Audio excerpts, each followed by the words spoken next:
Hello, hello, hello. How is everyone doing, ladies, gentlemen?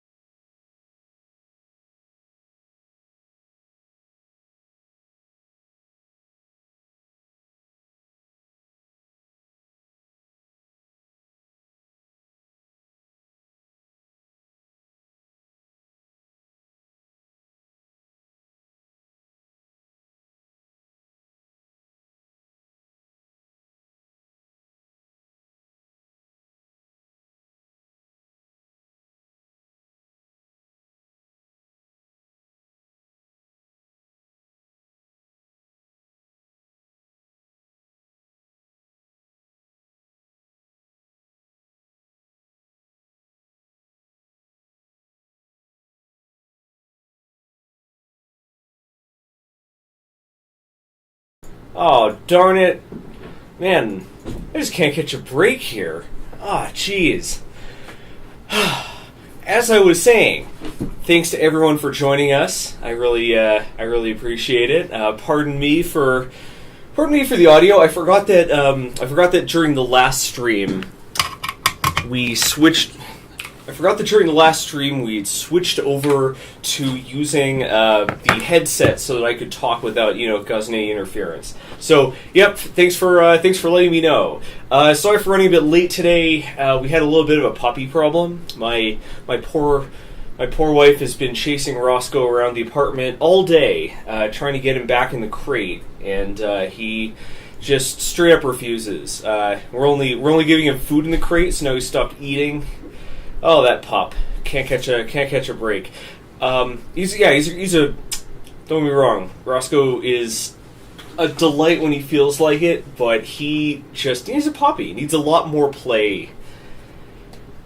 He needs a lot more playtime than we're ready to give him. Yeah. So, ladies, gentlemen, cyborgs, welcome to Voidstar Lab, where if we don't have enough problems, we make them. So, yeah, as is tradition, let's start today by logging into my shelves and turning on the lights. Got some really interesting stuff going on here in Voidstar Lab, and I don't even know where to begin. 100% lights, engage! Yeah, so I decided to name the printer. So first off, printer is done. It would help if I switched the camera on, wouldn't it? Before I engage the capture card. So yeah, check it out. Why is it zoomed in so close? This is our new E3d Tool Changer that I've called Squirtsephony. And I know the colors are really drab. I updated the camera.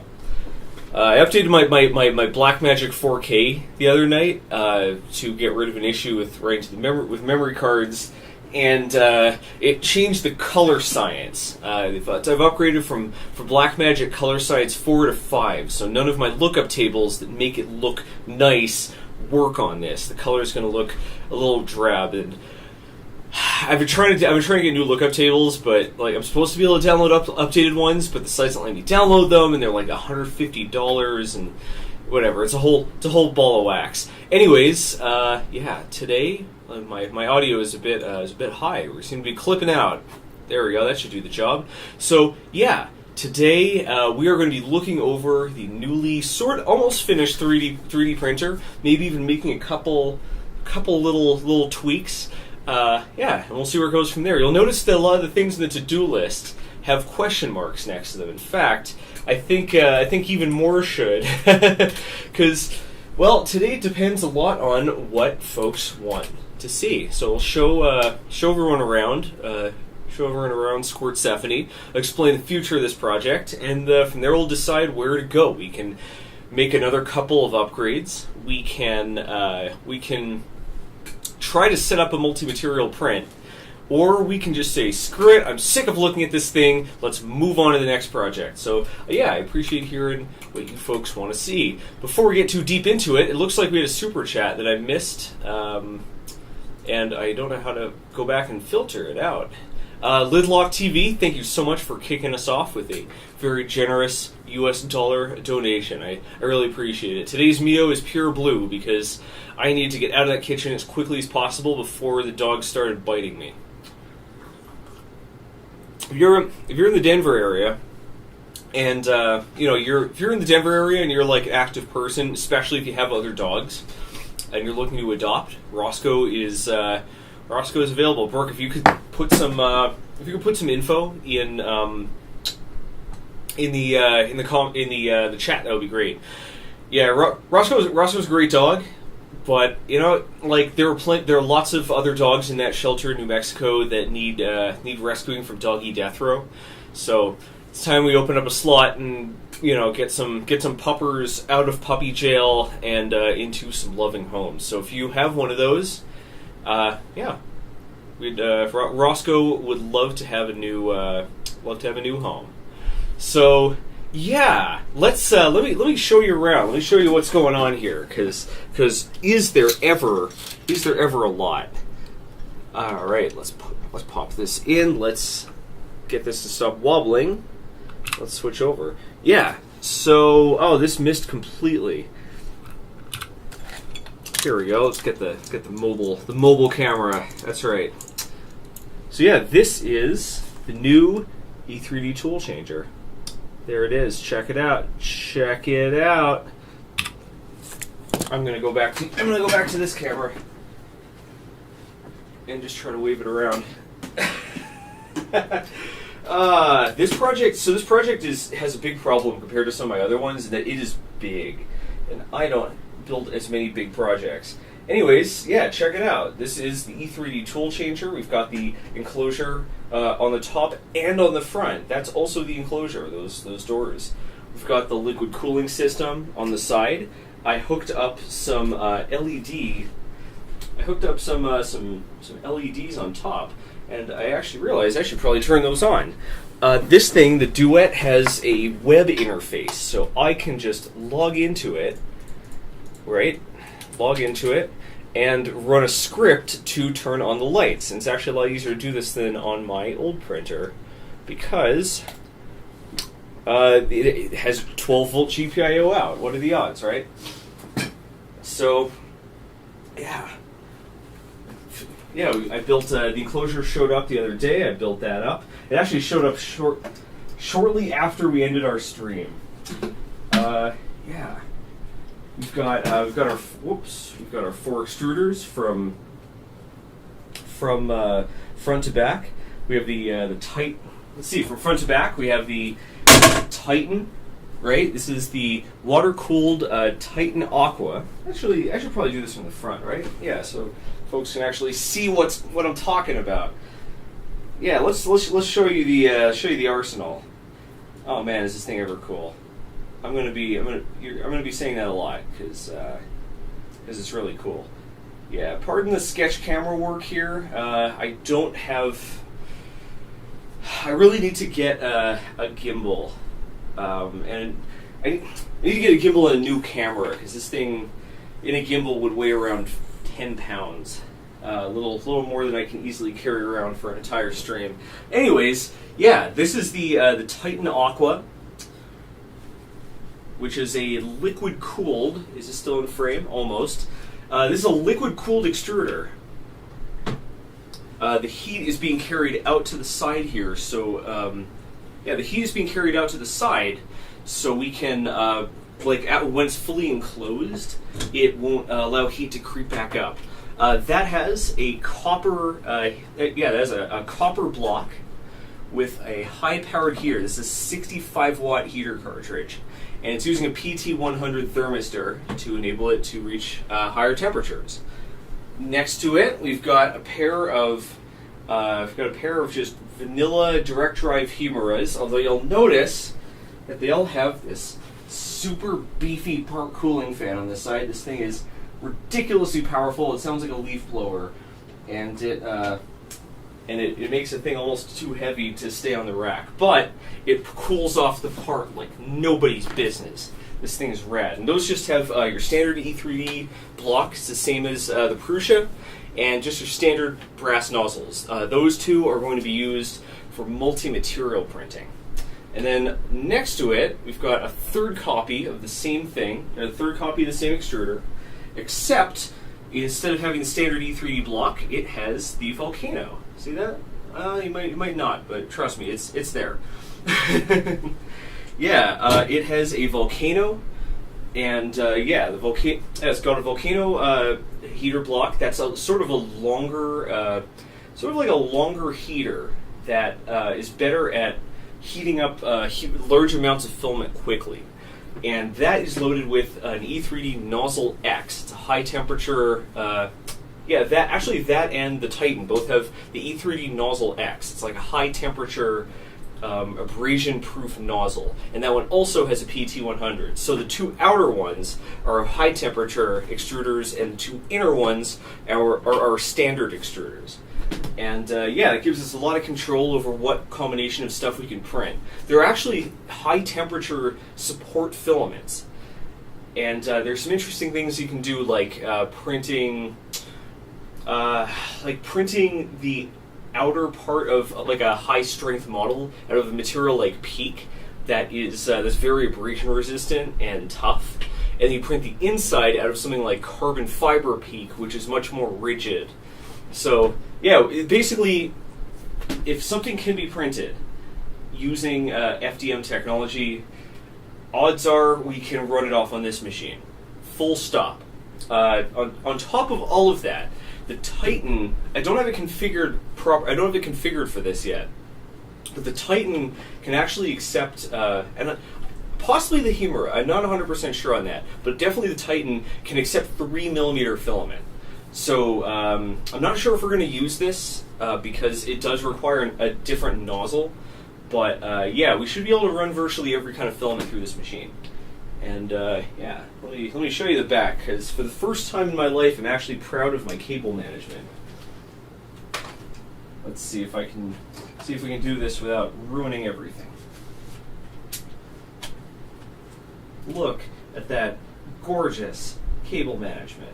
Just look at it. Oh, there's too much glare. You can't look at it. Oh, look at that gorgeous cable management. It came together so nicely. Oh man, yeah, these blue things right here are custom parts. Basically, there are holes cut in this back panel for the for Bowden extruders. Since we're not using a Bowden, I decided to instead build these little blanks here that help us organize our wires. Yeah, we've got over there we got the Duet, that's the RepRap driver board, and the DueX, the expansion board. On top of that, I don't think it might be hard to see it, but let me see if I can zoom in and capture it. All right, this right here, might not be able to see it, but that right there is a special amplifier board that lets us run those PT100 thermistors. Without that, we wouldn't be able to do so. Our sensitivity is turned up way too high. Yeah, so you notice we got the back panel on, protect us from, you know, all the voltage and stuff. We will be taking that off later, depending. And yeah, over here, oh, a giant spider just scuttled out of view. It was, it's one thing I'm still getting used to here is that here in Colorado, the spiders are mean. Over in New York, the spiders are friendly. You get spider bros, but over here they're mean. So I gotta switch from save mode to stomp mode. So, yeah, we've got our liquid cooling system here, this bracket, and this bit here. Oh, you can't even see that part. This bracket that holds the radiator is custom. Yeah, we've got some DC-DC regulators up here. Yeah, we've got this little bracket that lets that gives the tube some strain relief and passes them through the side. That's also custom design. You'll notice that I had to carve a pretty gnarly hole using a Dremel out of the side of the acrylic so I could pass the tubes through it. In retrospect, I really should have designed the liquid cooling part first and then modified the enclosure in Illustrator. But yeah, that's it. That's the system. I decided to name it Squirtsephany. Oh no. Hang on a second. The original name was going to be Squirtburris because it's got multiple heads, but I decided on Squirtsephany because she's in Hades. It's guarded by the dog, and plus it's funnier. I didn't want to think of dogs. Let me try to frame this up so we can get our patron matrix in view. It's been too long since I had this up, and we are really grateful for our patrons because this project, E3d did contribute the printer and some of the accessories, but the budget for this project has ended up going completely out of control. Between that and all the filaments for the Every Filament episode, this project has been quite the undertaking. So thanks to everyone who donates. I'm going to be paying closer attention to our Patreon activities. So if folks become patrons during the stream, I'm going to try to do a lot better to shout you out. We actually have had a couple recently, and for that I'm very grateful. So that's the grand tour. If there are any features that anyone would like to see a little more in depth, I certainly can show them off. But I'm thinking we should do a little print. And to make that possible, today's stream is sponsored by none other than, you guessed it, it's right there in the corner. There's no point building any hype because it's right there. Things.com. Things.com is your source for any kind of 3D printable or even just model things. Oh, hey, it looks like someone took the collapsing katana and rehosted it for me. Very nice. So Things.com is your place for any sort of 3D printable, modelable, just anything that has more than one dimension, or anything that's more than one dimension. You can actually put DXF files on this now. Things.com has been super generous in sponsoring the stream. They've made it possible for me to do all kinds of 3D printing related episodes, and they've been very helpful for this one too. So thanks a lot to Things.com. Let's find something nice that we can run off quickly. This printer is what's called a CoreXY printer, and that basically it's a different type of construction. And there are a few differences between a CoreXY and a Prusa. I might actually. So one of the other things that should be on this to-do list is one of my Prusas has one of the Y bearings has died. So we've got some IGUS bearings. So we'd like to repair that. A CoreXY printer can print much faster. It has a much higher top speed. Oh, this is cool. We got a Judge Dredd. We got a Judge Dredd badge. It's pretty sick. Yep. One of the cool things about Things is that you can quickly preview the part. This could look pretty sick. Let's. I'm going to keep that one in the back pocket while we look around for something else. I'd like to. So let's see. I missed oh, right. JMan095 says do a functional print. I'm looking for something good. I'm looking for something good. I want something that we can print quickly because we want to be doing other things besides running off a single print. What I'd like to try is running off a multi-material print, but I'm not very. Let's just say I'm not very optimistic about my ability to do that. I've never run off a multi-material print at all under any circumstances, like on this printer or on any printer. So I don't really even know where to start, and I know that every time I stumble or slow down for even a second, I lose all my viewers. So Luca Van Spanu says 10-minute benchy. Bob Weir says print a keycap. That could be interesting. Let's see what kind of options we get. This thing should be able to do some pretty detailed prints. So let's see. This is so as you can see, Things searches itself as well as all kinds of other sites. like Thingiverse. Oh, you do a sus key. Oh, what do you think? What do you think? Oh, let's do a sus key. Oh, that's sus. Yeah, let's download this. No, Benchy, can't do a Benchy. I mean, maybe we'll do a Benchy later, but Benchy takes in the neighborhood of 2 hours to print, and at 0.2 millimeter Z resolution. It's actually not. I mean, it's not a very fast print. It's not designed to be, right? It is a torture test after all. So yeah, let's print. Oh, I should probably put this over here. So yeah, let's print an Amogus keycap. This thing is sus. This is not the slicer. This is just Windows Preview. Yep, there it is. All right, let's do that. That's a perfect print that's a perfect print for this. So we're going to be using Super Slicer, which is the open source fork of Prusa Slicer. It's sort of like the Chromium of Prusa Slicer. And I've got this pre-configured with a modified version of a Toolchanger profile provided for me by Rene, who has been very helpful. He actually dialed in last episode. We're not planning on having any guests today, but we might in the future. That went very well. Yeah, so I've already got some profiles set up. One of the big problems is that by default it will wipe the. All right, so here, check this out. One of the neat things about this is that since this is multi-extruder, when you dock an extruder while it's still going, it's going to ooze, right? Because when you park a printer, it oozes. I really wish I had a fixed focus lens. Oh my glob! Can I set this to? I set this to auto exposure. Why is that so dark? Ah, there. What the hell's going on here? I don't think auto exposure is working. I don't think that's working at all. Anyways, it's got this little brush here.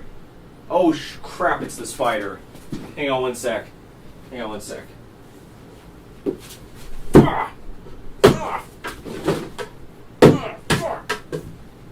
All right.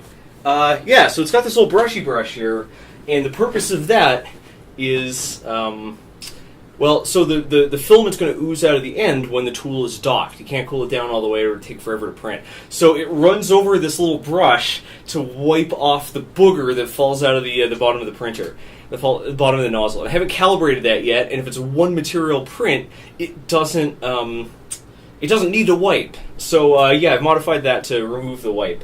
So yeah, let's switch back over here and yeah, check this out. All right, so we've got this little keycap here. We definitely want to have a brim. We're going to want some supports, I think, because it's hollow in the bottom. Yeah, we're definitely going to want some supports. Let's change the. So you'll notice that this. You might not notice because everything's too. You might not notice because this text is unreadably small. While I change that, note that there are far more options. There are far more options in Super Slicer than there are in Prusa Slicer. I don't actually know why this is, because I was under the impression they had the same. I was under the impression that they had the same. Oh wait! Oh no! Oh, I changed I changed the display density on the wrong monitor. That didn't help me at all. Let's hope nothing crashes. I was under the impression they had the same features, but that is certainly not. That's certainly not true. Why is the display?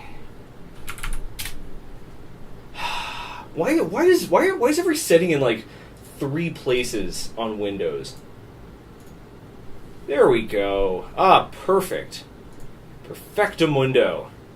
Very nice. All right, let's get back to Super Slicer. Super Slicer! Look at all these options. There's so many options. It's ridiculous. There's so many options. Oh hey, I missed a pair of I missed one super chat. Yeah, Achelia Elementia, thank you so much for your support as a patron and as a super chatter. Can we get a round of F's in chat for the spider? No mercy for mean spiders. Oh, yes. A lot of folks are asking about my about what I'm using to organize all the windows. That is Power Toys. That's Power Toys for Windows. And if you don't have Power Toys and you're watching this, like, you absolutely, it's free. It's made by Windows. It's a first-party app. Yeah, you should download it. It lets you set up like all kinds of ways to snap windows. It lets you create a launcher, so you can search for stuff. And it's got a bunch of other odds and ends. It also has this neat thing where you can right-click on an image. If I can find an image, there has to be at least one image here, and you can like rotate it or resize it right there from the menu. It's very useful.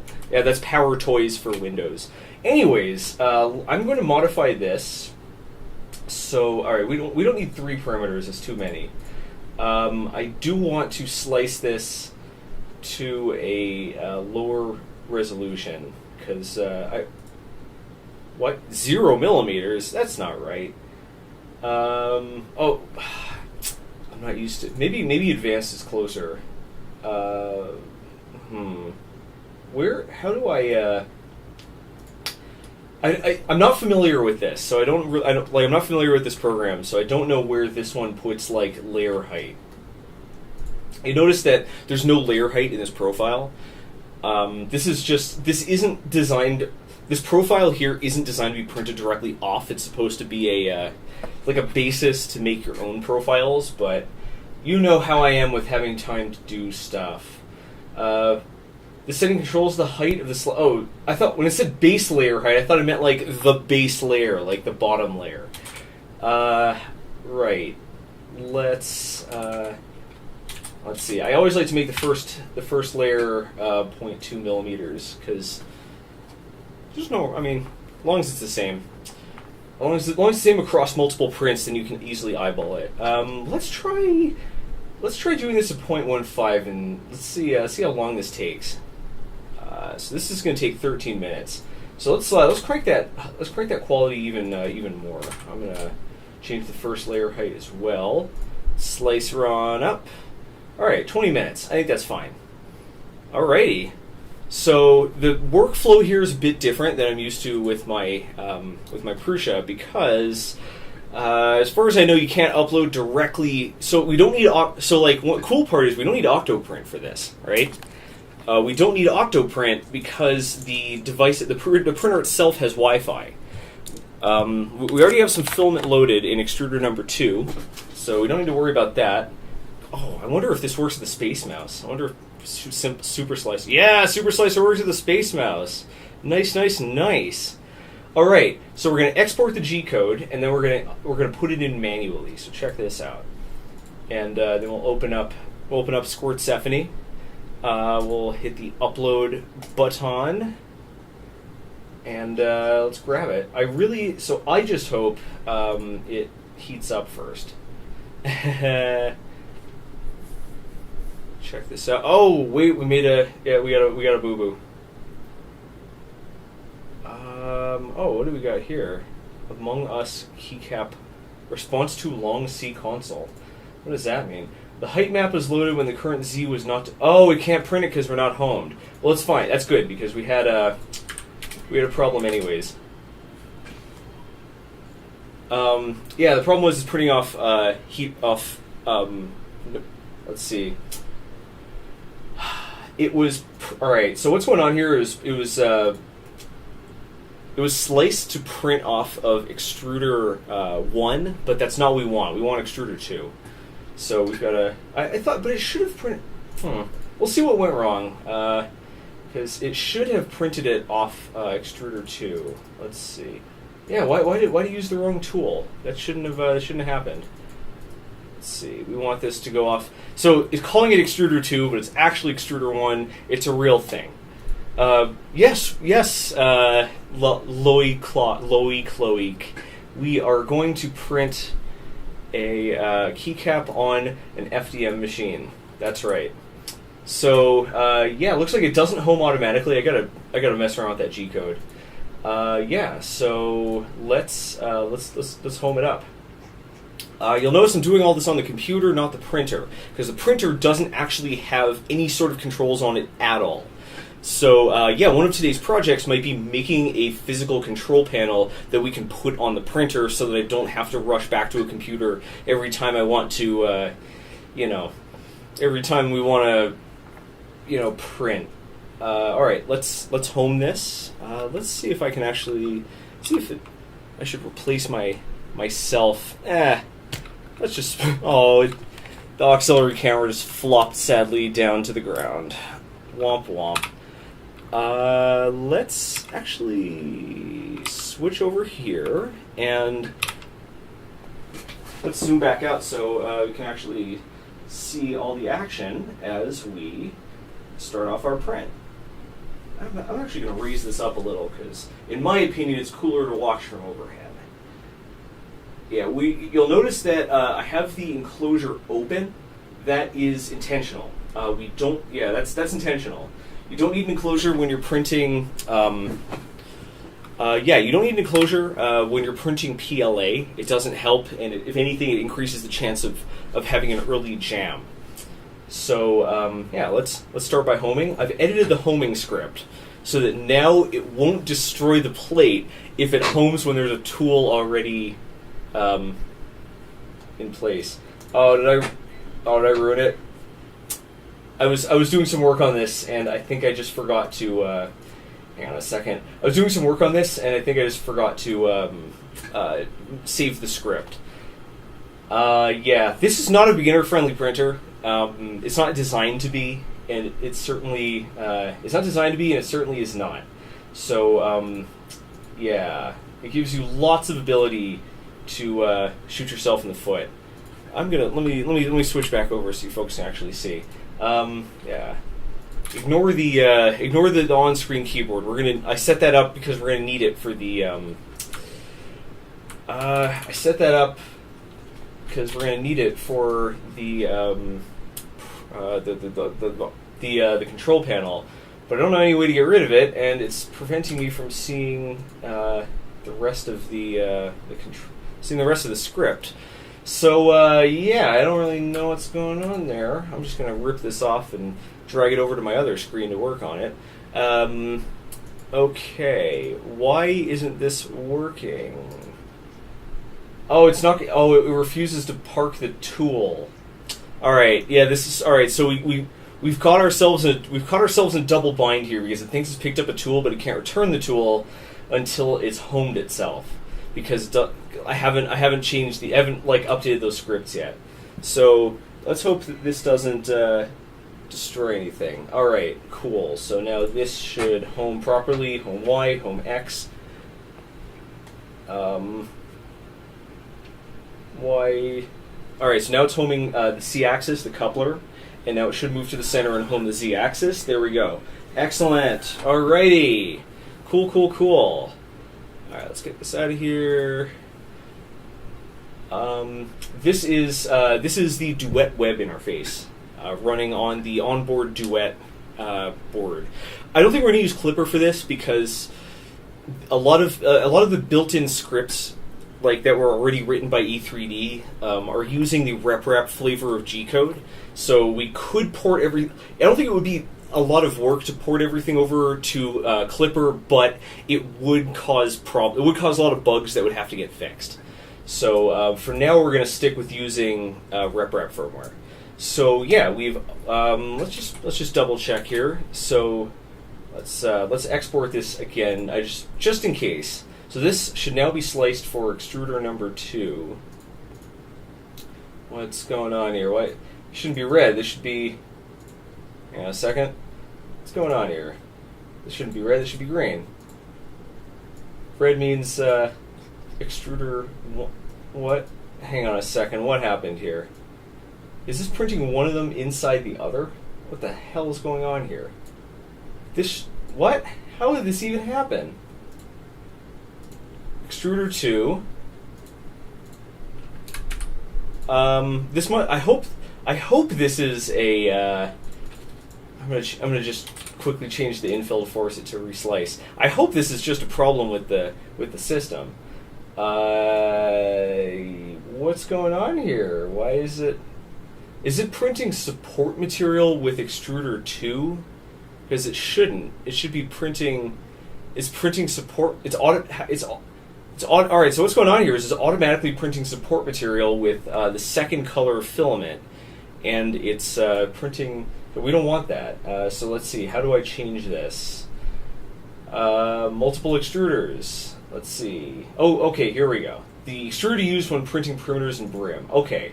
So we want to, for now, print everything in extruder 2. We're gonna. This affects the raft. Let's see. So this thing does not need a wipe tower. So it's still splitting the print between the two extruders. I don't get it. Like I said, we're gonna have some trouble. We're gonna have some problems today. Multi-material tool change enabled. No, we don't care about that. This is basics. All right, so nothing we care about here. Yeah, this is part of the fun. Yeah, I guess we could load. I guess we could load filament. Let's see. SP Roach suggests that I ordered a color change, but I'm not seeing any of the markers. Usually this is where, see, this is where that happens, and it makes it look like this. That's not what we've got.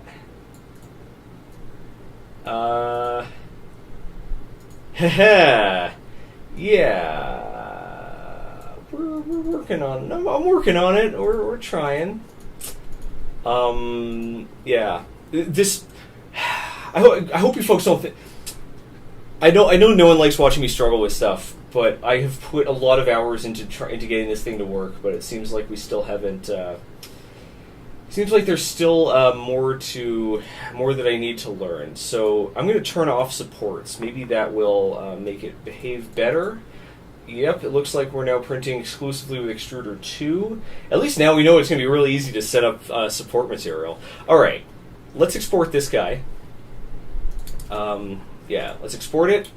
We're going to tab back over to Squirt Stephanie, and pardon me, we'll upload it.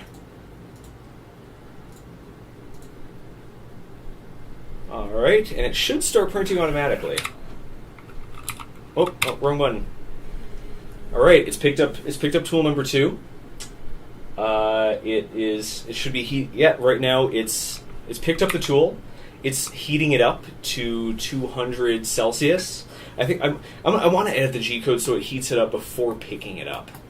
I feel like that's better because then it would drip the booger down below the bed. Yeah, let's here. Let me tab back to that. I am forgetting what all of my controls are. Ah, there we go. Excellent. Yeah. So it seems by default it was configured to. So it seems like it was configured to get to print supports with a second extruder. And I've never done any multi-material prints before. In fact, I don't even think I own anything printed with a multi-material. Yeah, today's is good. Well, so yeah, there are going to be some hiccups, but this is an excellent time to announce that today's stream is sponsored by Things.com. So whatever things you are interested in building, or whatever things you're interested in printing, Things.com has you handled. As we did earlier today, you can even use it to search other 3D printing sites. So even if the thing you need isn't on Things, first off, you should put it on there. But second, it searches the other sites as well. And what I like about Things is that it makes it super easy to upload files. It's super easy. Just download, just like hit upload, click your file, and it automatically generates a preview. You don't have to take a picture of it. You don't have to do any of that stuff. It automatically populates it with a name and everything, and it automatically generates a whole bunch of thumbnails and stuff. And you can even upload whatever license you want. Yeah. So, regardless of why you put stuff online, Things.com's got you covered. So, let's get back to the printer and watch it in action. So let's see. First layer looks a little rough. Maybe I should have cleaned the bed off. A little hesitant about spraying too much alcohol around in there because alcohol attacks acrylic. But let's see. Let's let it run for the first few layers. You'll notice that. So you'll notice that after it passes about the third layer, it's going to speed up. I actually decreased the speed a lot because and we're having a problem where it was shaking the far right tool off of its dock. But yeah. Currently, we are printing. Ego 1966 asked, "What are we working on right now?" We are currently printing a keycap to test out our printer. Yeah. So we'll see how well it works. This printer isn't dialed in very well as of yet. We need to do PID tuning of all the heaters. By the way, you're hearing that part fan now, right? Like the thing is crazy strong. If this printer is too loud, I'll switch back over to the headset. So, a few folks are asking, what makes the printer ultimate? Well, it's a CoreXY printer. It's got 4 extruders. The bed plugs directly into the wall. It's 120 volts AC bed. What else? One of the extruders is liquid cooled. 2 of them can print up to 450 Celsius. It's got Wi-Fi. It's got lights. It's got RGB LEDs. I haven't hooked those up yet. Pretty much any way there is to go over the top on an FDM 3D printer, I've gone over the top on this. Some folks were asking what CoreXY means. Here, check this out. You see that the bed is staying in position. The bed moves up and down, but it doesn't move in and out like it does in a Prusa. And that's the nature of the CoreXY printer. The CoreXY printer drags the head on the X and Y axes instead of just on the X axis. And one of the advantages of this is that generally the Z axis is the physically heaviest. So this allows it to whip that head around a lot faster. Another thing that a CoreXY does is it uses 2 motors to control the X and Y. But what's weird is that one motor brings the extruder forward and to the left. The other brings it backwards and to the right. So in order to move diagonally, it's only using one motor. And in order to move, in one direction, it's using both motors. And that all these factors allow it to print a bit faster and also reduce the amount of ghosting and ringing. Although this printer is going to have a lot of ghosting and ringing because it's not very tuned.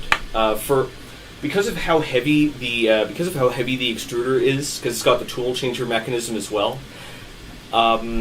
Getting your linear advance is for extrusion, but basically getting your acceleration settings set up properly is much more important. Let's see. Wadusei asked, does that reduce vibration? No, CoreXY printers are actually pretty vulnerable to vibrations. So, yeah.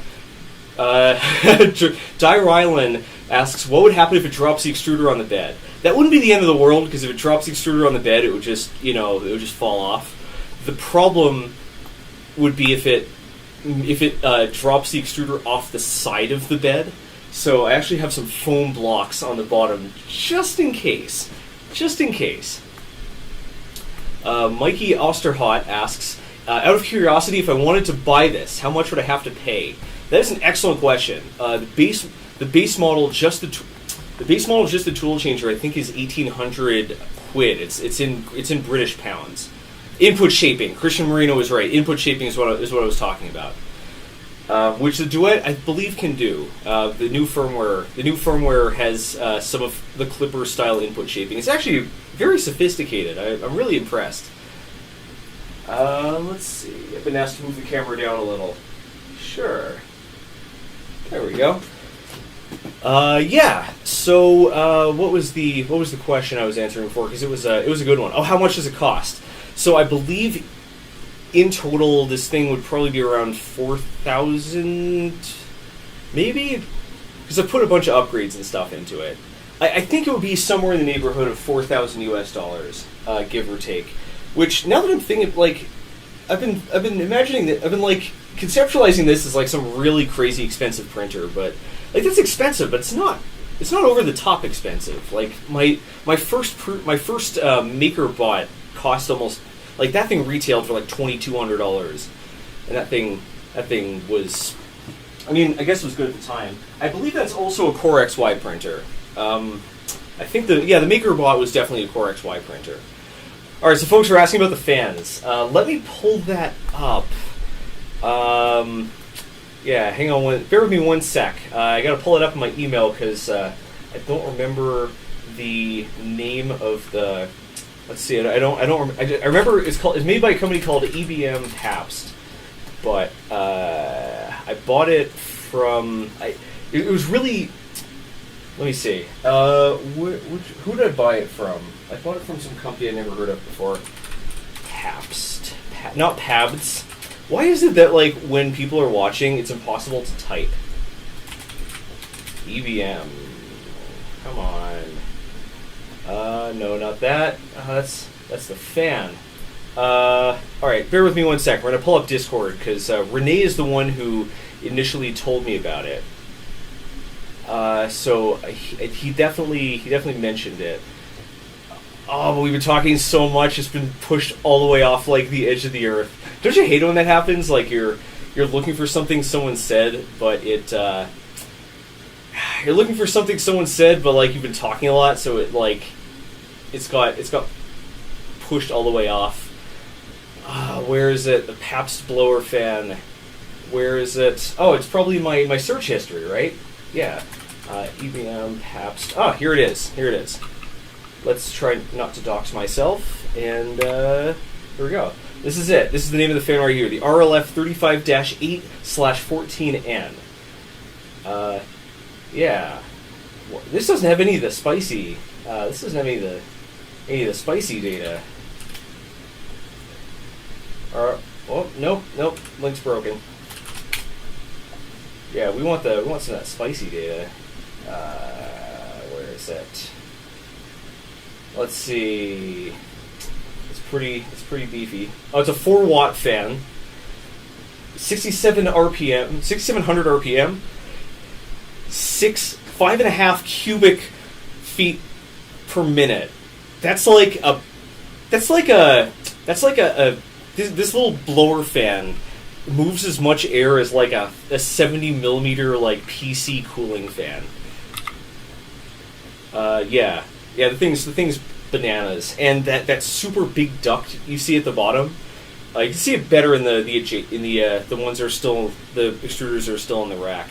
That super big fan concentrates it right, like, it sprays it right onto the part. So the quality of this thing should actually be quite good. Yeah, it's pretty. It's pretty impressive. Am I glad I did the upgrade? It added a lot of work, but like, you know, I'm glad I did it, because this is the ultimate printer, not the penultimate printer. If there's something we can do over the top, we're going to do it over the top. You'll notice that the Titan extruder to the left does not have any fans at all, and yeah, I mean, it's water cooled, so it doesn't need an extruder cooling fan. But remember, the whole reason it doesn't have an extruder cooling fan is because it's designed to be used in a heated enclosure. So there's no point having a part cooling fan either, because it's just going to be blowing hot air onto the part. So, yeah. J2D2 says it has no RGB. It actually does, and one of today's possible tasks could be to hook it up. I added some ergobled strips along the sides, like a jukebox. So we could hook those up and make it ergobled. I couldn't really figure out where else to put any, but we certainly can try. So we have a number of options of things to do today. We can build a control panel. We can hook up the ergobleds. We could focus entirely on running more prints. We could say, screw it, I'm sick of this project, just move on to something else. So, yeah. A few people are noticing that I am using Edge. Yeah, that's right. I've switched from Chrome to Edge. First off, because I'm getting a little uncomfortable with Google's buddying up to certain foreign governments and their data collection practices. Edge does collect data, but it does it through Windows telemetry. So if you have group policy enabled, like if you're using Windows 10 Enterprise, Business, or Ultimate, I think, you can set up a group policy to disable telemetry. Which, I trust that. I trust Microsoft to not screw over its enterprise partners. On top of that, Edge is way faster than Chrome. They're both based off Chromium, but it's much faster. It loads some pages up to twice as fast. The program itself loads up in less than a second, and it uses less memory. It uses a lot less memory. Edge is sort of Beefinger points out Edge is Chrome, so Google controls what web standards should still be enabled through Edge. That's right. But at this point, pretty much everyone is using WebKit, right? At this point, that's fairly, I don't know. On one hand, yes. On the other hand, Google's actually been a fairly good custodian of the web. Yeah, I don't know. I don't think they've been so predatory with regards to the standards, but yeah, I've heard Opera is good. I've heard a lot of people are talking about Brave. I could try Opera. Brave is a bit heavyweight. Yeah, there are a few. Dot to the Lock says even the iPhone uses WebKit. The iPhone doesn't just use WebKit. Apple pioneered WebKit. They were pretty much Safari is basically the most standards compliant web browser that's ever existed. So as weird as this sounds, if you're having trouble with a web page, you should always load it in Safari because it'll almost always work. There's this web benchmark that detects how standards compliant your browser is, and Safari's the only one that always scores over 95%. So yeah, it's actually Apple is dead set hardcore on rigorously supporting WebKit. Opera and Firefox both have some shady partners. Trickster Zorua points out, "Hey, Rene is here. We're about to see this print come together. So let's see. Let's stick around for the next how long? For the next 3 minutes and 48 seconds. Oh, look at that! That is a very consistent. It's a very consistent time estimate. I think it can do G-code visualization, but I'm a little worried it'll crash the Raspberry Pi if we put the control panel on this. Look at that! Even in the corner up here, it even shows it changes the favicon to a little pie chart. Ah, that's so cute. Ah, I love it. Very nice. Ah, very nice. Let's switch back to our printer. Ah, look at that!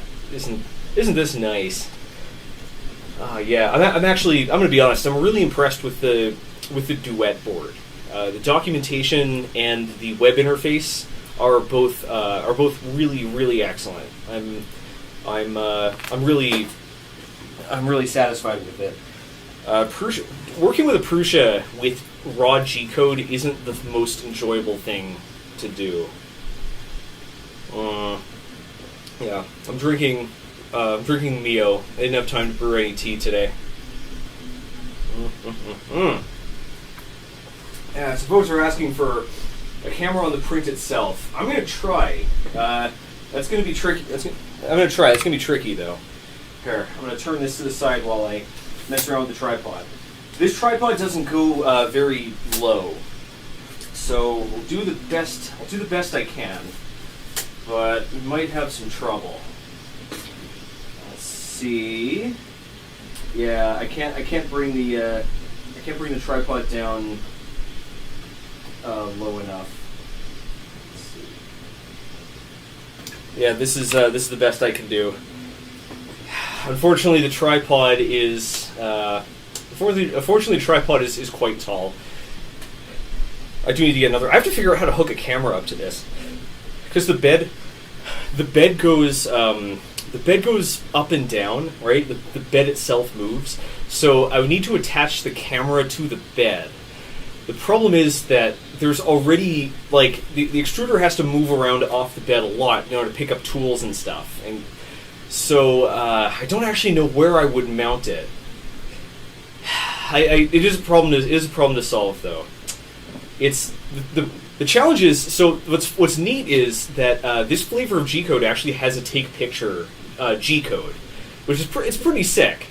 So getting this thing to actually take the pictures, if I attach the camera to the bed, would be as easy as just adding in that G-code on in the on layer change in the slicer.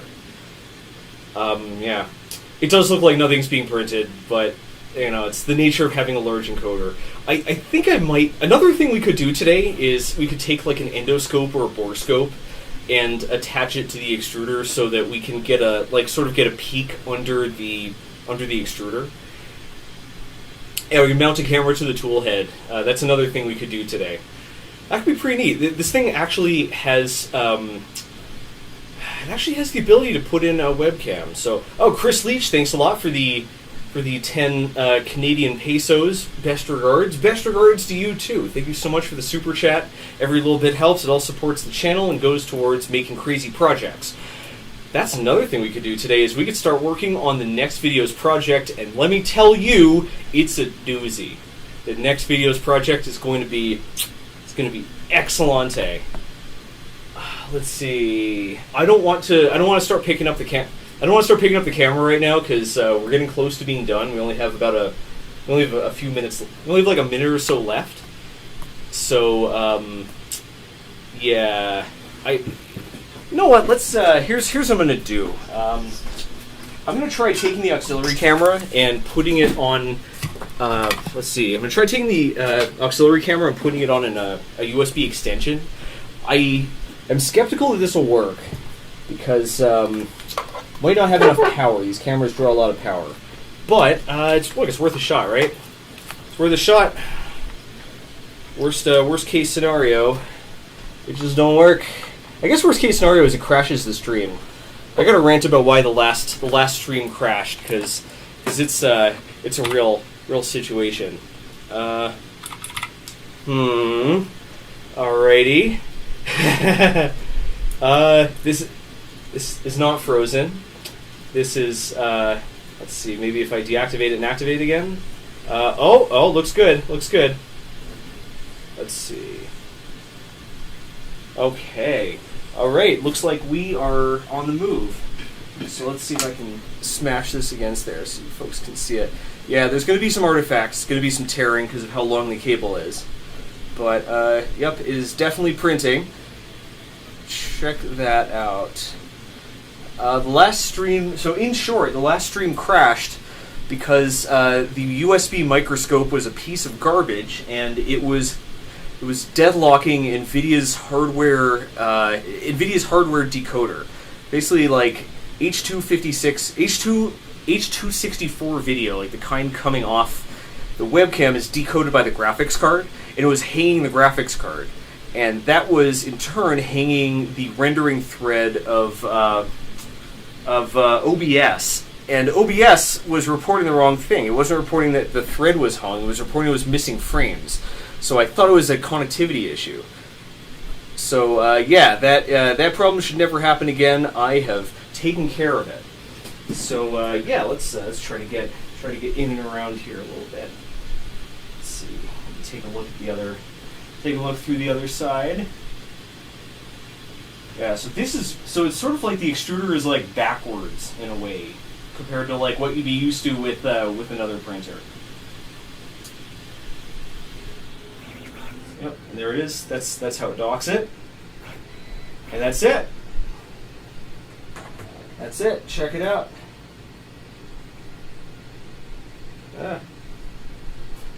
Is that sus or what? Here, let's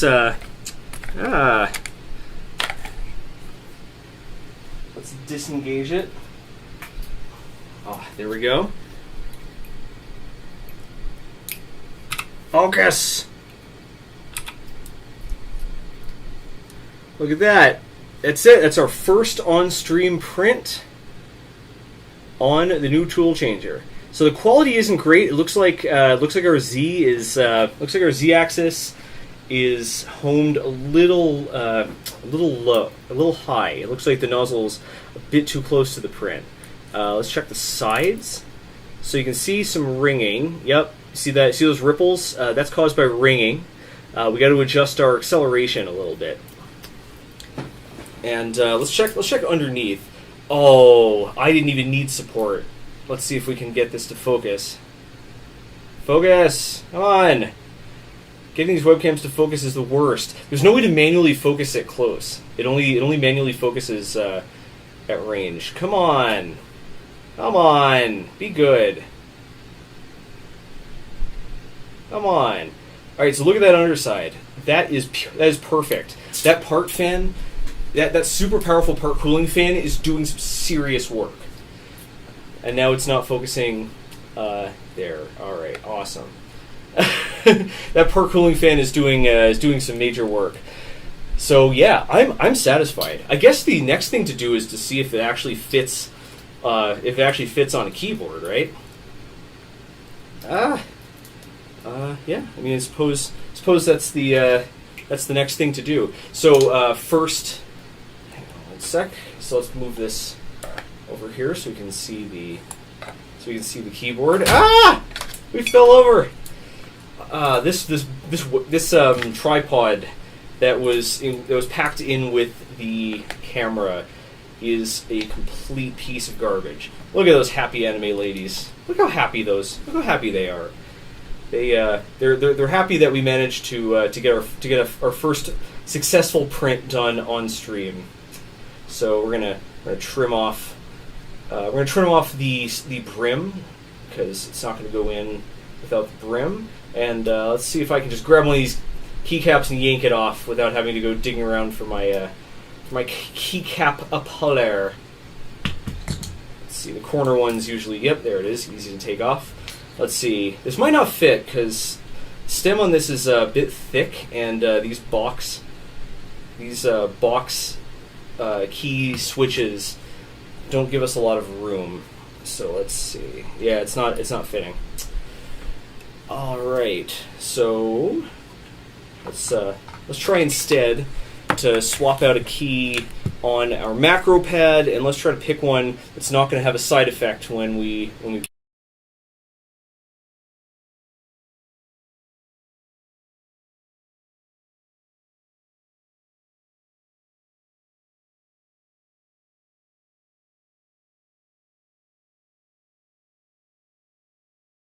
I forgot which key mutes myself. Oh, geez, Rick. So let's pull that keycap off. This is going to be yep, here it is in our keys bin. This is why I keep everything organized. Let's see. So let's get this keycap off. There we go. Focus. Come on. So I'm trying to get our dog to go back in his kennel. Alright, and let's try our brand new sus keycap. There it is! Perfect fit! Still got a little bit of brim left on it, so it's jamming up a bit. But yeah, there you go. Look how sus that is. Ah. That is as sus as it gets. I missed a pair of super chats. I was too preoccupied with our keycap. Loy Chloe C, I hope I pronounced that right. Thank you so much for the CHF. Thanks, Zack, for all the great content. I love it. Are your previous live streams available somewhere? Yes, all of our live streams are available for patrons. Visit patreon.com/Zack Freedman, and anyone who's a patron gets access to all the past streams. In fact, if you don't even need to be in the lowest tier, right? Like, as long as you donate even a single whatever your local currency is, you'll get access to all the stream archives. It's our way of rewarding people who support the channel, and also keeping our old streams from screwing up. Basically, screwing up our rating on YouTube. The worse your videos do in terms of total views, the less Google recommends your future videos. and they don't care whether that video is a stream or not. So yeah, in order to make sure that people actually see all the stuff we do, I got to unlist the streams. But yeah, as long as you donate even the tiniest amount to our to the Patreon, you get access to all that. Also, for the next few days, I'm going to be leaving up this entire series in the live streams channel on our Discords. You go to discord.gg/Voidstar Lab. And you just go on the live streams channel, and you can bookmark all of the past streams in this series. I decided to make them available because we've been having a bit of stream trouble.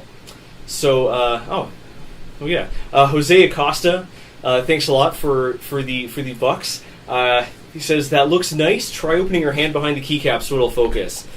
I think it's, yeah, now I'm thinking about it, maybe it like picks up on human flesh tones. Maybe that's how it decides where to focus. Yeah. 3D printed keycap pullers is J-Cop guy. Seems obvious. Seems obvious, doesn't it? But yeah, thank you very much for the very generous super chats. That makes the your support makes our projects and stuff possible. What's causing the key to wobbles? Asked Bob Weirham. That is the stem itself. These are Gateron keycaps, and they're not tremendously high quality. The tolerance is not the greatest. So you see that even the professional quality keycaps are wobbling as well. This one looks like it's wobbling more, but it's actually just much taller than the other keys. So awesome. We've done a print. I can't. I see. I'm seeing why I can't switch back over to our other camera because I unplugged this so I wouldn't mute myself a second time. Boop. So yeah, our print is done. Our tool is returned. I just want to give this a quick check to make sure. Yep, this tool right here is much heavier than the others, and it likes to wiggle loose. So yeah, it likes to wiggle its way out. So might have to think of something clever. I have to think this something clever to to deal with that. The best solution. All right, so the best solution for getting a macro shot with the webcam is just to replace the lens in the webcam. There are kits. I haven't got around to it. I also have a macro lens. Like we could just throw it in there and whatever. All right, so now we have a few options. We've done our print. Yeah, we finished our print, so now we have a few choices. Rudy Niemeyer, thanks a lot for the euro. Thanks for continuously entertaining and educating. Thank you very much. I really appreciate it. I try to be a little bit of both. I think the streams are a little more educational and the videos are a little more entertaining. I'm trying to get them in the middle though. I think the last video came out, but I really appreciate the encouragement. Internet can be a mean place. Every little bit does help. Thank you very much. So let's figure out what we're doing next. Okay, I'm gonna get over here. I'm gonna adjust this here camera so I can show you what's going on. Let's take a look at the parts for the control panel. That'll help guide our decision on whether this is what we want to do with the rest of today's session. Pogler McPeriwinkle, thanks for the $5. I like your name. I like your deep-fried Little Caesars profile pic. All right, here's what we're messing with. He said, trying desperately to avoid swearing. So this is. Oh, let me turn this. Let's just turn this around. So this guy here is the same display that I used in the Data Blaster. This is a 1280 by 480 display, like ultra widescreen that I used. In the Data Blaster, and I have a spare. So we can turn that into a control panel. I've actually already done all the hard work of this. I've already configured the Raspberry Pi to configure the touchscreen. I've got the resolution dialed in, and we have it automatically uploading. We have it automatically opening the Toolchanger's web interface when it boots. So the only things we would need to do are design and fabricate a case. And I realize that I'm way too close to the mic now. So we have to design and fabricate a case for it, and then we'd have to print that and actually install it. So it is capacitive touch indeed, Mr. Bunce. Let's make the let's make the control panel. yeah, let's do that. So the control. So here's what we're gonna do with the control panel. We need a way to mount this guy. So we're gonna take this guy and we're gonna mount that. And we also, what I'd also like to do is, instead of having to upload files over the internet, I think I'm going to take this. I think we're also going to add in this USB reader. So we can either just slap that on the side, or we can. Let's just slap it on the side. Makes life easier. Raju Alexi, I hope I pronounced that right. Thanks a lot for the RON. Man, I gotta learn all these abbreviations. Dieter Benut, thanks a lot for the euro. I really appreciate it. So let's get down to business. We're gonna model. I'm gonna open up. All right. So here's what we're gonna do. We're gonna bring this back over to the other side of the table. We're going to open up the Data Blaster. Yeah, we're gonna open up the Data Blaster model. And we're also going to lower our sound a little bit so I don't blow your eardrums out. We're going to open up a Data Blaster model, and we're going to pull the dimensions for this. We're going to use that to design our control panel. The control panel itself is, I'm thinking of mounting it like right here. Although then again, we're going to have this thing open a lot, so maybe that's not the best idea. Let's see. We could also mount it on the door. Or we could just mount it right here. That seems kind of the obvious choice, right? This thing isn't going to live on the floor all the time. It's going to live on the it's not going to live on the floor all the time. It's going to spend a lot of its time on a desk or a table. I need to actually buy the table. So I'm thinking we make this thing screw into the extrusion. I think it's the way to go. Heyo! That's what my chin looks like. If anyone's wondering, that's what my chin looks like. Let's switch back over. Switch back over here. Okay, cool. All right, let's do that. So I'm going to unplug it from the Raspberry Pi. I want to model the cables in with it. So we're just gonna move this over here. Squirt Stephanie. Oh, some folks were asking what project we'd be working on for the next video. Okay, you know what? I think it's fair. I think it's fair to give you folks a little sneak peek. So one of the most common questions I get asked, and as esoteric as this question sounds, it is one that I get asked very, very often, and that is, can you make a heads-up display? Can you make a wearable computer using a transparent display? And the short answer is no. The long answer is hell no. But I get asked this question so many times that I've decided to do it in a video. We are going to... that's hopefully the next video is we've got some transparent OLEDs, and we're going to build a heads-up display that doesn't work. So we can teach a little bit about optics, and mostly so that I have something to point people at, because I'm sick of answering that question. Dia Della Tuala, thanks a lot for the Argentinian money. I'm here to claim the title of biggest Freedman fan in Argentina. You're awesome, man. Thank you very much. I don't think I have a lot of Argentinian fans, but not that you hear me complaining. So let's open up. Thanks a lot. I really appreciate it. You folks have been very generous today. Every little bit helps me make awesome projects.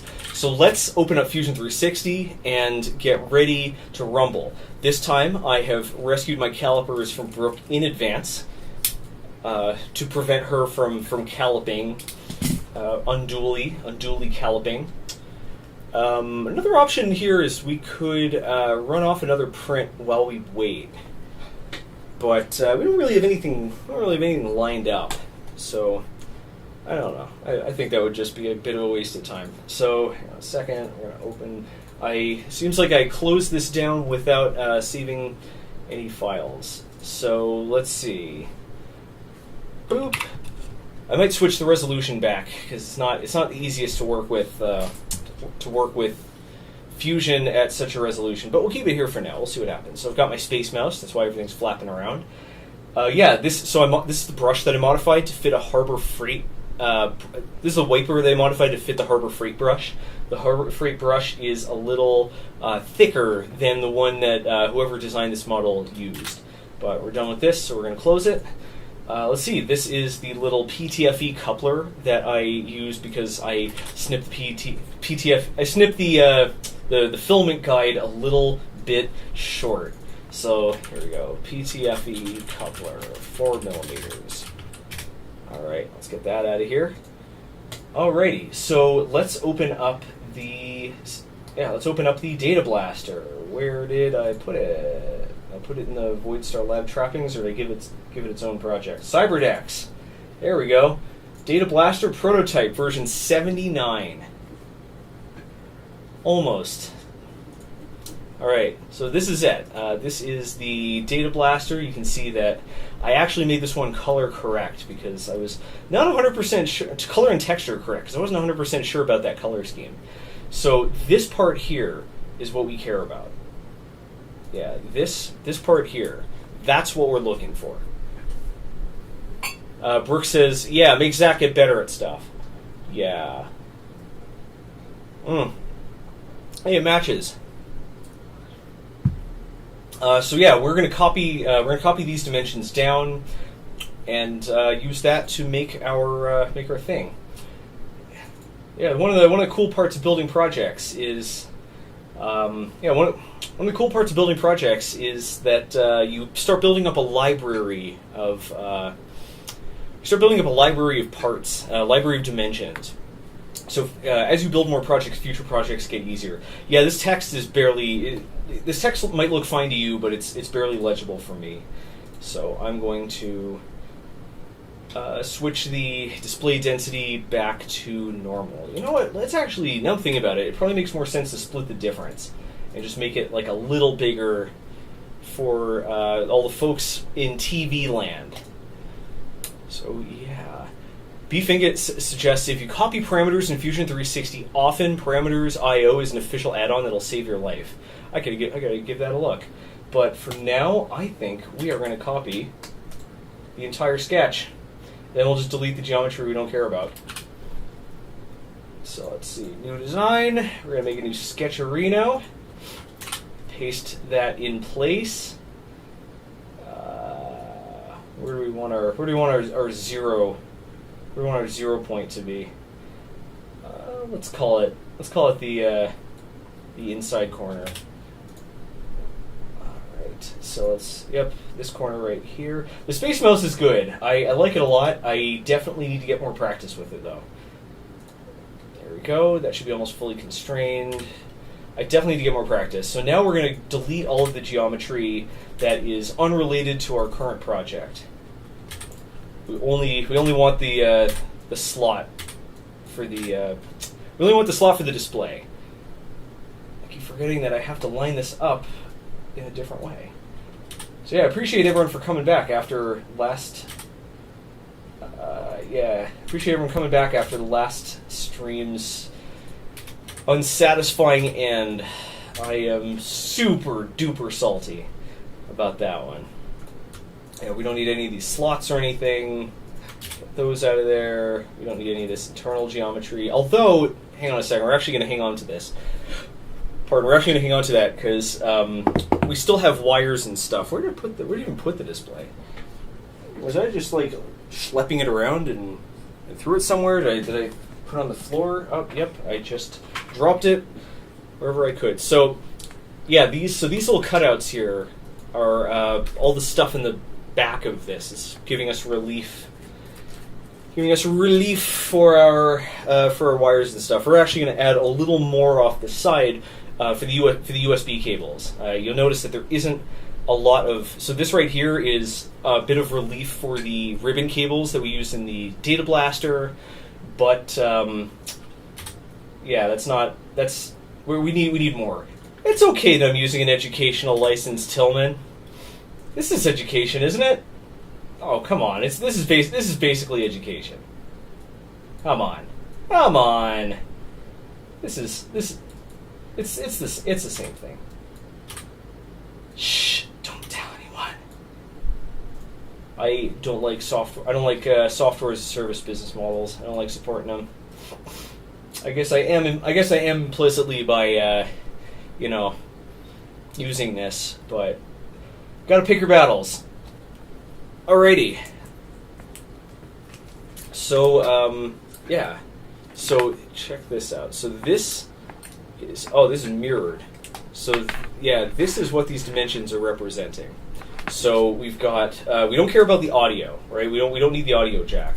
In fact, so fun fact with the Singularitron or with the Data Blaster, I added, like, you see, I modeled in the sketch a place to plug in the headphone, but I just completely forgot to extrude it. So straight up, there is no reason at all you shouldn't be able to plug headphones into the Data Blaster, except that I'm dumb.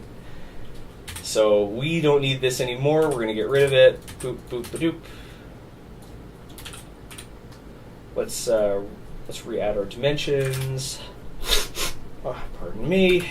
The pollen is really nuts. What is this? What are those? The pollen is completely nuts here. It's terrible. Alrighty, so let's just confirm. Let's confirm our sizes here. First, I'm going to confirm this, or confirm our dimensions. First, we're going to confirm this one here, 17 millimeters. It would help if we turn on the calipers. My calipers need to be zeroed. I think the battery must be going. It starts to lose its zero when the battery goes. Come on. Pushing the origin button. There we go. Alright, so this is closer to 21. Yeah, yikes. Yikerinos. So let's change this to 21. Why can't I change that? Oh, that's stupid. Why is it doing that? So let's see. Let's move this over a bit. All right. So we want to change this to 20. Why isn't it letting me change this? What? I set up the dimensions like a total moron here. Why is it still not letting me change that? Yeah, this is what happens when you don't think through how you structure your design.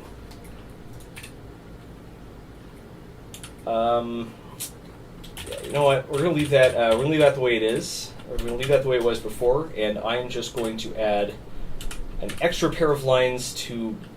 Yeah, we're gonna add an extra rectangle here to pad this out a little bit, so we can, actually plug in our. So we actually plug in our HDMI cable. All right, so we want this to be centered. So this segment and this segment are going to be equal, and we want this total to be, oh, hang on a sec. There we go. Yeah, we don't want this. We don't want these to be at an angle. That would make life a little awkward. So yeah. Want 21 plus display. What do I call this? And let's call this 21 for the size of it, plus an extra 1 to give it some clearance on both sides. Just make sure this worked correctly. All right, perfect.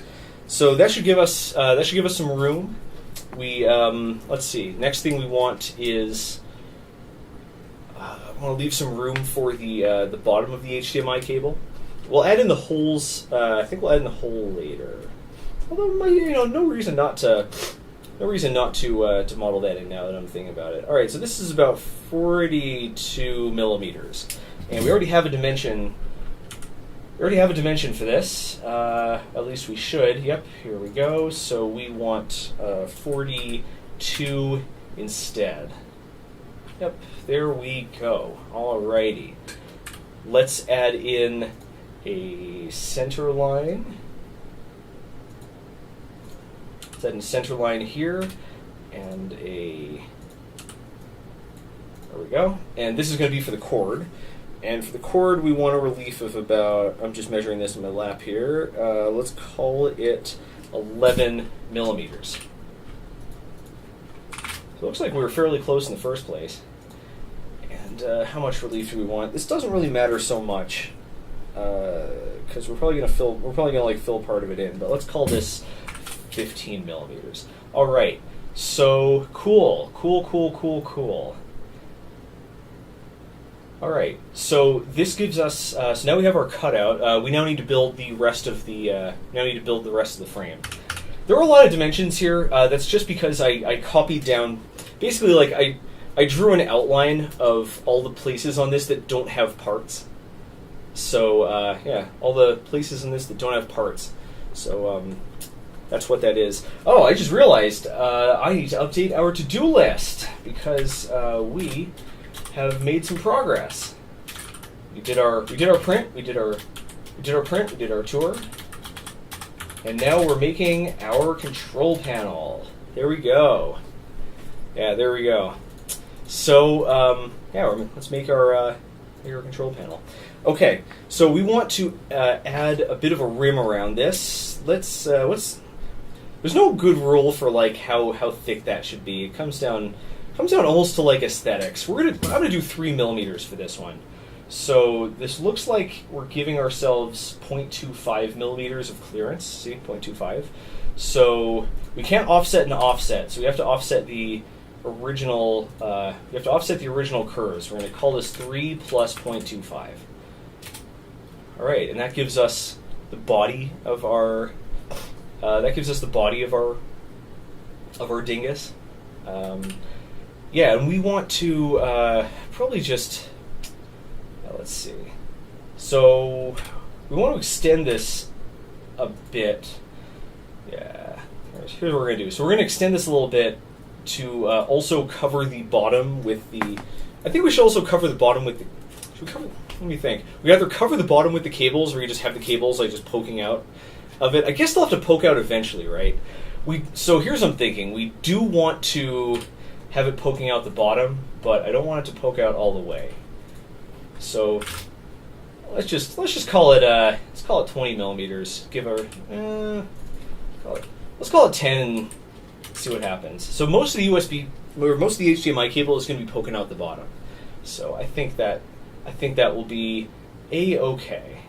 For a USB, let's make this bigger so that it goes all the way to the edge. Alrighty.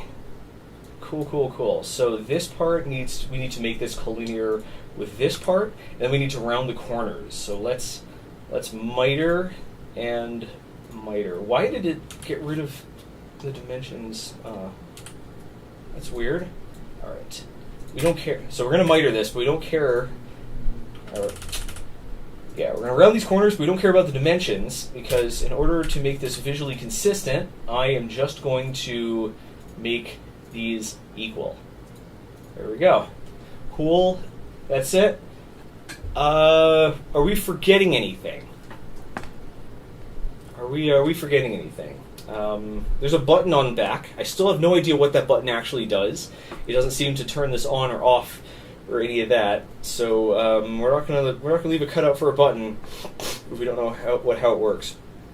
We have a bunch of data lines on the back. We have an RX and a TX, and we also have a serial clock and a serial data. And really, at some point, I really want to sniff, really want to like hook up, Logic Analyzer or something and bus pirate and sniff that. So, anyways, this should give us a start. I realized we forgot something. Yeah, folks, we forgot something rather important, and that is how we're going to mount the top to the bottom. Oh my! All right, so we have to actually. Oh, geez. When the space mouse, like when it gets turned sideways, like when it physically gets turned sideways, it causes all kinds of weird stuff to happen. So pardon me. All right, so I'm just going to do the same thing I did before, where I'm extending the side. We're going to do that on the other end, and yeah, because I need to give myself room to mount the screws. So let's miter this guy. I don't know why I'm having such a hard time selecting points. Doesn't matter what the dimensions are because we're just going to be making them equal. So this is going to be equal to this. This is going to be equal to that. Over constrained? Alright. Oh, they're already made I equal. have a message from CyberDeck Cafe. I have a message from CyberDeck Cafe, according to Brock. Let Zack know the button on the back of the display rotates the touch screen overlay. He needs to leave an access hole for it. It's super important. Alright, so Brooke just says, CyberDeck Cafe told me that pressing the button rotates the touch screen. That would have saved me a tremendous amount of time with the CyberDeck. So, yeah. I guess... Pardon me. I guess we could leave a hole for it. Yeah, I guess we could leave a hole for it. I don't... Beefingit says, I like clips instead of screws for putting parts together. I don't really like them. They wear out. There's no... So, if you think about it, right, we're going to have to... Alright, so... pardon me for sneezing too loudly. So if you think about it, we're going to have to print the faceplate flat against the bed. And we're going to have to print the back part flat against the bed. And that means that the clips are going to have to face upwards, so the layer lines are going to be like perpendicular to the clip. And that puts a weak point in the weakest part of the clip. So I don't think it's appropriate for this particular project. Oh, pardon me. This hay fever is awful. Yeah, so we'll remember to put a yeah, alright, we'll remember to put that in. 10 actually we should probably make, let's see. Okay, so here's what I'm going to do. We're going to add construction lines on both of these, and that way we can make them equal, and we can also, like, register our we can also use them to line up our screws. So we'll do that. We'll do that in a sec. Okay, it looks like we have enough. Looks like we have a lot of dimensions here. So Fusion's starting to slow down. So now is an excellent time to save. So Voidstar 3D printers. We're going to call this E3d Tool Changer Long Boy Control Panel. We're actually going to be using this thing in portrait mode, because I tested both portrait and landscape, and the web interface actually renders better in portrait than it does in landscape. So yeah. I think we're going to do... You know what? I wasn't planning on doing heat set inserts for this, but now that I have a tool to actually do it properly, I can't not, right? Like, I have to use my... I have to use our toys. Okay, so let's... I'm still getting used to this thing. Alrighty, let's add in our screws. Okay, so we're gonna need 3. Alright, so let me gather up our parts. We're going to make 3 holes. Okay. Is this a screw we're going to use? We're going to need 3 holes. One for the socket, one for the screw head, one for the shaft of the screw that doesn't make contact, and one for the heat set insert. So let's do so. I think we're going to use countersunk screws. So let me think. Do we want to use countersunk screws, or do we want to use countersunk? We use cap head, or we could just use socket head and have them sticking out. I think we should use countersunk. So yeah, I've got a whole bunch of them here.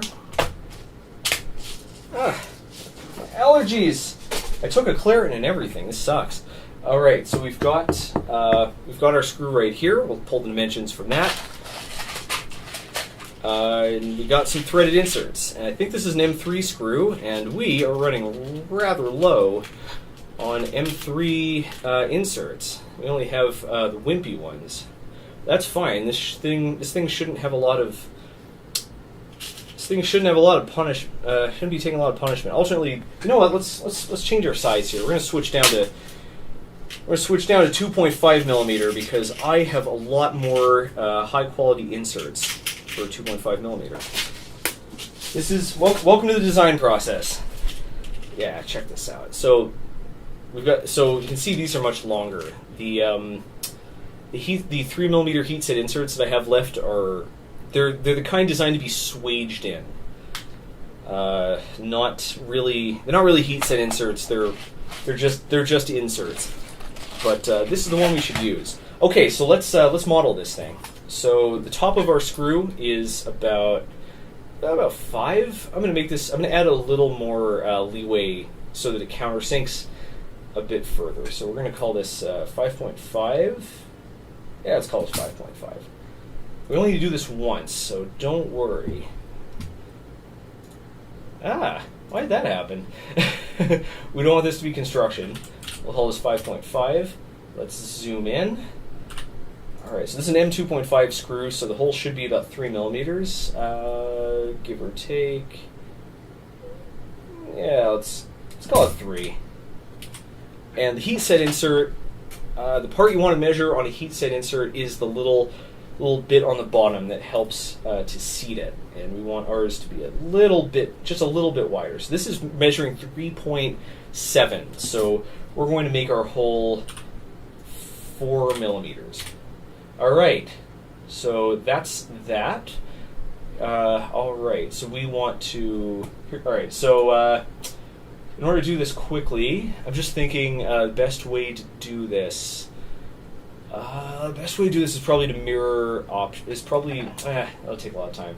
All right, so we're going to copy these and we'll mirror them across this line. Very nice, and then we'll mirror again. We'll mirror our original and the one we just mirrored. And I don't have another line for that, I just realized. Yeah, let's see. Where can I draw this? So we'll draw a construction line between here and here. Then we'll draw another construction line that is, so you draw another construction line that's, still having a lot of trouble with this thing. Alright, that's parallel, and we'll midpoint both of these, and now we should be able to do this mirror properly. So let's select. Helps if we actually select the mirror tool, doesn't it? So let's select 1, 2, 3, and then our clone 1, 2, 3. All right. Why are there 7 objects selected? We don't want 7. We want 6. All right. Mirror line is right here.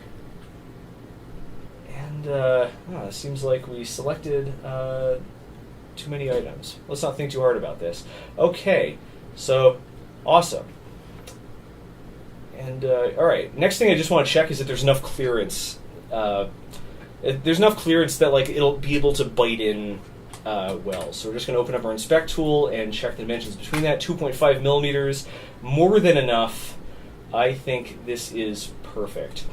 Next thing to think about is how we intend to attach. Next thing to think about is how we intend to attach this to the.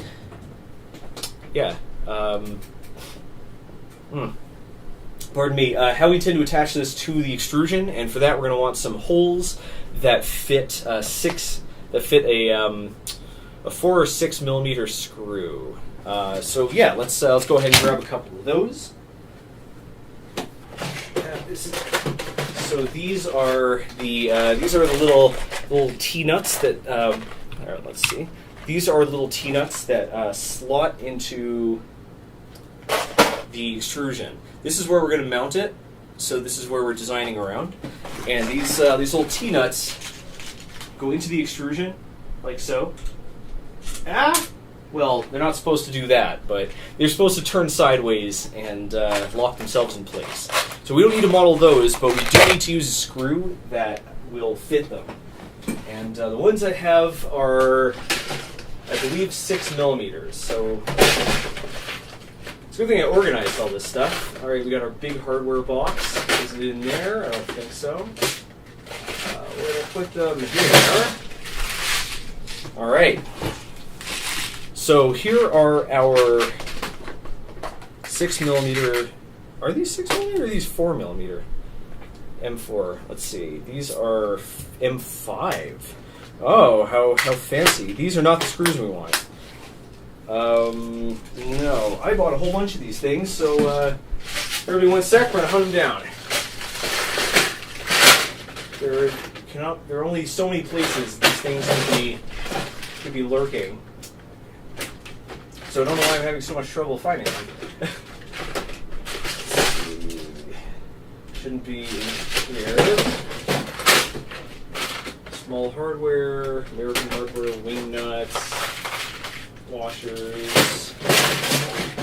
Alright, there we go.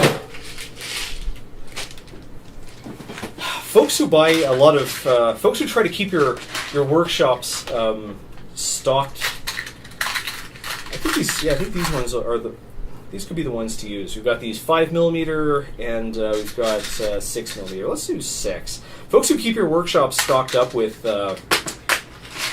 like small hardware, how do you pick which sizes you get? Do you just like get every size of like M2, M3, M4, or are you more selective in picking? Are you more selective in picking them? Like, how do you organize them? Because last thing I want to do is like set up a big wall with like sizes, and then I'm like, oh, I now have 32mm M2.5 screws. I guess I have to move everything down. All right, let's do some more design before we lose all of our viewers and everyone starts hating us.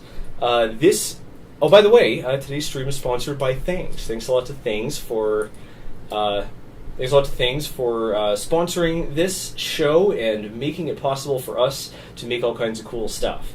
Things is your source for all kinds of 3D printable items, whether you want to share your projects or you want to find other people's projects, or you just want to search across the web for you just want to see what's out there. Use the link in the description, go to things.com, use their augmented reality tool to visualize it in real life. And enjoy. Enjoy all of my projects from all of my videos.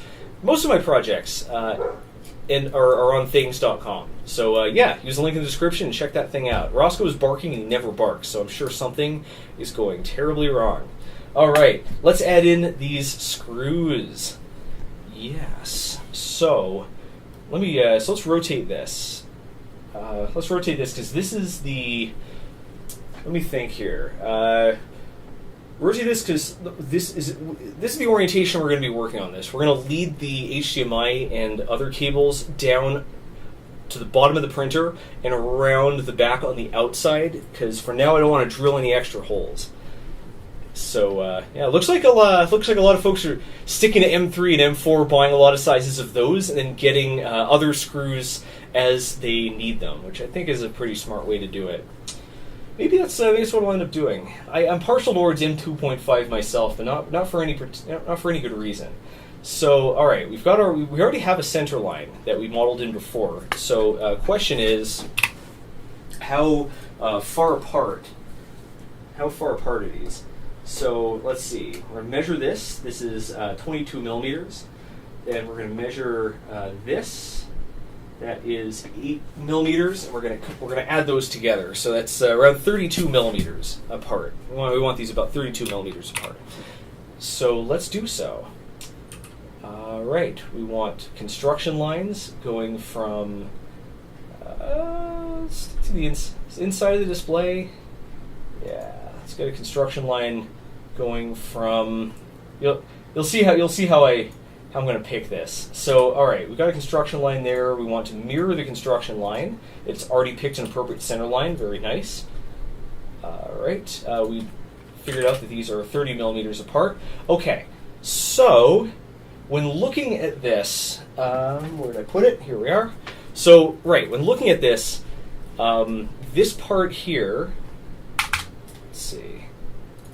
Yeah, so these lines here designate where electronic components are. Now, my original thought was try to put these screws somewhere that they're not at risk of colliding with any colliding them with any electronic components, but it looks like that's not going to happen. So we'll put one of ours right here where it's not at risk of colliding with anything, and we'll just put the other one here and hope for the best. There aren't a lot of. So this part here, even if it collides with something and blows it out, that's the sound section. That's the audio amp and stuff, and we're not using that. So it's fine. We can destroy stuff. I'm going to pull the HDMI cable out because it's already served its purpose, and it'll make it a lot easier to handle this. So there we go. All right. So let's put this here. So we don't want this to be. Oh. All right, so the cap of this screw is about, let's see, the cap of the screw is in the neighborhood of 11, let's call it 11 millimeters, close enough. Yeah, 11 millimeters, and let's see, the shaft of the screw, this is an M6 screw, so it's going to be 6 millimeters. So let's, about 6 millimeters, so let's call it 6.5. We're going to call it 6.5 because we want a little bit of wiggle room to help us position, to help us line the nuts up within the slot. So let's call this 6.5. 6.5. All right. We don't need a mating end to this because the nut is taking care of that. The nut. All right. How far do we want this? This can be arbitrary. Let's just call this 16. Okay. Cool. So, yeah, to make this symmetrical, we'll just, let's see. No, we don't want this mirrored. We want a circular pattern to make this symmetrical. Select the stuff. Why is it selecting the wrong thing? Changing the display density has been having some very strange effects. Looks like we actually need to designate the point ourselves. There we go. All right, so let's do a circular pattern. Picking these two objects. Our center point is this, and we want two of them. And cool. Okay, so this is going to work. It's going to collide with the HDMI port. So let's just make this one a little bigger. Can we move this out of the way? 22. Can we go further? 24, 25? There we go. Perfect. Jose Acosta, thank you so much for the super chat. Side note, my cheap digital caliper is giving me issues. What would you recommend? I got this pretty fancy Mitutoyo caliper, and I love it. This is a great caliper. A caliper is one of those things where if you do a lot of 3D modeling, you are going to use it all the time, constantly, for everything. So, yeah. You're going to be using this for everything, so it's worth spending a little more on. It looks like I missed a super chat. I am very sorry, Akalia. Thank you so much for the very generous super chat. Yee, new 3D printer. USPS just delivered my Ender 6 and the Hemera upgrade. I'm really impressed with the Hemera. The filament path is really short, and it's intrinsically all metal, and I'm really impressed by it. Also, the same extruder, you can make it either using the same parts, same kit. You can either make it direct drive or Bowden, and I think that's really cool. I like it a lot. Yeah, you gotta get the Mitutoyo. I'm thoroughly satisfied with them. So with this, I believe we have everything we need. I believe this is everything we need to actually perform our model here. So we're going to finish our sketch. We're going to save our work, and let's take a look at how I dimension this for the data blaster. Luckily I can just copy my my dimensions down. So, right, it looks like for the rim we gave ourselves 1.2 millimeters. That's about flush, I think. We could make it go in a little bit deeper if we want. I don't think it's strictly going to be necessary. So yeah, let's begin by performing an extrude on. Let's see. So we're going to want to extrude everything that's not going to have a display over it. Here we go. By 1.2. Very cool. Okay, so then we've got this bit here. This is the amount of CoreXY has given me a few quid. It's not pronounced Hemera. It's pronounced Hemera as in hedge. Hemera? I've heard it was pronounced Hemera, and I, in fact, have had a couple people tell me that the H is silent, so it's Hemera. So who knows? Hemera. I will just call it, we should just call it, hemorrhage instead. Reagan, thanks a lot for the super chat. For prototyping, I use 2 millimeters for fiddly bit, 4 millimeters for workhorse, 6 for hinges. Keep it minimum tools a project and even numbers. Me? I typically use M2.5. That's sort of where I start, and I'll change that up from there. But now that I have finished building this guy, I have a lot of M3 hardware. So I might actually switch to M3. It's also a lot easier to find M3 stuff like sockets and whatnot. So yeah, I don't know. I think I'm going to switch to whole numbers. I think I'll go down to M2 for small things and M3 for bigger things. I don't usually make things large enough to use an M6 or something, but who knows? Okay, all right. So I made this 7.5 millimeters, but I think it's actually a little low. I think it's actually a little narrow. I'm going to make this one a little bit deeper. Hang on a second. I'm going to make this one a little bit shallower because I think on the Data Blaster, the frame is putting pressure on the USB or on the cables, or maybe it's the cable itself that's the problem. So the actual dimension here is. Wait a second. I'm mixing a couple things up here. I think. Yeah. So let's see. To bring it. Yeah. So the dimension I'm looking for is not that one. It's between this and the. Yeah, between this and this. That's still 7.5 millimeters. So where am I getting that? That seems off. So we've got 1.2 millimeters, and then we've got. So where'd that 7.5 come from? This is why I'm working off known good dimensions instead of like eyeballing it myself, because I don't actually know where that ended up. So it looks like. Yeah, so it looks like that's the dimension between the backside of the touchscreen and the top of the circuit board without any of the components on it. So I think that dimension was good. We're gonna keep that one. Yeah, and our support is going to be. Yeah, this is where things get a little tricky. All right. So then, yeah. The rim, I just realized that the rim is not going around the entire thing. Is that going to be a problem? I don't think so. Jeff says, geez, just Control-C and Control-V. We can't just copy and paste. The makeup of these projects are completely different. I know it's not the most pulse-pounding, I know it's not the most pulse-pounding thing around, but, So we need a surface for this to glue onto. Is that what this is? So we're gonna need a surface for this to glue onto. So let's pick this stuff right here. We're also gonna pick everything we just extruded. I know it's not the most exciting, but this is what an unvarnished look at the prototyping process looks like. I feel like I've been glossing over stuff a little aggressively lately. So yeah. So we're going to start from the geometry that we just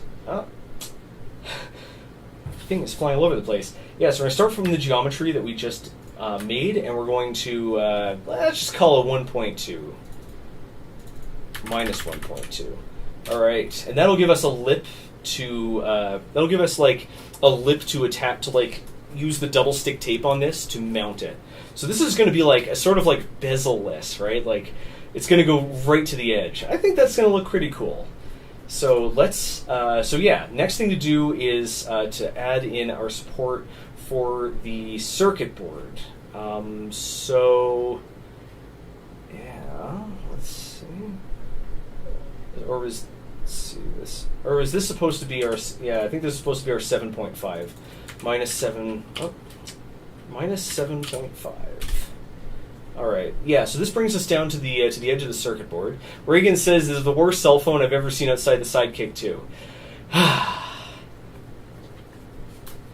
With friends like these, who needs enemas? All right. So we'll go back and add in.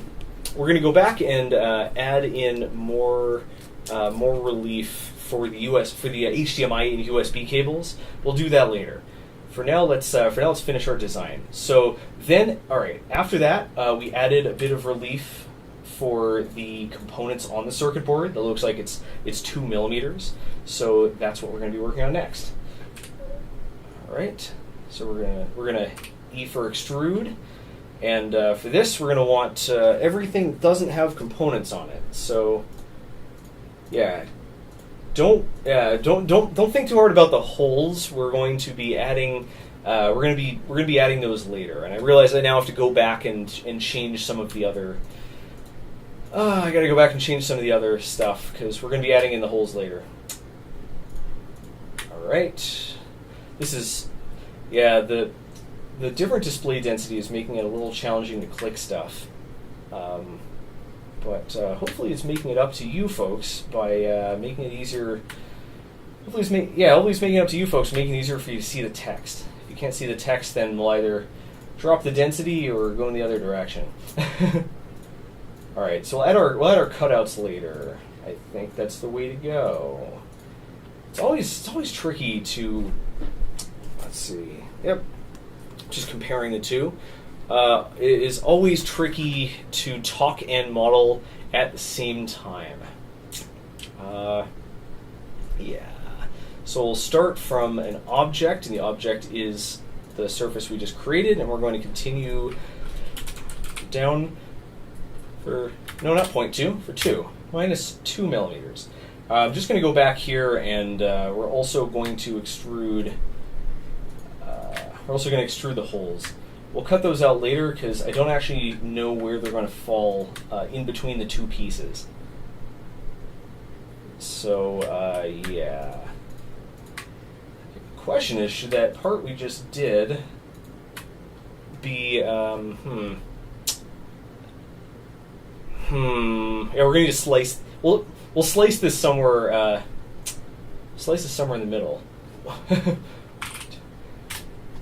We'll slice this after the fact because yeah, we can't build this in one piece because then once we glue the display in place, we'll never be able to remove the assembly from the extrusion. And I am going to make some mistakes, and we're going to need to do that. So yeah, and then finally, okay, good. All right, so. This brings us, all right, so this brings us down to the, let's see, all right, so this gives us everything we need to support the main board. We now need to continue on for the HDMI and stuff. So we're only going to be modeling this on the board itself. Let's see. So so that's this cutout here. So we're only going to be modeling this part on the board itself. We're going to cut out what we need for the HDMI cable and stuff afterwards. So let's continue. Let's take a look. So where's our HDMI? Where does our HDMI end up? Or have we already taken that into account? So 2 millimeters. So let's just double check. I might have already taken this into account. So question is, all right, so from the top of the HDMI port to the back of the touchscreen is in the neighborhood of 13.75 millimeters. So let's see how far we've gone here. So from the back of the touchscreen to the lowest point on our drawing is 7.5. Shouldn't that be deeper? Oh, it should be the bottom. So that's 9.5. So we do need to make, let's see. So yeah, we do need to add a little more to this to bring ourselves to the bottom of the HDMI. Alrighty. So then for this we want to extrude literally everything except this one square right here. Cool. So let's. There's so much to select.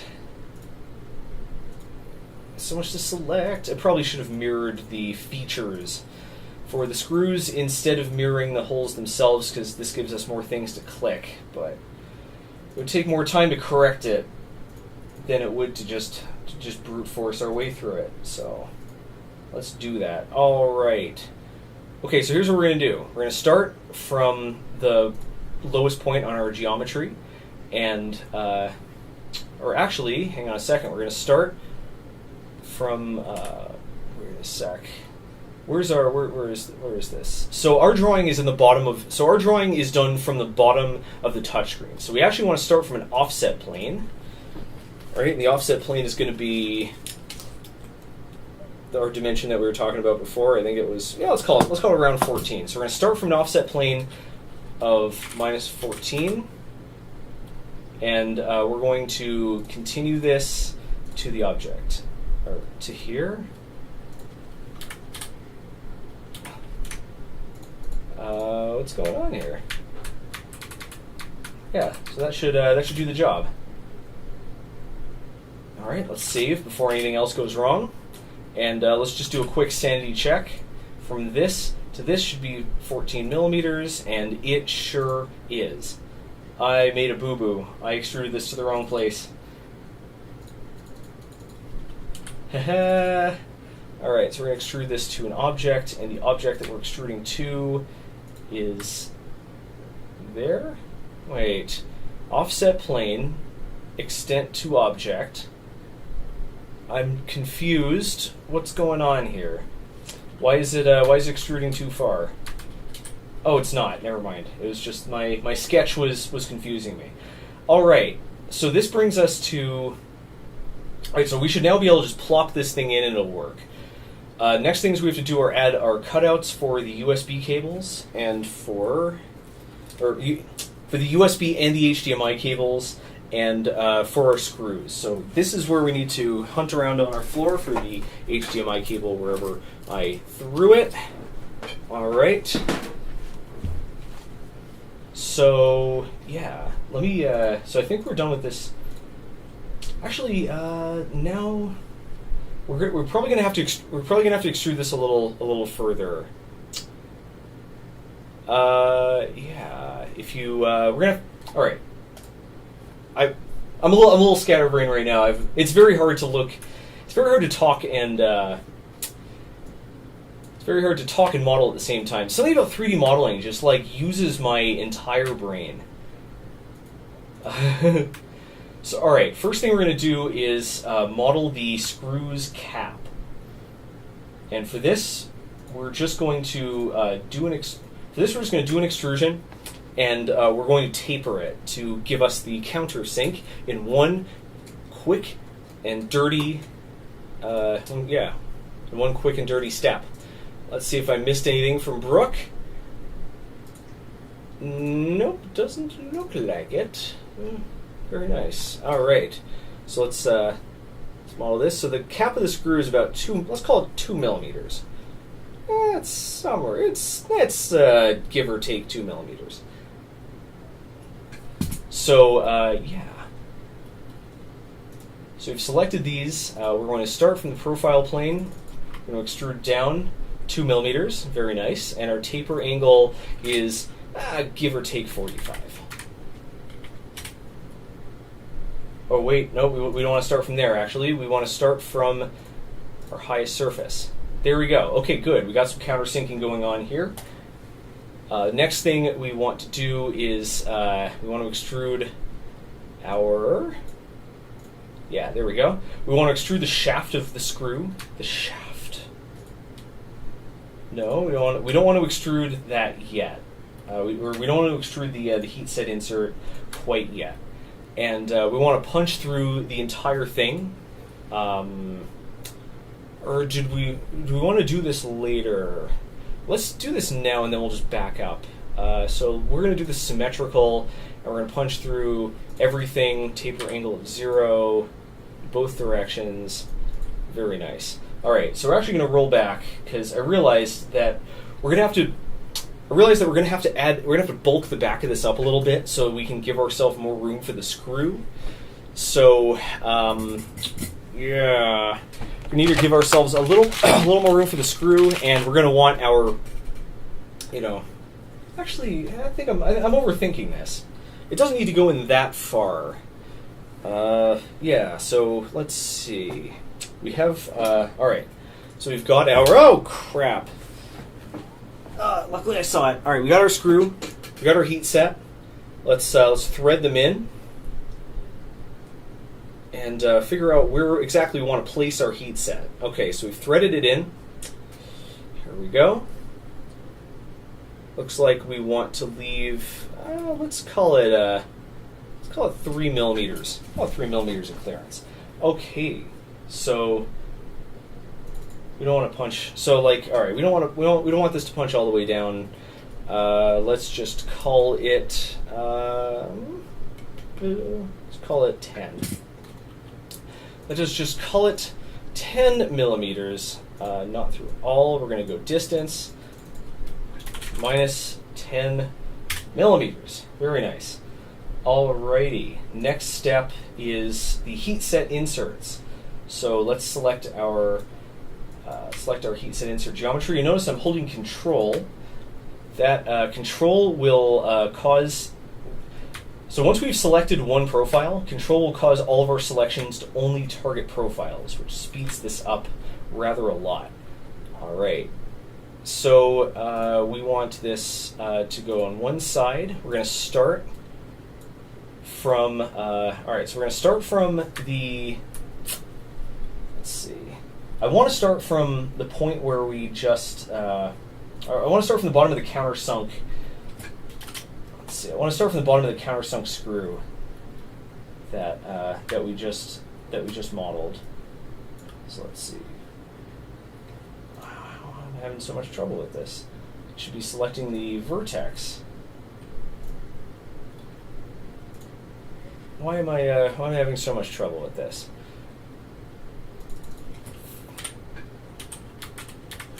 So whatever this is, we're going to start from 3 millimeters below it. But I should be, but like, I don't know why I'm having so much trouble selecting the bottom of this countersunk bit. Huh. Let's just then we'll just use the same dimensions. So we're going to start from. All right, so our object, we're going to do this. So we're going to start it from minus 2 millimeters to bring us to the bottom of the screw head, minus 3 millimeters to give ourselves a little wiggle room. And the length of our heat set insert is it's 5, but let's just call this 6, because some of the plastic that we push out of the way as we insert it is going to pile up at the bottom. So you can never insert a heat set insert all the way. So yeah, let's just switch over to section plane. Let's make ourselves a section plane. Just make sure this looks reasonable. Yep, this looks fine. So we've got our countersunk head. We've got the shaft of the screw, and then we've got a generous area for the heat set insert. Very, very nice. Cool. And looks like we've got that in all the positions. All right. So next thing we got to do is we have to give ourselves a little more room for, a little more room for our T-nut. So let's figure out how much room exactly we need. All right. So when this is bottomed out on the T-nut, we have we have about 3 millimeters again. All right. So we're going to need to leave 3 millimeters of space plus a further, let's call it 4 millimeters for the head of the screw itself. And looks like, so the lowest part, all right, so this bottom part here is 4.5 millimeters. So we have a little bit of wiggle room. So we need to give ourselves 6 millimeters. Stand by one sec. All right, so we planned out 7 millimeters, and let's give ourselves 2 millimeters from the bottom. So we need 5 millimeters of space. Cool. So I'm just going to hide the body, just like my average Friday night. Right, we're going to extrude everything. Yep, from there. All right, so we're going to start from the bottom. All right, so we're going to start from here. No offset, and we're going to give ourselves, we decided 5 millimeters. All right, so this is going to stick out a little bit. That should be fine, but let me just quickly confirm that this will actually fit. So this is saying it's 33.5 millimeters. So I'm going to set my caliper to 34 millimeters. Give ourselves a little wiggle room and just make sure that this completely fits. Wait, that can't be right. It's 83.5. Yeah, that makes a lot more sense, doesn't it?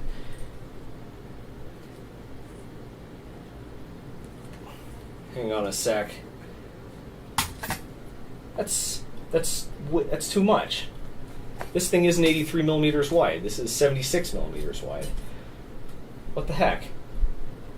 Are these... The two can't be different sizes. 83 millimeters for... Something funny... Hang on a second. Something funny is going on here. I'm going to go back to the Data Blaster and take a look. What's going on here? From here to here... Fusion 360 is encountering slow performance. Oh my. That sounds like a them kind of problem. Let's investigate this. So from here to here is 77.5. So how did that become... So that's correct. How did that become 80? What is going on here? 77... this has a rim around it. I just didn't extrude it. All right. Okay. All right. Let's set this thing to what did we say before? It was like 84, and let's just make sure it fits.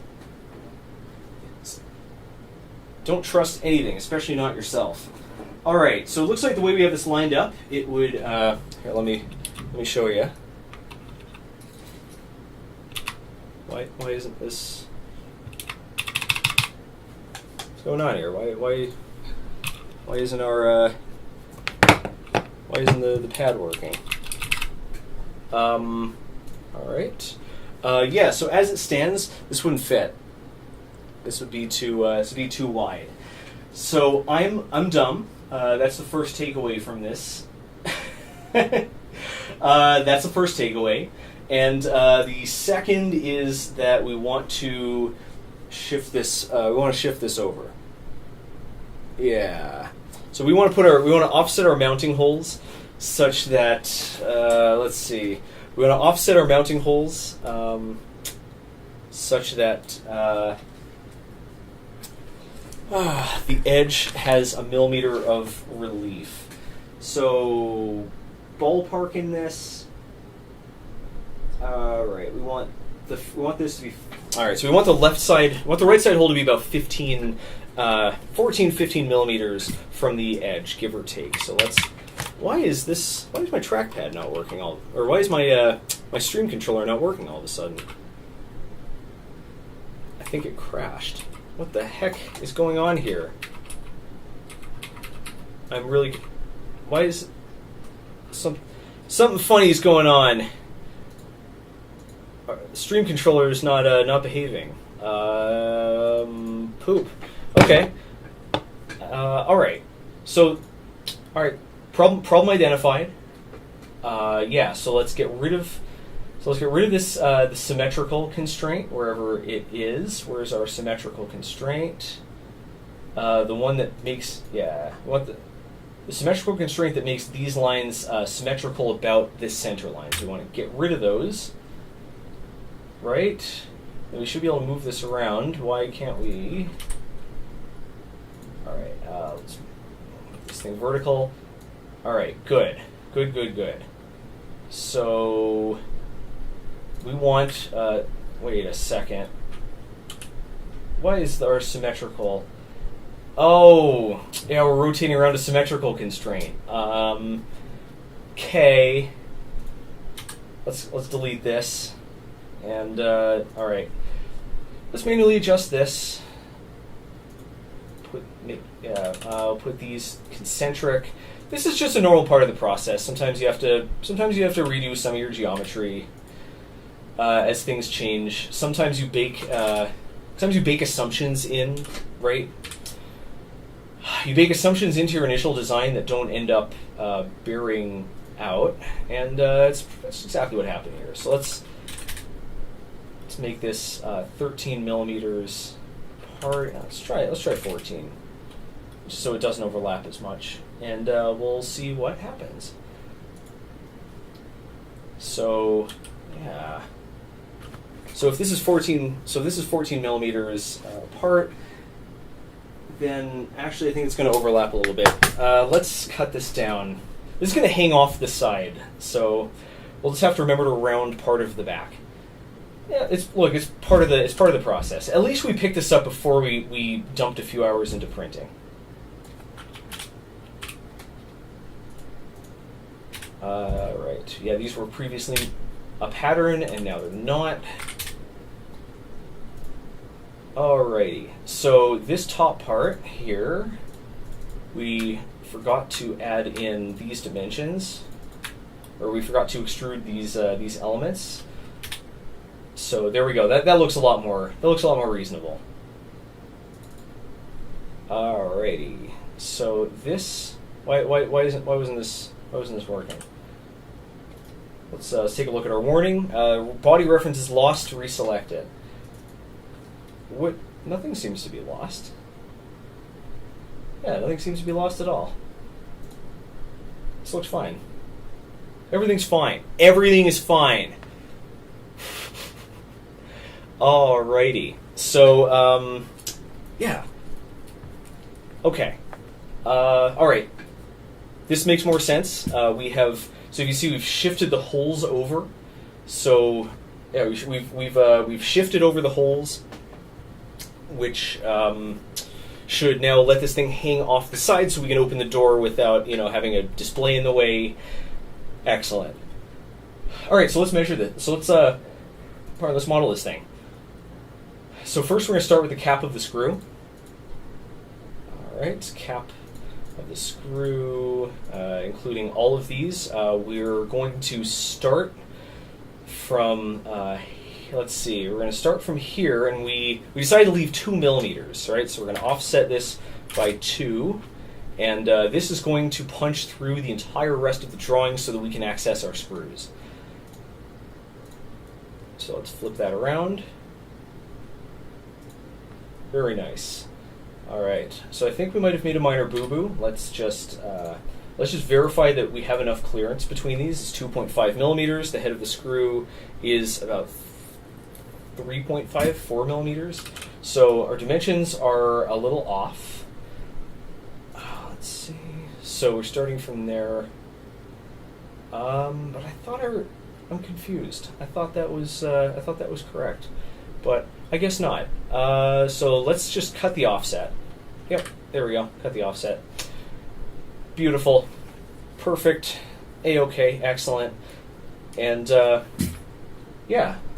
So yeah, we punched that through, and now the hole for the shaft of the screw just goes straight through, and we'll adjust things so that is also the correct dimensions. So let's extrude this and this. Extrude this. We're going to start from an object, and the object is going to be the base of the screw. No. Yeah, there we go. Going to be base of the screw, and we're going to go through everything. Everything. All right. So let's see, distance between here. Let's hide our sketch so we can select things more easily.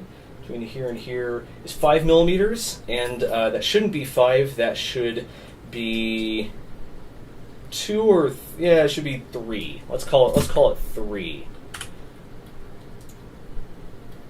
Froze for a second. You mean heebie-jeebies? So let's save. So let's just make sure. Yeah, these are 5 millimeters apart, so they're not going to collide. So this part here, we extended this. All right, so we extruded this to be 2 millimeters too deep. How did I mess that up? All right, cool. What's our warning here? That's weird. Our warning seems to be nothing. All right, so this is it. Only thing left to do is we have to model in cutouts for the HDMI cables. So yeah, let's grab our thing. We're going to want to model this one on the side. Yeah, there we go. Yep, and there we go. All right, so these are the. Did we set up this drawing on the wrong plane? I think we did. It should be here. All right, so let's create a sketch on this here face. I don't know what, like, that's really weird. Okay, so let's project. All right, so let's project the dimensions that we, or let's project the spot we already did for the HDMI cable and the USB cable. Right, we'll project that on, and where are we going to start this thing? We're going to project. So this right here is the top. So this bit right here, this geometry, is the top of the USB or the HDMI socket. So let's project that too, and we're also going to want to probably project the surface that we're on. All right. So this should give us all the information we need. So yeah. So we got our USB. Are we? Yeah. All right.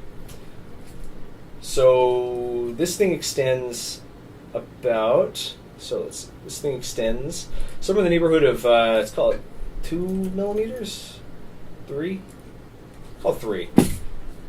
All right. So we're going to offset this line by 3. Is that right? Did we just not leave enough? Not leave enough room here? Or is this going right to the back? I guess it's going right to the back. So then let's not. We won't even worry about this. Let's just bring this all the way off the top of the earth. All right. So from the back of the. All right. So from the back of the touch screen to the bottom of the HDMI cable, it's neighborhood of 5 millimeters. Let's call that 5 millimeters. All right. So basically, this is going to be our cutout. This is going to be collinear, or this is going to be coincident with this. These are going to be 5 millimeters apart. We're going to bring this all the way over to the HDMI cable over here. So this is going to be collinear with this. And let's see. Let's hide that. And then this needs to be brought all the way. There's no special cutout for this because the micro USB port's only like 2 millimeters tall in the first place. Cool. So this needs to be extruded all the way. No, not all. I said all, but I didn't mean it. Right to here. Okay. There we go. So this is going to be the cutout on the back, and that is our model. So let's hide this as well. All right, this is it. This part is ready for testing. Yeah, this part's done. It's ready for testing. Next thing, only thing left to do is we need to split it into 2 parts so I can take the display off and access it. So that has to be in between. So that has to be somewhere along this mounting screw, or at the bottom of the mounting screw, because that's the only place we can. Let's do it at the bottom. Or let's do it. Yeah, let's do it there. So here's how we're going to do this. We're going to construct an offset plane using the top of the heat set insert as our plane, and then we're just going to split. Where's our split? We're going to split the body. A lot of things to be taken the wrong way out of context here. And there we go. We now have 2 parts: a top plate and a bottom plate. Yep, we now have a bottom plate that's going to get attached to. Bottom plate's going to get attached to the thing. And then we're going to put the thing in there. Then we're going to screw the thing on top. Radical. So let's see. Just some little bits of cleanup. Then I'm going to. So corners like to curl, right? Corners love curling, but rounded edges don't. They don't curl very much. Yes, split that body. I can always trust all of you to be a bunch of pervs. Yeah, and I think I'm going to chamfer the bottom. Actually, no, we don't want to chamfer because then it's going to have an overhang. But let's just... All right, we're going to undo. I'm just going to round the bottom so it looks a little nicer, and so I don't scratch myself if I like bump up against it. Like if I mess up and bash my something or other into it while walking past the printer. It'll also make it look a little more, look a little slimmer. All right, so now we do the chamfer. 5. All right, that looks good. So obvious thing to do here is to try to print this. I think 5mm is too aggressive. Obvious thing to do is to try to print this on the Toolchanger itself. If we want to make the color consistent, then we are going to need to print. Let's see. Then we're going to need to load some PETG. We're going to need to pull that out of the Prusa, and we're going to load it in here. What do you say? What do you think? Is that our play, or should we run it off in the other room and do something else, like try to wrestle with a multi-material print here? Any preferences, folks?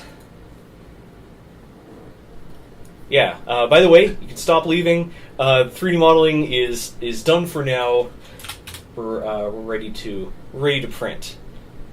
David says I have a small overhang in the USB port. I guess there's a bit of a. I guess this is an overhang. This is a bridge. Yeah, I guess there's no reason not to just extrude this. Let's hide this. Yeah, we can just carve that out.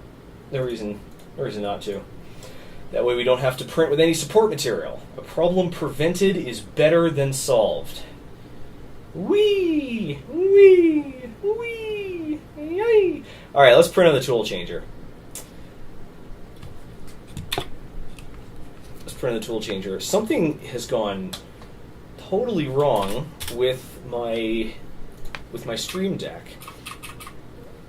And I don't know what it is.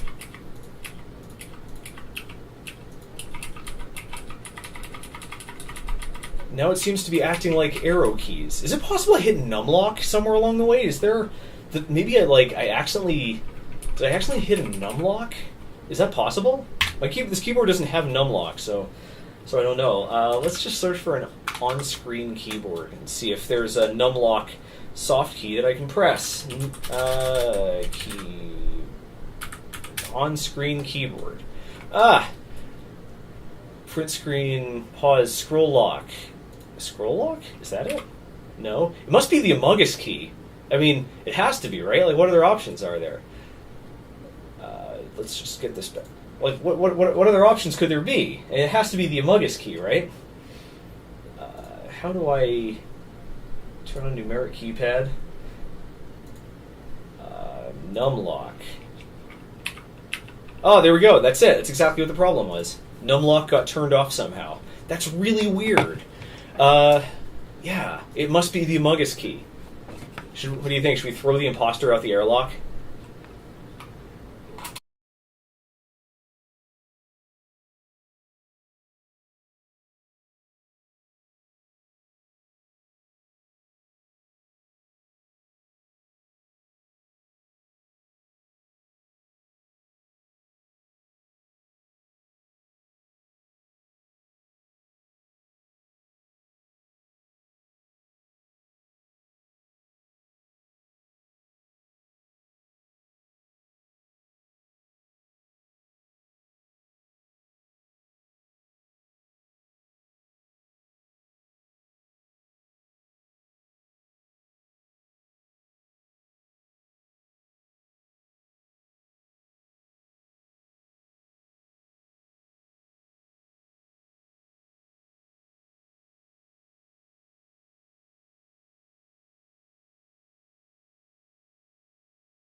Yeah. Oh, am I better? Am I better? I think I... Oh, what happened? What happened? What'd I do?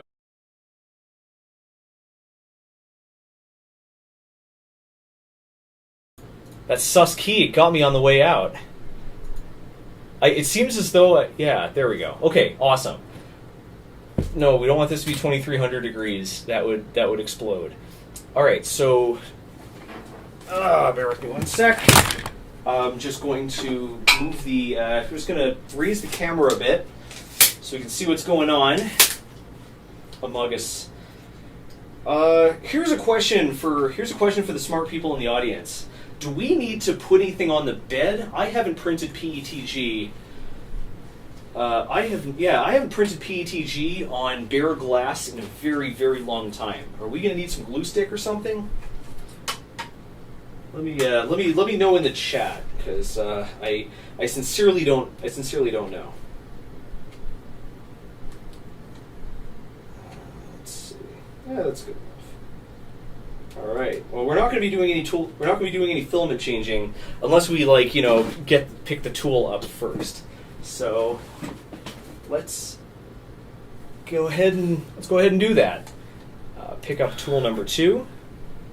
There we go. Looks like we're going to need the glues tick. Alrighty. So then I'm just going to... Oh, wait, we made a boo-boo. I hit a home button while we had something attached. Uh-oh. I hit a home button while we had a tool engaged. I think everything has gone wrong here. I think we screwed up. Oh, it's preheating first, and then it's gonna.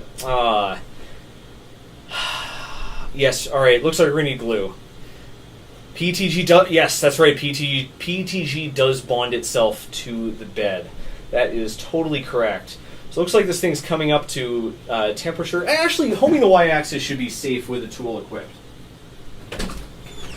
So let's get in here. We're going to need one of these. We're going to need one of these. All right. So this is the filament that we've been printing.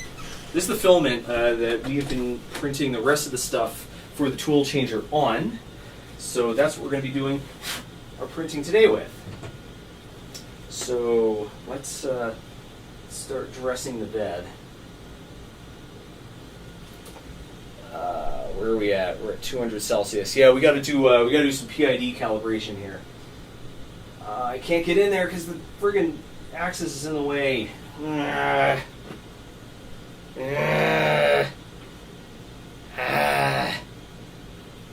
soon as this thing, all right. So this thing is here. Let me show you.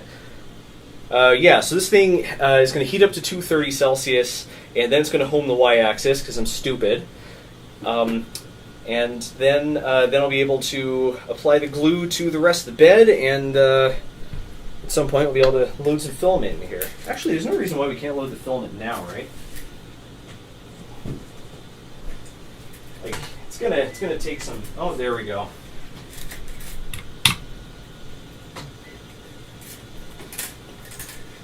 All right, so now that that's out of the way, let us glue. Slather it on. Lots of slathering going on here. All right, very nice. Maybe we should have run this off with the Volcano, but then I'd have to adjust the tool diameter and a whole bunch of crap. Okay, so glue is applied. Let's feed the filament in through this very, very long guide tube. This thing is a real long boy. Come on, let's see if it gets through the coupler that I printed. It's not. Oh, there it is. Made it through. There's some friction in there, though. Yikes. Actually, no, the friction's happening somewhere else. Not that it makes it any better, but okay. Filament's going over the cable group. There's a lot of friction in here. All right, it's going into the extruder. I'm going to pull out the guide tube so that we can load it by hand. Let's see. Does this help at all? I think. Yeah, it's making a pretty aggressive turn here. And There's no real way to prevent that, is there? Let's see. Yeah, this is going to take some work to pull this filament through. We might have some feeding problems. The other one wasn't as bad. I'm going to open up the coupler, see if that has any effect. Not really. Well, let's see how this plays out. Don't worry, we'll be out of this in a sec. All right, perch that in place, and we should be able to just click load filament, and should work. Oh, we don't have any filament presets, so I have to do this by hand. All right, so many gotchas here. There's a chance we plug this in backwards and it won't engage.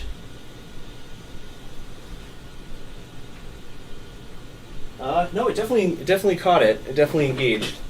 Let's feed a bunch more filament in. Oh, it's happening. It's happening. Oh, there we go. There we go. Oh boy, oh boy, oh boy. There we go. It's pooping out a little bit of filament. There we go. All right, we have PETG locked and loaded.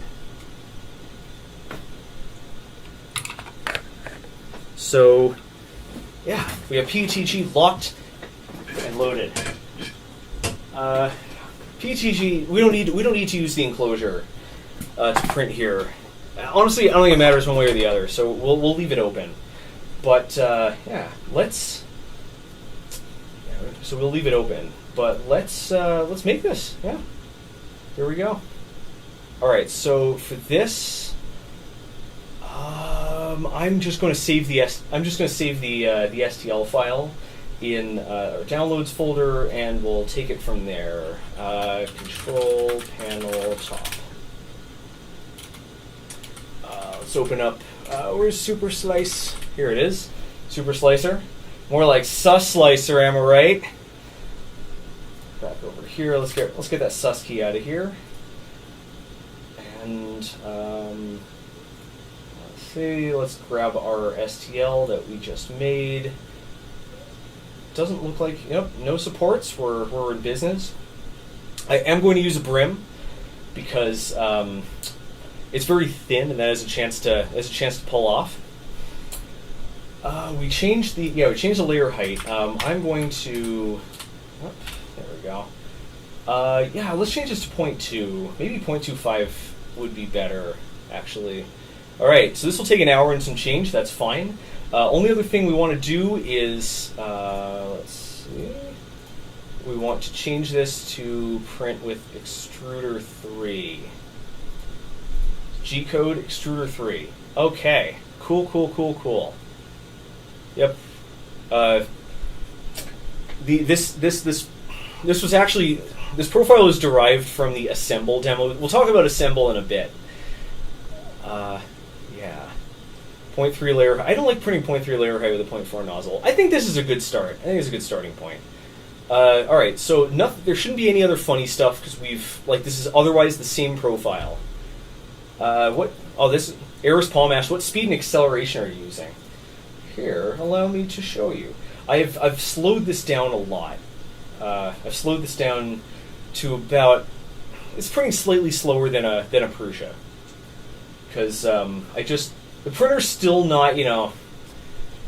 Printer's still not. I'm not totally confident in it. Let's just say.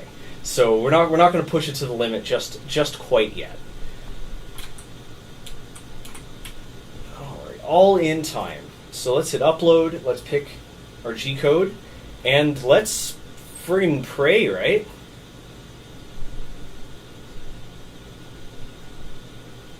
Alright. Looks like I actually... Oh, wait, hang on a second. I forgot to change the material. I keep forgetting. I forgot to change the material. Alright, we're going to cancel that. We got to go back to our filament settings, and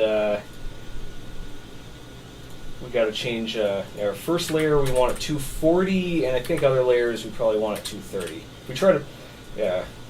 Bed probably want like 80 Celsius, 75. Yeah, something in the neighborhood. Filament type. I don't think this makes any difference. I don't actually. I have to set up our filament presets. Let's make sure this is canceling.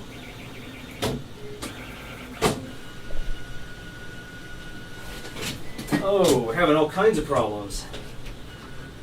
Oh, it did not like canceling that.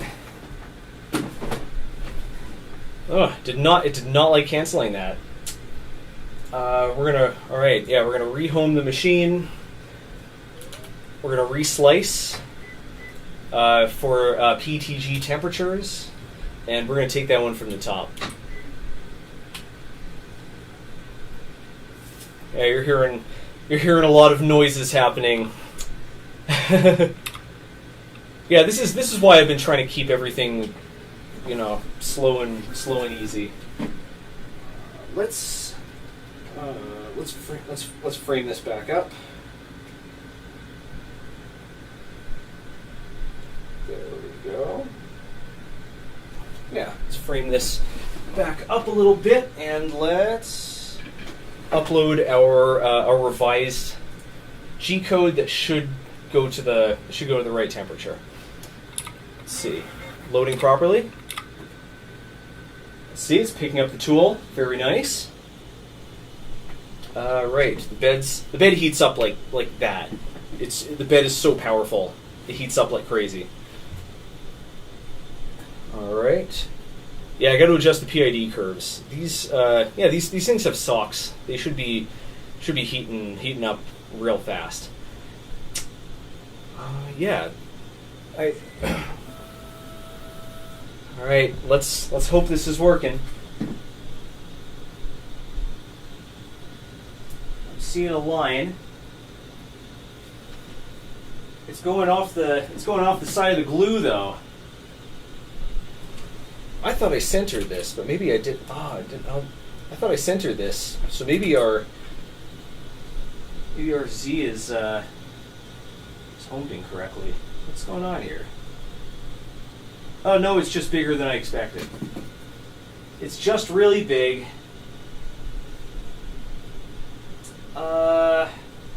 Let's see. Yeah. All right, we're gonna cancel this. I didn't glue all the way to the edges. So let's see. Yeah, canceling a print does all kinds of weird stuff. I don't know why. Rene, if you're still watching, this is a weird issue. Yeah, something about the cancel script just caused it to crash and go crazy.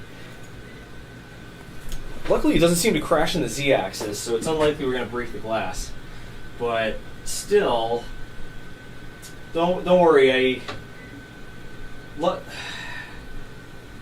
worry. If we break the glass, it should only take a day or two to get a replacement. And I've already got a bunch of the Z-axis homing switches, which like to get snapped off when you make a boo-boo. I have 5 of those coming in from DigiKey that should be here any day. So yeah, gotta be bold. Gotta be bold if you're in this hobby. All right, we've homed again, so let's start this one from the top. Maybe we should snoop around the scripts and figure out exactly what it's running when we cancel a job. Oh no, Rene had to go to work. Aw, come on. Yeah, the cancel script is a mess. I've adjusted most of the other scripts, but let's see. So while this is heating up, let's take a quick look at our script, cancel.g. Yeah, parking the tool should be this should be fine. Parking the tools, we do that all the time. We've done that like 5 times this stream. And I got rid of the purge, so I don't actually know what's happening here.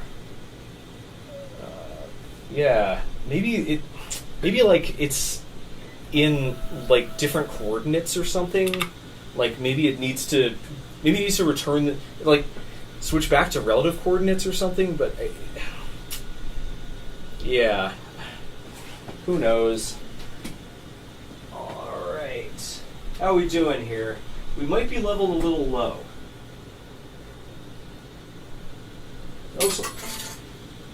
It looks like what's going on here. We're leveled a tiny bit low, so we're going to baby step this back. PETG prints at a PETG. You want a little more headroom than PLA. Where's our baby step control? Here we go. All right, so let's baby step it up a little bit. There we go. That looks great. Looks okay. Okay, so this is going to take around an hour and some change. So yeah, no, I think this is going fine. Yeah, I'll do all my troubleshooting and stuff after the fact. I think this print is going great. We'll see how our first layer looks in a few minutes. Yeah. In the meantime, let me show you exactly what we're building here. Unless you folks want to stay entranced by the printer. Any preference? You want to keep looking at the printer? Should we move on? Oh, there seems to be a little booger on the plate. Let's get that off of there. There we go. Don't want to run over the booger. There, let me show you what's. Oh, all right. Everyone wants to watch the printer. Let's get entranced by the printer. This is your 3D printer ASMR. Would have a printer cam in the corner. I guess we could do that. Yeah, no reason not to. All right, let's switch to our overhead cam, and I am just going to add. Where is it? Right here. We're going to add a video capture device, a printer cam. There we go. Now we can watch everything go wrong. Excellent. Alrighty, let's rearrange the furniture. I'll show you what we're actually doing here.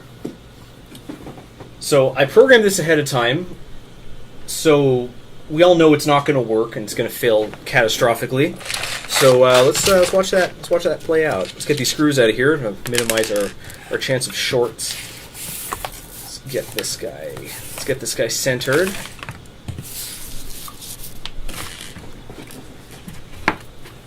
I wrote my password on that tape. You don't get to look at it.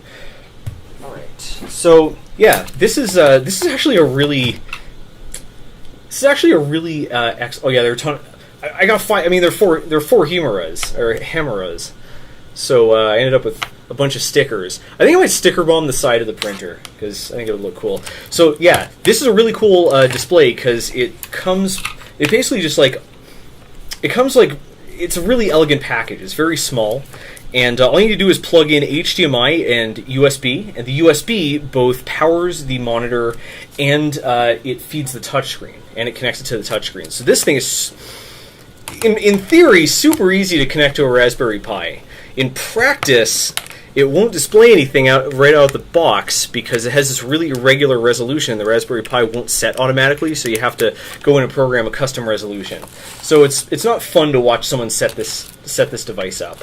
Looks like we're having some focus problems again. So let's stop that before it becomes too annoying. And let's also try not to reflect the fan. All right, so I've got this hooked up to a Raspberry Pi 2. I have this hooked up to a Raspberry Pi 3.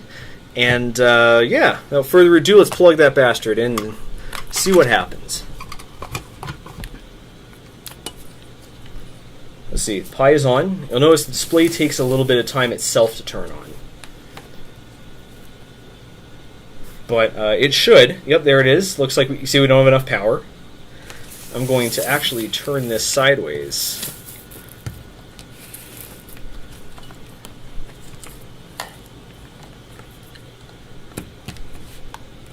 There it is. Look at that weird resolution. There we go. Let's get that out of here. And it's automatically starting up Chromium, and it's loading our control panel. So we should be able to see what that looks like. Looks like the skirt went down all right. Still seems... you know what? I'm gonna drop it back down. I'm gonna drop the baby stepping. Yeah, the bed is still. Yeah, the bed is a little uncalibrated, or the bed is a little not level. Let's say. There we go. So check that out. Yeah, isn't that neat? Wait, why did it stop? Yeah, so here we go. We have ourselves a control panel that we can touch, and since it's capacitive touch, it's very easy. Yeah, isn't that neat? It does look vaguely phone-like, doesn't it? But it's much taller. Let me prop this up at an angle to get rid of the glare. It does look a little phone-like, but yeah, check it out. It even shows like a little status bar at the bottom. If we go to type in a number, remember before we had that. Remember before we had that pad? So now we get a little number pad that we can touch, and because it's got that super stretch, it has enough real estate to, enough real estate to make all that work. It's pretty cool. Yeah. So that's where we're going to. That's what we're going to do. This guy is not 1920 by 480. It's 1280 by 480, which sounds wrong, but it's not. You can get 1920 by 480 versions, but this is the only one I found that has that nice all-in-one construction with the built-in touch screen. No, this is a capacitive screen. There's no stylus to be done here. It might look like it's resistive because it still has the protective film on it. We're going to peel that off very satisfyingly. Once we finish assembling this, because I want to minimize the scratches. This is 1280 by 480. Yeah, so I think it looks pretty good. It's not blurry in real life. I just turned off autofocus because it was being annoying. Yeah. By the way, speaking of, is there a link for the screen? I'd have to go back to the computer to hunt it down. But go on AliExpress and look for Wise Coco. That's Wise COCO. They have a whole line of displays, and this is one of the first ones you'll see because it's just very popular, relatively. Yeah, they have they specialize in stretch displays, but be careful. Most of them don't have a built-in touchscreen. So yeah, the longness is pretty neat. An interesting property about this particular screen is that 1280 by 480 is just two 640 by 480 screens. So, so two 640 by 480 screens. So, like, you can display two VGA things at once. It's very useful. Hawkreek asks, so, first time in one of your streams, this is building a tool changer for... How am I supposed to answer that? To have a tool changer? I don't know. Scott Latine says, I use the panel do with my tool changer. It's pretty good. Yeah, but it's $100 and I've already spent enough on this project. And also the UI is different. The panel do UI is much worse than the Duet Web Interface. Especially if you have multiple extruders. It's really awkward. Yeah, I looked at it, but I decided to just use parts we already had. Waste not, want not. You know how it works. They're pretty cool. Unfortunately, I haven't found a domestic supplier of these in the States. So I had to order from China, and it took about 3 weeks to show up, which is why I bought a bunch of them. So if something went wrong, alright, so technically there is a specific reason why I'm making this printer, and that is because we're doing another Every Filament episode. Remember how I said in the last episode that we were printing every filament? Well, that wasn't really accurate. It was just a lot of filaments. This time we're printing every filament. I have a sample of pretty much every printable material I'm aware exists. So yeah, we're going to print all of them. You want to see some? Like while we're waiting for this thing to print, would you be interested in seeing some funky filaments? I put most of them in back, but I can. But yeah, I have a few lying around. There are some exciting ones. JoeBD99 says, looking forward to the carbon fiber peak. That is one of them. I don't have very much of it though, so I have to be very careful. Let's look at some fancy filaments. Let me gather up the ones that I have lying around out here. My 3D printer closet is so full of filaments. It is downright ridiculous. Okay, so you folks get the idea. So yeah, basically we're going to be mounting this thing to the frame of the Toolchanger. And yeah, that's just how we roll. What? Oh, I unplugged the wrong thing. This one got delivered. Oh hey, we just got another delivery. I wasn't going to bother you with it. What do we got? Oh, all right. Okay, good. All right. So this box here has like dozens of filament samples that I had shipped in from the UK. But yeah, let's let me shut this thing off and let's take a look at some filaments. Oh boy, this is so exciting, isn't it? All right. So first we got some Tolman Nylon 230. For the last one of these streams, I'm gonna tilt this a little bit so we get less glare, which is not helping in the slightest. There's glare galore. Hang on one sec. I'm gonna try. Yeah, there we go. There's way too much glare. All right, so this is Tolman Nylon 230. So before I wasn't gonna do a whole bunch of Tolman's filaments because they're all PET. They're for the most part PETG and nylon. But this one is special. It's called Nylon 230 because that's the temperature it prints at. This is nylon filament that is supposed to print at about the same temperatures as PETG. So even if you don't have things like a heated bed or an all metal hot end, you can still print nylon, and also resists warping a lot more than standard nylon, so you might not even need an enclosure. So yeah, this is the nylon for the masses. That's going to be very interesting. This is one that I didn't want to buy because it's very expensive. But you folks deserve it. You've been doing a great job of supporting me on Super Chats and Patreon, so I bought it. This is ColorFab PLA LW. This is special PLA, or LW PLA. This is special PLA blended with an additive that causes it to foam up when it gets hot.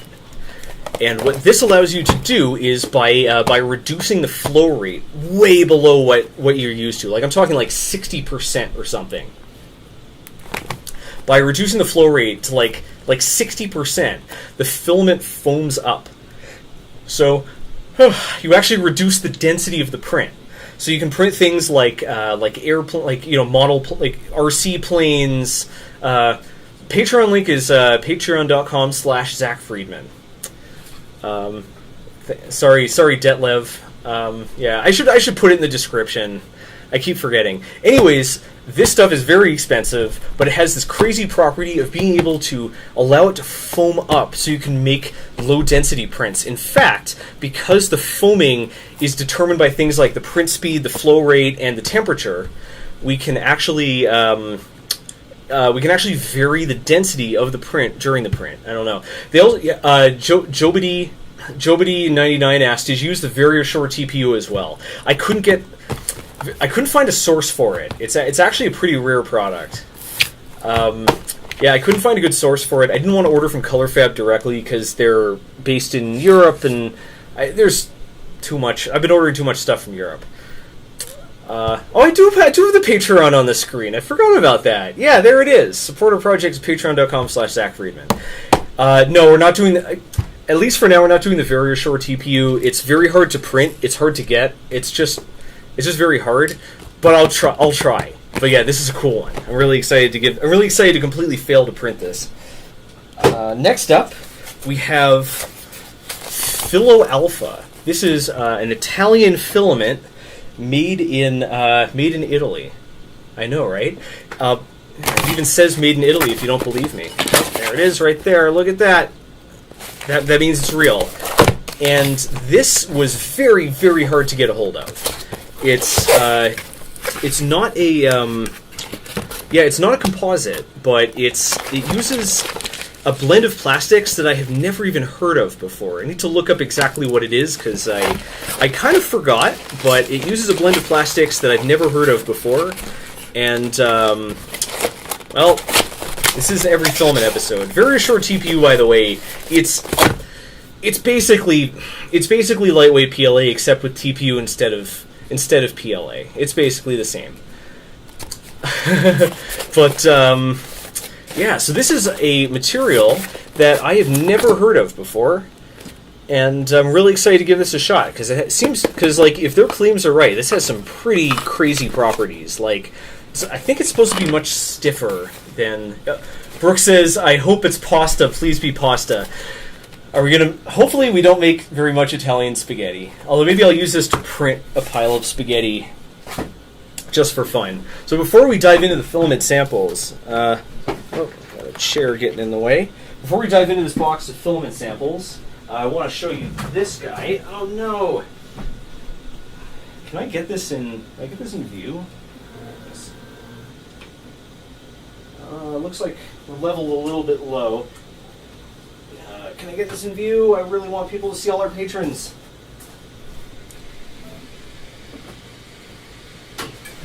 Hang on a sec. I want to see if I can get this guy in view. Not close enough.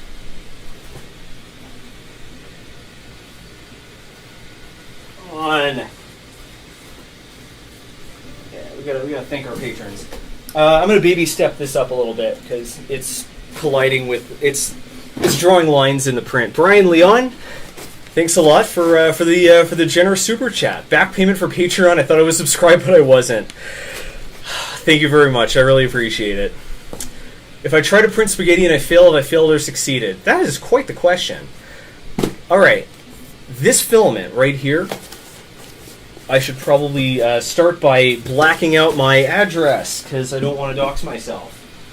I may or may not have done that in a past stream, and I feel rather stupid about it. Luckily, I have this data redactor thing. So, yeah. Okay, cool.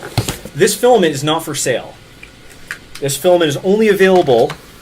This filament's only available from its creator, and I got in touch with him on Twitter and convinced him to send some over. And this material is PETG. Or it's not PETG. It's regular PET, also sometimes known as CPE for copolyester. And what's cool about this is that it's recycled. It's recycled PET. But the really cool part of it is that it's recycled from soda bottles, and he sorts the bottles before he shreds them and turns them into filament. He even included a little old benchy here to prove that it works. So yeah, we have a whole bunch of filaments here made of different soda bottles. We have Fresca filament, we got a Coke filament, we got a ginger ale filament, we have Mountain Dew filament. I like this one. I like this one a lot. Yeah, we're gonna make a Mountain Dew. We're gonna make a Mountain Dew benchy. Now we just need a Doritos benchy, and we're in business. Oh, we got an extra Coke just in case. So yeah, this stuff was made for me by the the guy who creates it. He collects hundreds and hundreds of soda bottles, shreds them up. I think throws some chemical in there to purify it, and then extrudes it down to make filament. Yeah. So we're gonna print benchies made of recycled soda bottles. We're gonna print a Coke benchy, a Dew benchy, maybe even a ginger ale benchy. Yeah. So I'm super excited about that, and they also sent me a rather nice card, which I find very sweet. It has an inspiring. He wrote an inspiring message in it as well. Dream it, print it, change the world. Yeah, so this is Josh at jrt3d.com. That's Josh at jrt3d.com, and he's very active on Twitter. Yeah, so this is I'm pretty stoked about this. We're gonna print some Soda Banshees. Let's check back in with our let's check back in with our print here. So first layer looks a little rough. The with a print this, so the bed isn't. We never got the bed perfectly level. The bed has a slight tilt towards the right side of the printer. It lists towards the starboard bow. And we never got that corrected properly. And with a print this wide, it's causing one side to be a little too close and the other side to be a little too far. So this isn't going to be the best looking print, but it'll work. Maybe we'll try to fix that later. I think it's a problem with the axis, not with. We tried to fix it before. I think it's a problem with the axis, not with the bed itself. So we might. So we're probably gonna have to do something like square the frame back up or shim the bed or something like that. Reagan, thanks a lot for the super chat. So he says, PLA, organic polylactic acid, whatever, can break down in like 6 months being biodegradable. Have your projects aged. Avoid sun. All right. So PLA is biodegradable, but that can be a little bit misleading. See, PLA is biodegradable, but in an industrial composter. It is not like it will start to degrade. Right? It'll start to degrade a little bit, but it's not going to fully. It's going to degrade a tiny bit, but it's not going to fully come apart. Is this the right one? I hope this is the right one. I ordered a lot of stuff. So as long as the parts aren't left outside, basically as long as the parts aren't left in contact with water repeatedly and they protected from UV and the heat is fine, like they last for a long time. I'm not too worried. All right, but this is the big one. This is the big one. There's this site, globalfsd.com. That's globalfilamentsampledepot.com. And they are exactly what they sound like. They carry samples of exotic filaments from all across the world. And I cleaned them out. I got pretty much everything they had. So this thing is loaded to the top. Look at all these. Loaded to the top with like a dozen samples of film, tons of crazy stuff. What do you say we snoop around? All right, let's start at the top. This is Bendlay. This is Bendlay Flex. Kai Parthy is this mad scientist, I think in Germany, who makes all kinds of bizarre exotic filaments. In the last video, we talked about mold lay, and we showed off lay brick. We showed off this filament he made that's semi-flexible filament mixed with particles of limestone or something. This is their flexible filament, and it has a really weird texture. So normally flexible filament like TPU is more floppy, but this one, it's like you can bend it and it snaps right back to where it was before.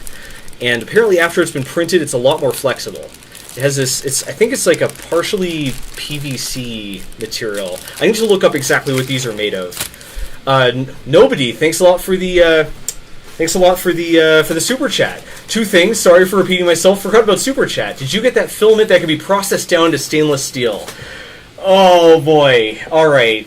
No, I'm not. No, I'm not getting that one.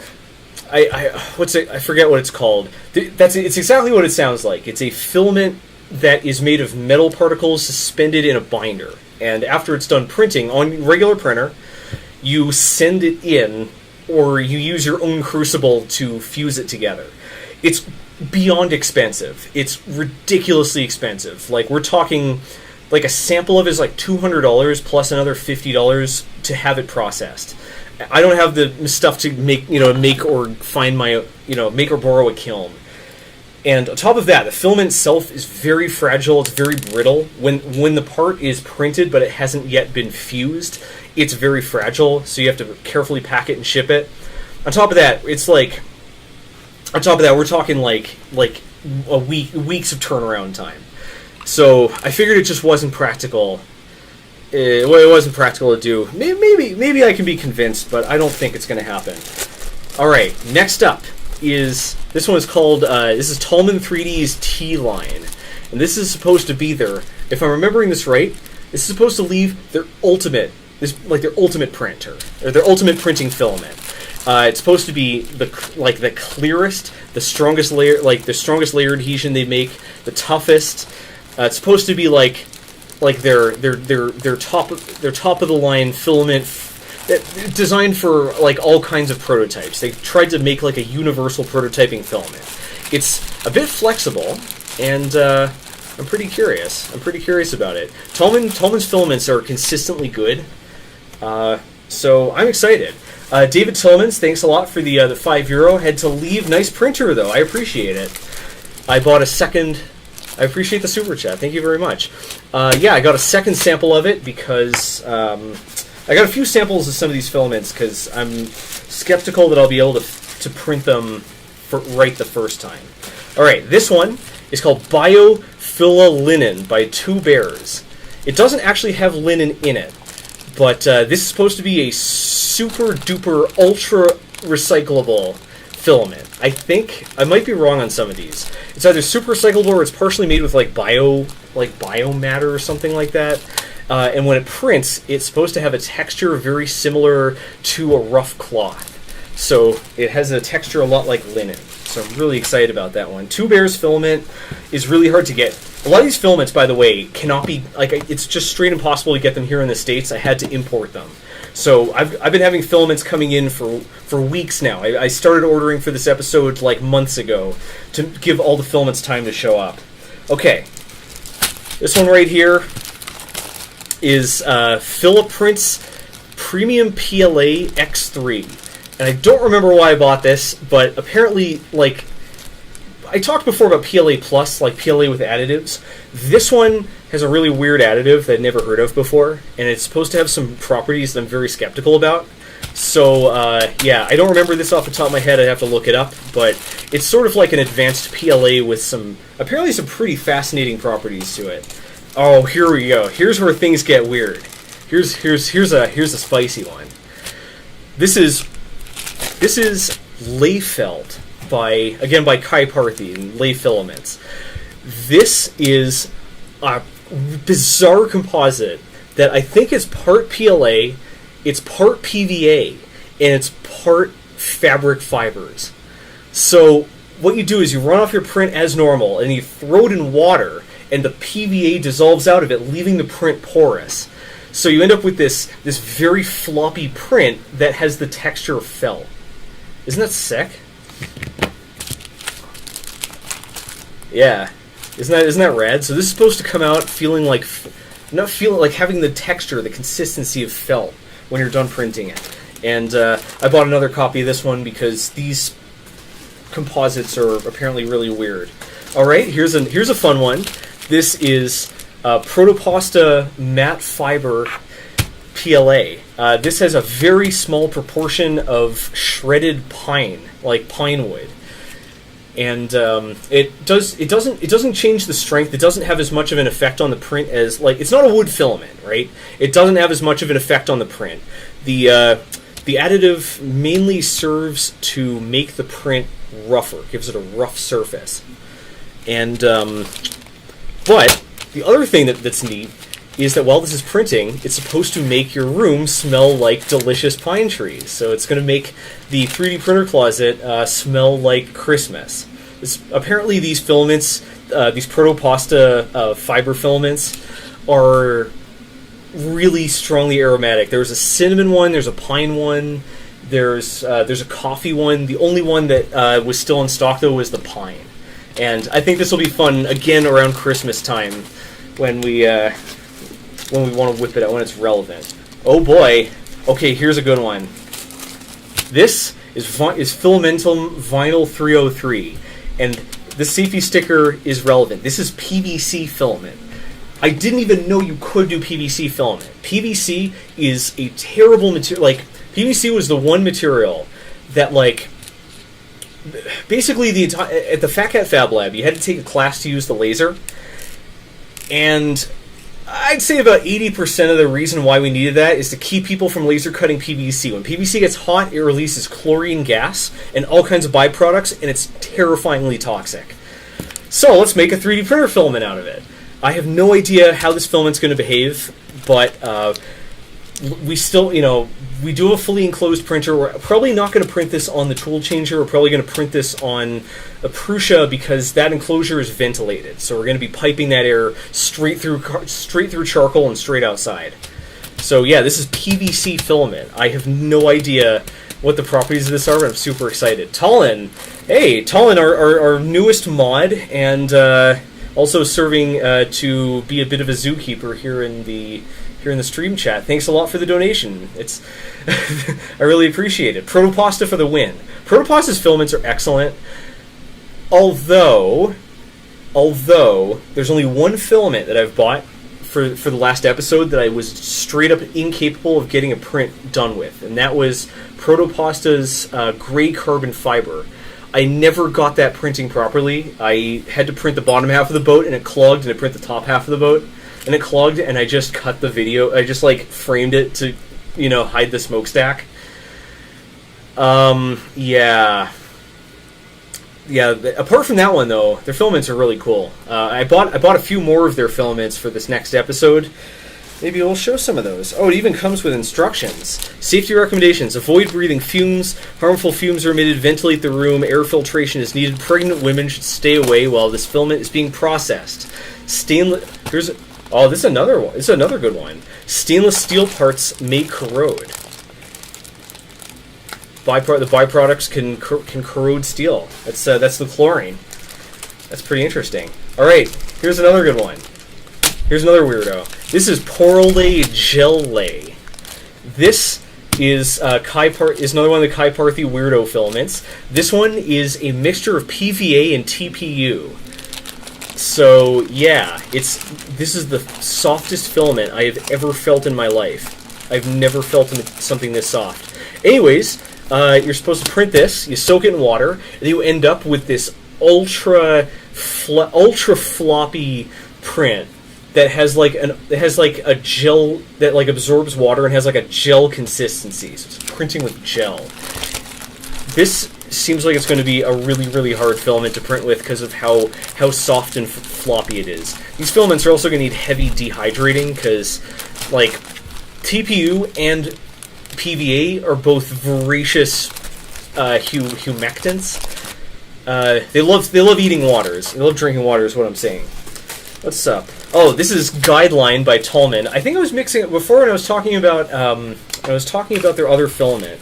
I think I confused these two. Yeah, I think I'm mixing up two of their filaments. T-line is supposed to be a very strong filament. This one here, look at that, nice little support material. Nope. Yep. Guideline is supposed to be their all-purpose prototyping filament. They built this filament to be able to prototype anything, like whether it has to survive outside, whether it has to be abrasion resistant, whether it has to be, strong, whether it has to be easy to print. They designed this filament to be their ultimate prototype anything filament, so that professional prototypers didn't have to keep a stash of different filaments around. Hygroscopic, that's what I meant. Yep, Eric Habib is right. It's hygroscopic. Yeah, so this is supposed to be their filament that a professional prototyping developer can throw at any prototype, and they always know it's going to work. So, of course, as somebody who used to do that, I'm very excited. This filament's also extremely stiff, which I like. I like a good stiff filament. Next up, oh, this is a cool one. We did carbon fiber PLA last time. But this isn't carbon fiber. This is graphene. This is graphene enhanced PLA. And I have no idea what... So what's weird is that this has enough carbon in it. Yeah, this has enough carbon in it that that it's conductive. Apparently it's... we're talking in the mega ohms per inch. But still, it has enough that's conductive. But it's not rough. It doesn't have that rough texture of carbon fiber PLA. So I think this is going to be pretty interesting. Could use it for ESD safe prints.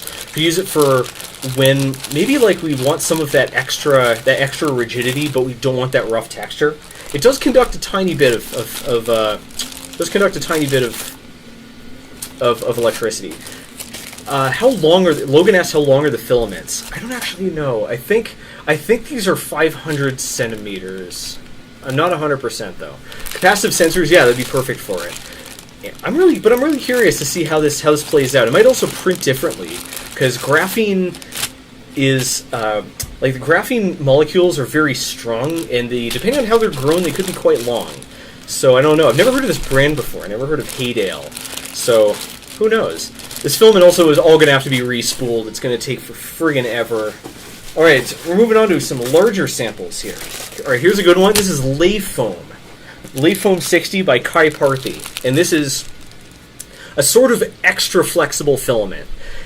I believe this is another one of those like combination TPU. I think this is a combination TPU and PVA filament. But this one has a much higher content. It has a much lower content of PVA. And this is supposed to end up being, it's very flexible. 60 refers to the shore hardness, so 60 shore is quite soft. And once this is soaked, it's supposed to end up having an almost like neoprene texture, like a neoprene consistency. So I'm pretty, this is going to be pretty interesting. This one could be very neat for making wearable devices, like things like nose bridges, like earpieces, like things that are in contact with your body for a long period of time. So yeah. Next up, oh, it keeps going. We got tons of filaments. Let me know if this is getting boring. Here we go. These are another Kai Parthy filament. These are Laywood. This is Laywood D3. So these the Laywood filaments are they're all different kinds of wood. They're different kinds of wood filaments, and what's weird about this guy's wood filament is they're flexible. It's flexible. You make flexible wood. So before we made ourselves some wood banshee, and we stained it. This time we're gonna make a flexible wood banshee. Pretty sick. I think we'll wrap it up. There's a whole bunch of there are just tons of filaments in here. Let me see if let me snoop around here and find something particularly spicy.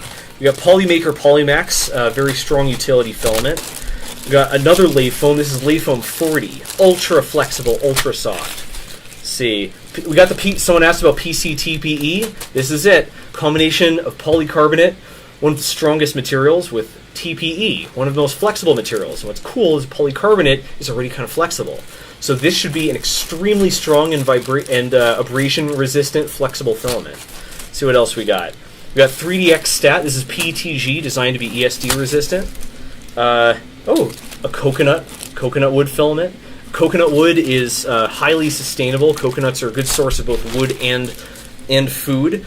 Oh, here's a good one. This is the one. This is the one that took some real work to get a hold of. This is Nano Diamond PLA. This PLA is loaded with spherical nano diamonds. Yeah, it's got tiny nano diamonds in it.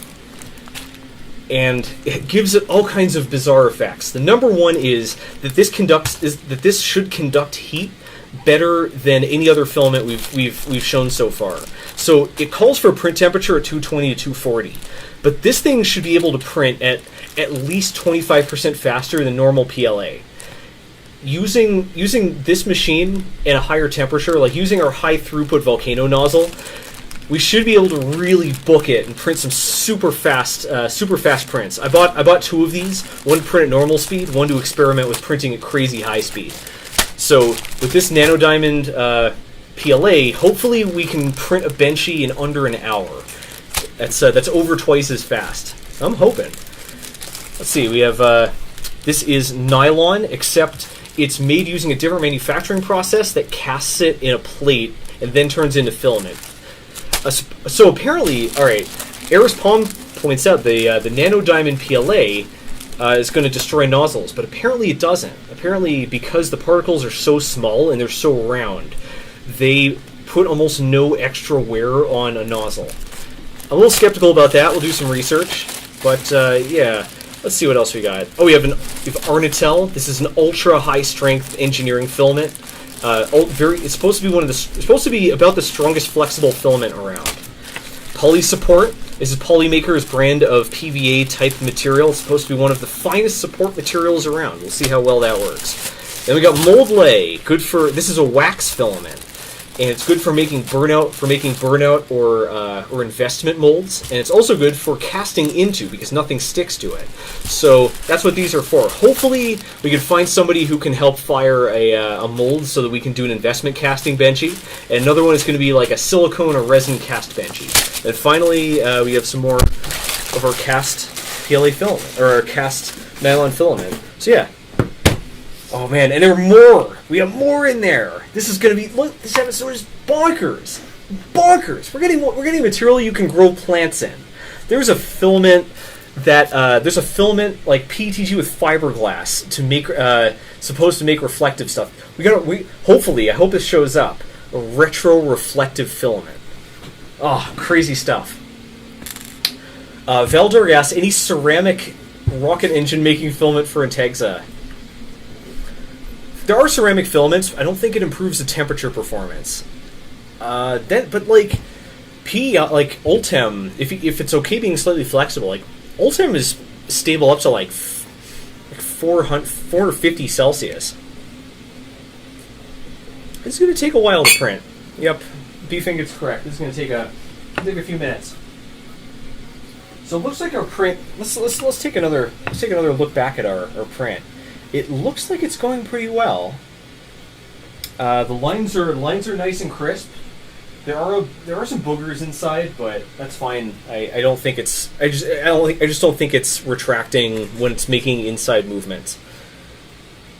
Yeah, I think it's the bottom, the face of it's going to look a little weird, but it doesn't seem. Yeah, I'm not hearing any clicking or anything, and I'm not seeing any evidence of misfeeding. So I think this is going to work pretty well. I think this is gonna do it. It's pretty exciting. The truth is I don't know about things like rockets, and whatnot. I do know that I do know of a company, at least one company that uses one of these high temperature engineering materials. Maybe it's Peak. Anyways, he prints suppressors with it, like gun suppressors. So if it can contain, all the gases coming out of a muzzle, I'd imagine it can contain at least to some extent an explosion. Let's see. Quint Van Dyke asks, how much noise does the printer make? What you're hearing is pretty much what there is. This is a pretty sensitive mic. Yeah. So it's quite quiet. It's going to make more noise when I get it up off the carpet and put it on something hard to keep it from vibrating. Some of that ringing is caused by the printer itself jiggling on the floor. Yeah, I haven't gone too deep into tuning any of the settings yet. I'll probably do that off camera. I don't think it's going to be terribly interesting. But yeah. So let's see. Oh, I have the keyhole turned off. That's why we're having trouble. Yeah, I've got the mic turned up a little too high. There we go. Alrighty. Detlev asks. Let's see. B-Fink says, "Will you be aiming for a 10-minute benchy?" No, I'm no speed demon. I don't find it fun to dial in a printer, and getting something that fast. Getting something that fast can be a real problem. Ledneck points out that a suppressor is just an instantaneous blast, while a rocket combustion chamber needs to withstand sustained temperature and pressure. That's yeah, that seems accurate. There's look, 3D printing is not perfect for everything. There are certain things that you're still better off machining or casting, and yeah, all that stuff. So yeah, control panel is still printing. It's unlikely it's gonna take a while to finish the job. It's going to take a while to finish the job here because we also have to print the second part, and that part's much thicker. It's probably going to take closer to 4 hours, but we'll see. B-Fing, it says Stefan from CNC Kitchen I'm Stefan, and welcome to CNC Kitchen. Recommends a slab of concrete on top of foam on a table.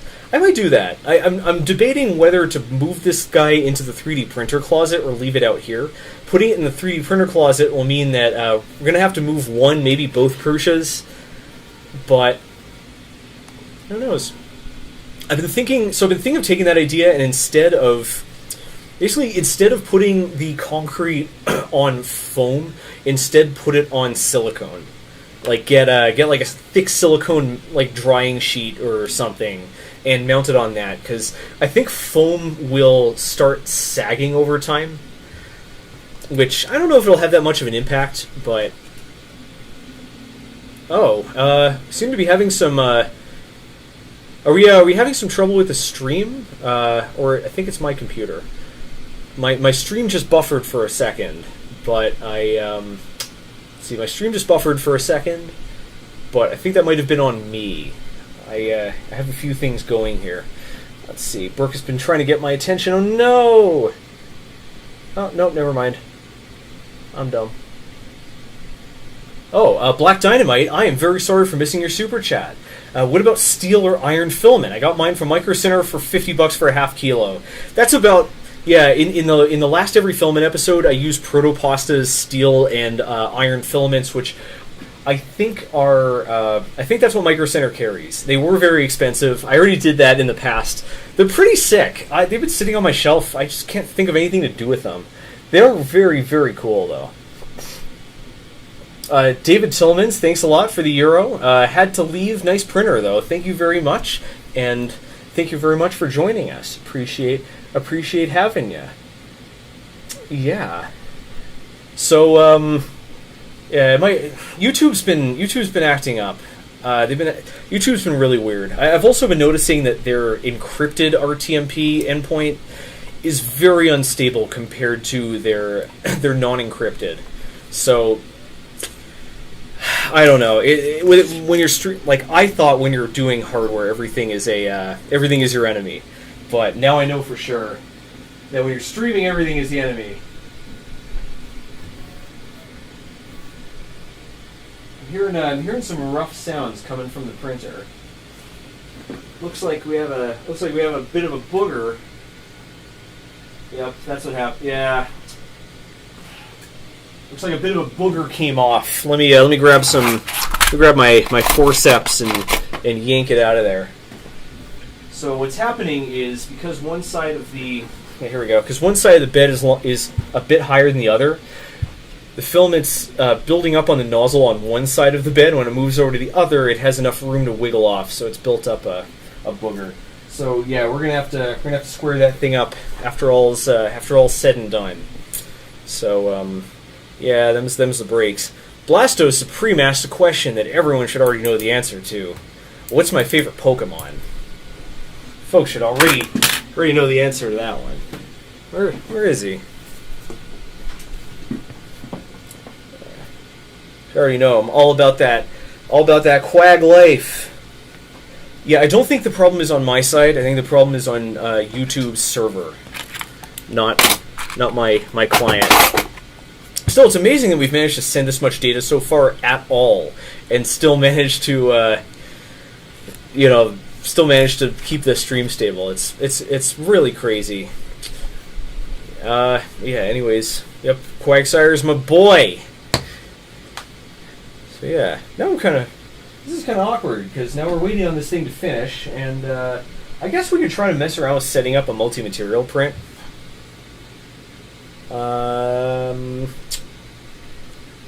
Try to set up a multi-material print. We could we could also take a look at some future projects or work on this. I don't understand the QuackSire evolutionary line. Like, Whooper is obviously an axolotl, and QuackSire is obviously a manatee, and I don't know why they made an axolotl evolve into a manatee, unless they just needed to, maybe they just needed to fill a gap. Mike Vuga asks, any luck with Starlink? I got in touch with So my ISP provided me with a cell failover, and I ran some benchmarks on it, and it should be fast enough. We can drop the resolution. It should keep the stream going if necessary. So I've got that. I haven't fully tested that. MicroTix routing. It's not very easy. It's designed for pros. It's not easy to set up. But yeah. We're going to do. We're going to set that. We're going to set that thing up so that it'll fail over to a cell network, and if that's still causing problems, then we'll look into Skylink or something. Starlink. Starlink's very, very expensive, and we have to. Our leasing agreement, strictly speaking, doesn't let us put up an antenna, but everyone does. So who knows? A buddy of Tinster747 says, a buddy of mine always said, you don't F-ol with the shuckle. Shuckle plus Trick Room is still one of my very favorite pieces of jank in the entire series. I love Shuckle, Shuckle, Deoxys Attack Mode, Blissey, all of those Pokemon, all those glass cannon Pokemon where they put all the numbers into one stat and then just built the Pokemon around it. I love all of them. They're so gimmicky. I just love gimmicks in RPGs. So much fun. So yeah, we're getting a little aimless. Let's figure out what we're gonna do from now. This guy is about half done. So let's see. We have. I think it's about half done. It says it's got 17 minutes left. I don't really believe that though. I think it's probably closer to 45 minutes, unless it's speeding up unless it's going faster on the printer than in the slicer, which I don't understand. Craft Computing, thank you so much for the Craft Computing, another excellent YouTube channel. Definitely got to go check him out. MicroTix Router OS is a bear when you get into the weeds. MicroTix Router OS it's a bear from a distance. Nothing about it is easy to use, but that's not what. I knew. Don't get me I'm not complaining. I knew that going in. I bought it because I need to have granular control over everything. I got to be able to program in my own QoS rules. I need bulletproof hardware. There's just one of the boogers made its way onto the part. We're gonna have to slice that off. Lodge Blake Nielsen recommends print a fractal vise. Thingiverse is recommending them a lot. There have been a couple popular videos, and they've also been very popular on Instagram. A fractal vise is a vise that has basically has a pair of pivoting. It's just a regular vise, except instead of having a pair of jaws, the jaws have these pivoting clamps. And those, in turn, have pivoting clamps, and those have pivoting clamps. So it kind of can form around an irregularly shaped object. And I don't think I would get very much, I don't know. I don't think I could make a video out of it. Maybe I could. Another thing we have to do, another thing on the to-do list is my Prusa printer, one of the bearings died, and I bought some IGUS polymer bearings. So we can go ahead and swap that out. What are we? Z-Ender Game says, "What have I come to? Killing a bit of time while we wait for a print to finish. I think is the main one. Yeah. But no, this is kind of awkward because I wanted to I want to show you around the printer. We got a little work to do. We could dive into the scripts and try to. We could drive into the scripts about to try to keep the thing from crashing every time we cancel a print, and to program in filaments and stuff. I feel like that's kind of boring though. Alternately, we could wire up the ergoblades. That's another thing we could do. We could wire up the ergoblades. Yeah. Let's. What do you say? You can get IGUS filament. That filament is also bananas expensive. It's crazy, crazy expensive. So yeah, let's.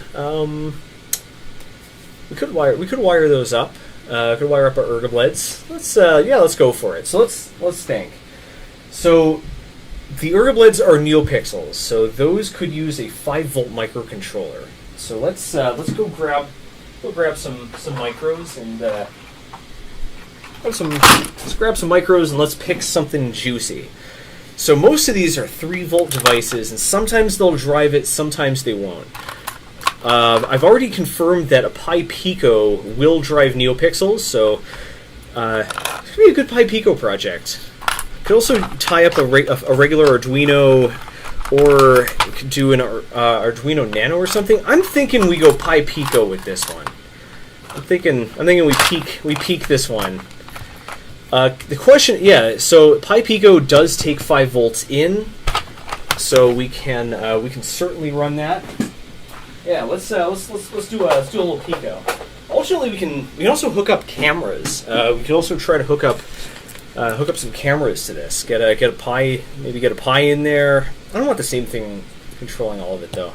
But yeah, we don't need this. Yeah, so Pi Pico, and let's see. I'm wiring this thing. I wired that thing up for what? Oh. Let's see, so we're going to have to wire up some of our own cables, which is also fine. And those are going to use some of these leftover connectors. Here's a question. Is it possible to plug the neopixels directly in...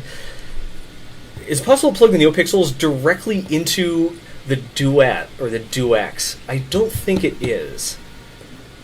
I don't think it is. No, I think we're stuck doing this. So yeah, here we go. So really, all we need is to connect this guy to a board that lets us mount it, and add in a few right-angle headers to plug in these guys. Actually, maybe the other side will. Yeah, I think the other side will just use these. So we want some right-angle headers. Chad says Duet has a PWM pin. It has a bunch of them, but yeah, these are addressable LEDs. Yikes.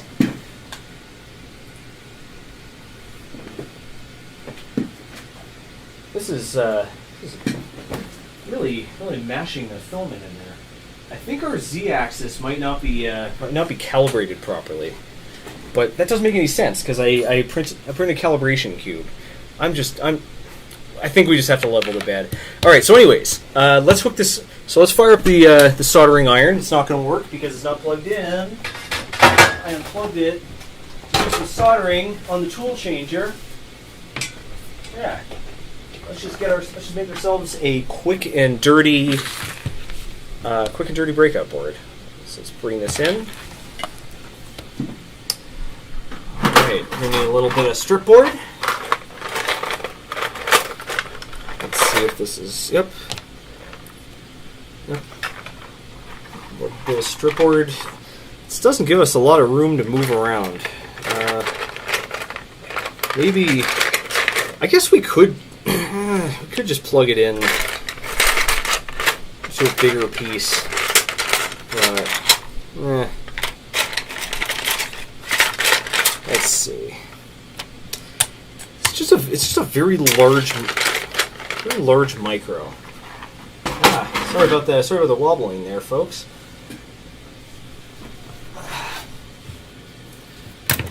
Yeah. All right.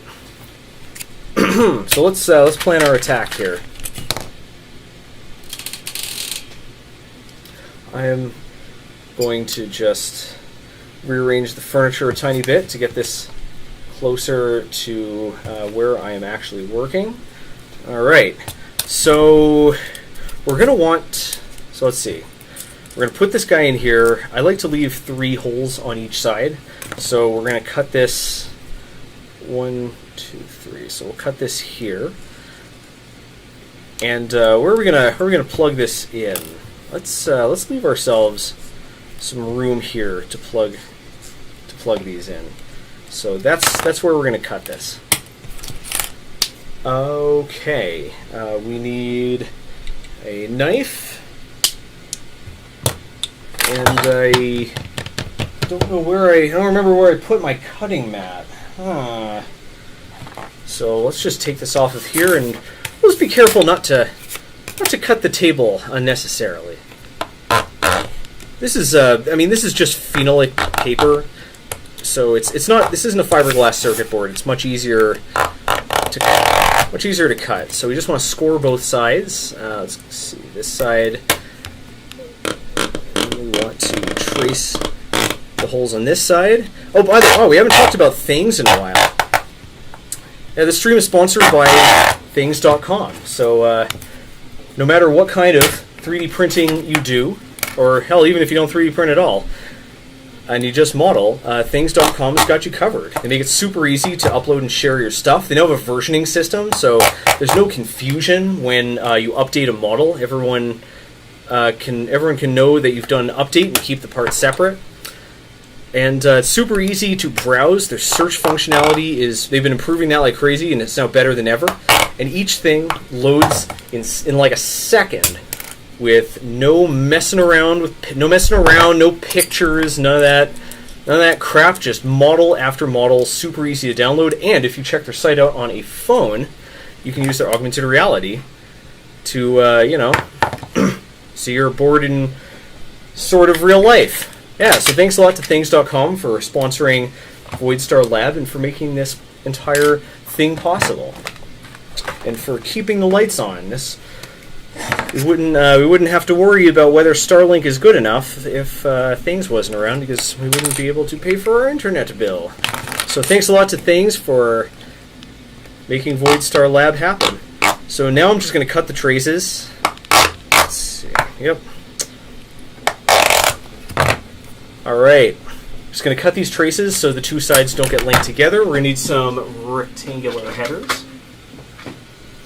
because I want to socket this up. Socket to me.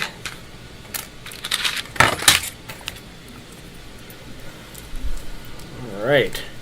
I really wish the pin numbers were on the top. I'm sure I'm not the only person. Who expressed that, but do I ever? And I think we'll program this in Adafruit's Circuit Python, because as I was trying to proselytize on the Discord a few days ago, Python rules. Or is that just yesterday? I don't know. Time passes so slowly. There's just so much to do every day. All right. So then this guy is going to go in here. It's very unnerving that I can hear the nozzle dragging along the top layer. We gotta fix that. So yeah, I'm just flattening these, flattening the corner pins, because that will keep it in place. I said I'm flattening the corner pins. Flatten corner pin. There we go. Yeah, that'll keep it from falling out while I solder it. So yeah, let's grab some solder and make it happen. Python is the best. Python is the best. Can you even write assembler on the PyPico? Like, I know you kind of have to if you're using the whatever those logic coprocessor, whatever like the I/O coprocessor things are. I know you have to write some assembler for that, but I certainly don't have the skills to do stuff like that. Let's see. Alright, let's pop this in like so, and let's do a little soldering. This is a really simple, drawing, or it's a really simple circuit. Yes, that's right. I was thinking schematic. I said drawing. I meant circuit. It's a very simple circuit. Really, all we're doing is distributing 5 volts and maybe adding a capacitor or two if we need, and wiring this up to the I/O. But I like to leave a little bit of extra space in case we want to add some features later. You never know. Never know what you're going to need. You never know if you don't go. You never shine if you don't glow. These perf boards are old as heck. Solder's not flowing very well on them. Hey now, an all-star. Alright, let's find something to talk about from chat. Python. Oh, Python. I love Python. So a lot of people give Python guff because they say it's not as high performance as like C++, and I disagree. It is extremely high performance, not on your computing resources, but on your developer resources. Computers these days, even microcontrollers, are so gratuitously powerful that you don't always need a reason to conserve them. Like, I would rather have code that I can develop quickly than code that runs quickly, because developer cycles are always more scarce than clock cycles. So that's why I like Python, because it's just faster to develop, to deploy, and just in general. I get that, you've been fine to be using C++ for 20 years and switching over would be slower. All right, but I wasn't. So yeah, Python for life. Python for life on Python gang. So yeah, solder in this. Solder, the board, it's just not wetting. It's just not wetting well onto. It's just not wetting well onto the copper. B-Fingit is calling me out for. I'm on the Fusion team with forget about optimization. Look, it's the nature of the game. Like, it's not optimized. It's slow, but we use it. So why make it faster? The only incentive they would have to make it faster is if a competitor's program came along and, scratched the same itch, did the same stuff, and was faster. And even then, not every user would push it to the limit, so it wouldn't even know that. Sometimes when you're optimizing your code, you're doing a lot of work for no reason. Who was it that said premature optimization is the root of all evil? Yeah, premature optimization is the root of all evil. Jaden Dester, thank you so much for the super chat. Super generous. This is my exact argument for using Python. Honestly, like, Python has been slowly eating up all of my coding. Like, I barely even write shell scripts anymore. Like, I'm just using like the OS and sys modules in Python. It's just so much faster and easier. And it's so much easier to debug, and it's easier to deploy on a new system, and just, oh man, friggin' love Python. It's not just the language either. Like, that's another misconception. It's when you're picking a program, when you're choosing how to program, you're not just picking a language. You're picking IDEs. You're picking libraries. You're picking support. You're picking pre-existing code. You're picking the ability to deploy it on a new system. Right? Sometimes the hardest part, sometimes people won't use your project because they don't want to set up a C compiler. With Python, they probably already have some version of Python already installed, and the script is just going to run. You don't have to worry about what architecture they're running. There are ways to get around that using makefiles, but do you know them? Will you use them? I won't. I don't. Yeah, this is causing all kinds of problems. This perf board, it just does not want to make friends with the solder. I think we might have to bring in the flux. You got to be careful using flux on these unmasked boards, because it tends to corrode too much of the copper. You can even end up eating holes into your boards. I mean, this isn't the prettiest job I've ever done, but it'll work. The perfect is the nemesis of the finished.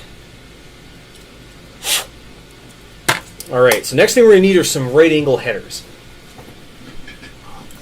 Right angle headers. Here we go. No, not those. These. Yeah. All right. Here we go. I think I got these from like Electronics Goldmine like a long time ago. Oh, remember that? That was like one of our earliest streams. I bought some boxes from Electronics Goldmine, and we just built them. Like that was it. That was a stream. Or no, we built them. We opened them up and saw what we got. Like that's it. That was the whole stream. That's not. Yeah, people didn't like that stream very much. I think it was kind of. I think people thought it was half-assed, and it was. Like, you know, I'm not gonna have any pretenses. But I thought that was a lot of fun.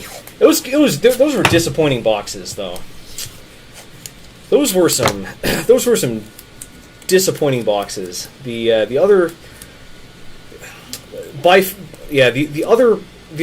surprise boxes I got from Electronics Goldmine in the past have been much spicier. These are falling out, so I think we're going to use our helping hands.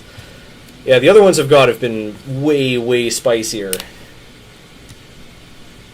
That one was kind of mild by comparison. Tasted like American food. When what's the saying? When Americans think spices, they're thinking salt.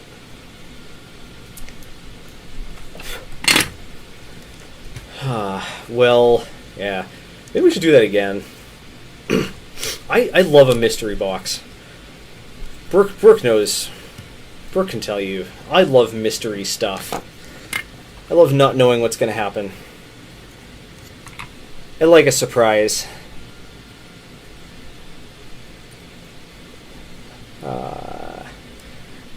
I'm not even sure I've used any of the parts in the mystery box.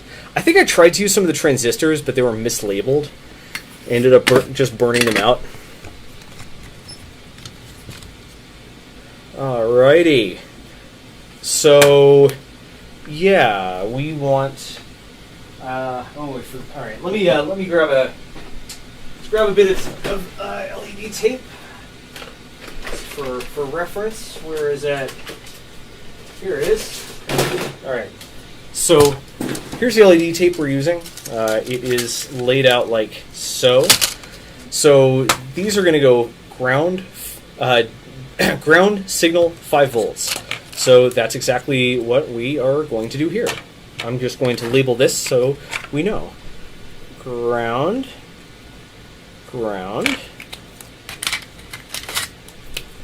Signal. And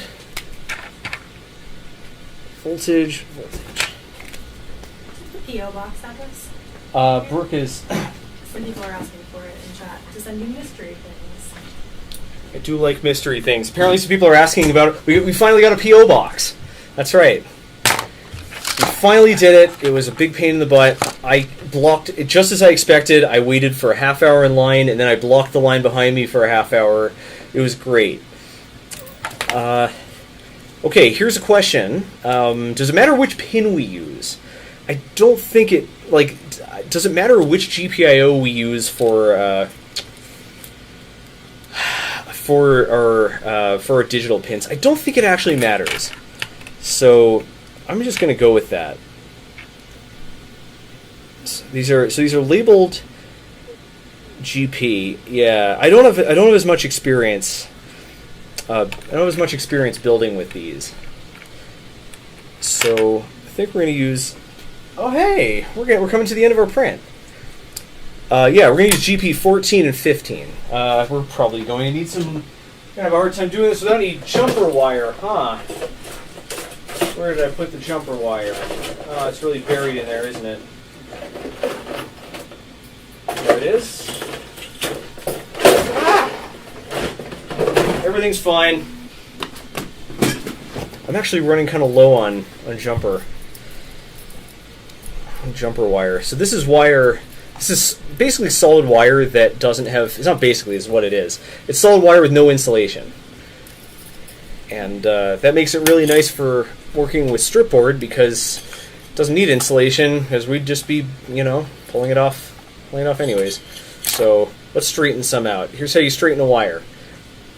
Here's how you straighten a wire. Grab one end with a pair of pliers or your stripper. grab the other end of the pair of pliers and just give it a little stretch and knock some screws off your desk.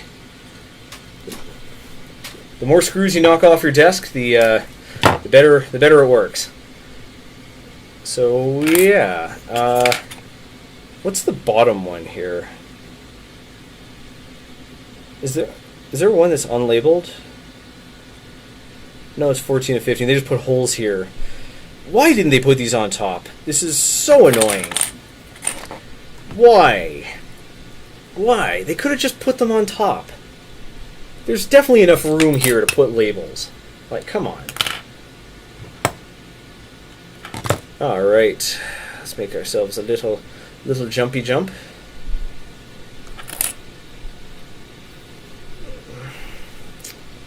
Put that in here. Alright. And then we'll jump over. Alright, the next pin over is going to get the. Let's see, it's going to get the other strip. I have to wire them up separately. I didn't connect the two strips because then we'd have wires flying all over the printer. But in retrospect, it might have been smarter to do it that way. So let's put this here and here. Ah, very nice. And we're going to trim this off. And then I think the third one, yeah, third pin from the bottom on both sides is ground. So let's do that one next. So we got ground. It's going, yeah, we got the ground pin going here.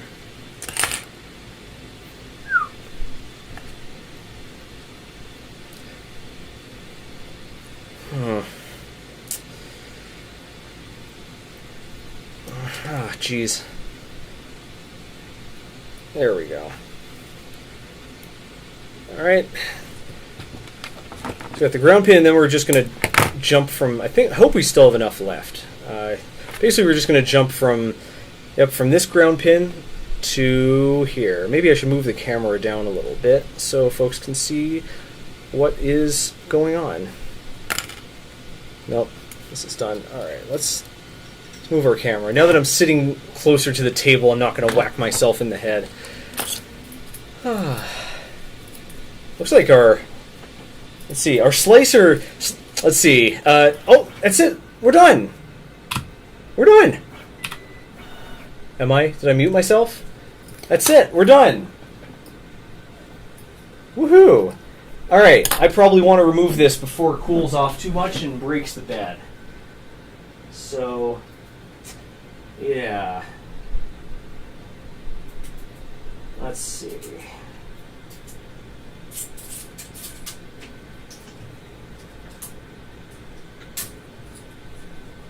Alright. Yeah, not the nicest. Yeah, the quality's not the best. Okay. Let's see. So yeah, the quality's not the best, but this isn't bad for... It's alright. Yeah, it's alright. Not the nicest. It's got a little ridge, some ridges on the top. We got some boogers and blobs. But considering how, it's like a 0.5 millimeter tilted or something. So all things considered, I think this came out just fine. I'm going to reach back here, grab a knife. So let's just strip off the... let's see. We're going to use the knife to strip off the brim. Get this booger off of here too. Come on, booger. Get out of there. Yeah, the boogers are caused by plastic building up on the extruder, which, if we were leveled, more consistently, we got our Z offsets really perfect, that would happen a lot less. But new everyone knows it. The new printer blues. Perfect continues to be the enemy of the finished. So yeah, let's quickly strip this off and let's check for any obstructions inside that are. Yep, here we go. Going to get rid of anything that's going to keep us from smoothly laying down our display. In we go. Come on. It doesn't matter if this part gets gouged up because it's going to get covered by a display. Let's get some of the crud off here. Okay. Time for a test fit.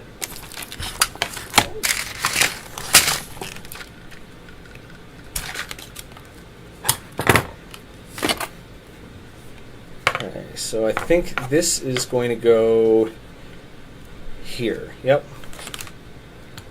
Test fit. Oh, it's like a glove. Like a glove. Look at that. Look at that. Perfectly lined up. Like a glove. All right, looking pretty solid. Quality's not the best, but whatever. Whatever.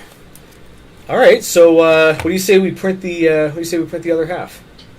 Yeah, let's print the other half. Come with me.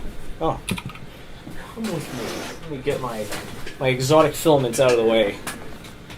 Let us set up the other one for printing. Whoop, up we go. It's printing time. All right. So we're going to go back to Fusion 360. We're going to again export this as an STL. We're not going straight to printing. We'll call this Control Panel Bottom. Let's go back to our slicer. Let's get that out of there. And let's move. What's going on here? Yeah, let's move this into here. All right. So we shouldn't need any support material. Max, thanks a lot for the euro. I don't know if this has been asked yet, but what's your favorite printer and filament? I don't think I'm really qualified to answer the first one because I do nearly everything on a Prusa. Let's see. Yeah, I use a Prusa for pretty much everything. Actually, we don't need a brim for this. So this is giving me a quote of 4 hours. I'll get back to you in just one sec. I just want to set this up so we can get it going. Here's what we'll do. Let's really open this up. I'm going to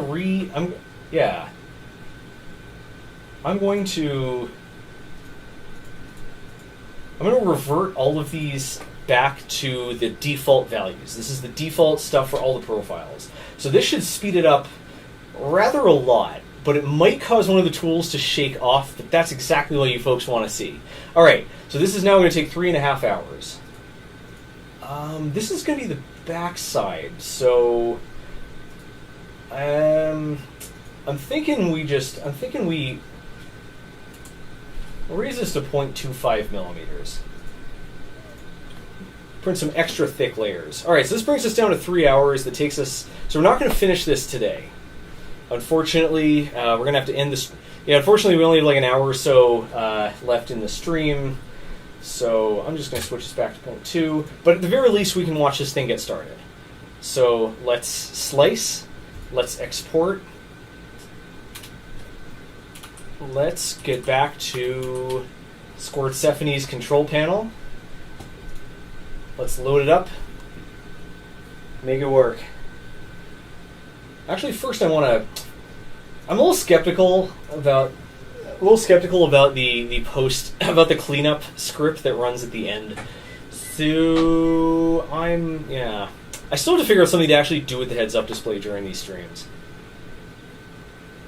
It's harder than it sounds. Wait a second, why is my monitor not going all the way? That's weird. It wasn't filling the screen. All right. Let's load it in, and should work. I do need to shave Michael Reed. Michael Reed is correct. Oh wait, why is it picking up that extruder? I thought I changed that. Oh, it's picking up the wrong extruder, and then it's going to crash again when I cancel it. Oh my. All right. So it's going to be printing this in PLA at way too high of temperature. Oh no! Oh, I should have seen from the color. Yep, there it is. Ah, I'm dumb. I'm dumb.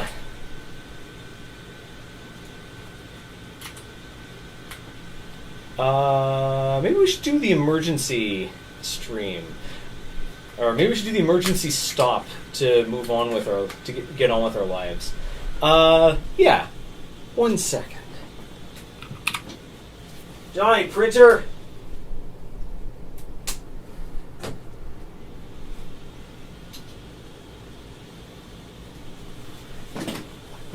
Oh, Michael Cutler, thanks a lot for the Singapore pesos. Just joined the stream, 6 a.m. here in Singapore.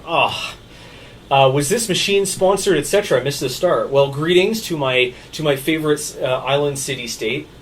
The machine was the printer itself, and some of the materials were sponsored, but the sponsor of this stream is Thangs, not E3d. E3d graciously donated the printer, but Things handled the stream. So let's home all this stuff. We'll run our lights on script. What's going on here? Why isn't this displaying anything? What's going on here? Hang on a second. Why is our view?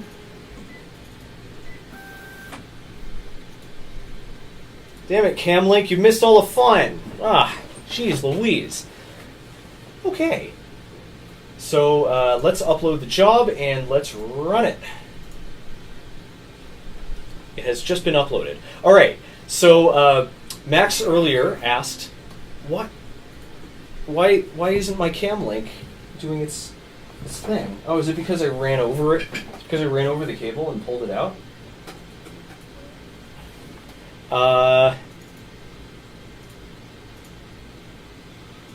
One moment. Is it still working? Yeah. All right. I had run over the HDMI cable and I was pulling the Camlink out of my computer. That was the problem.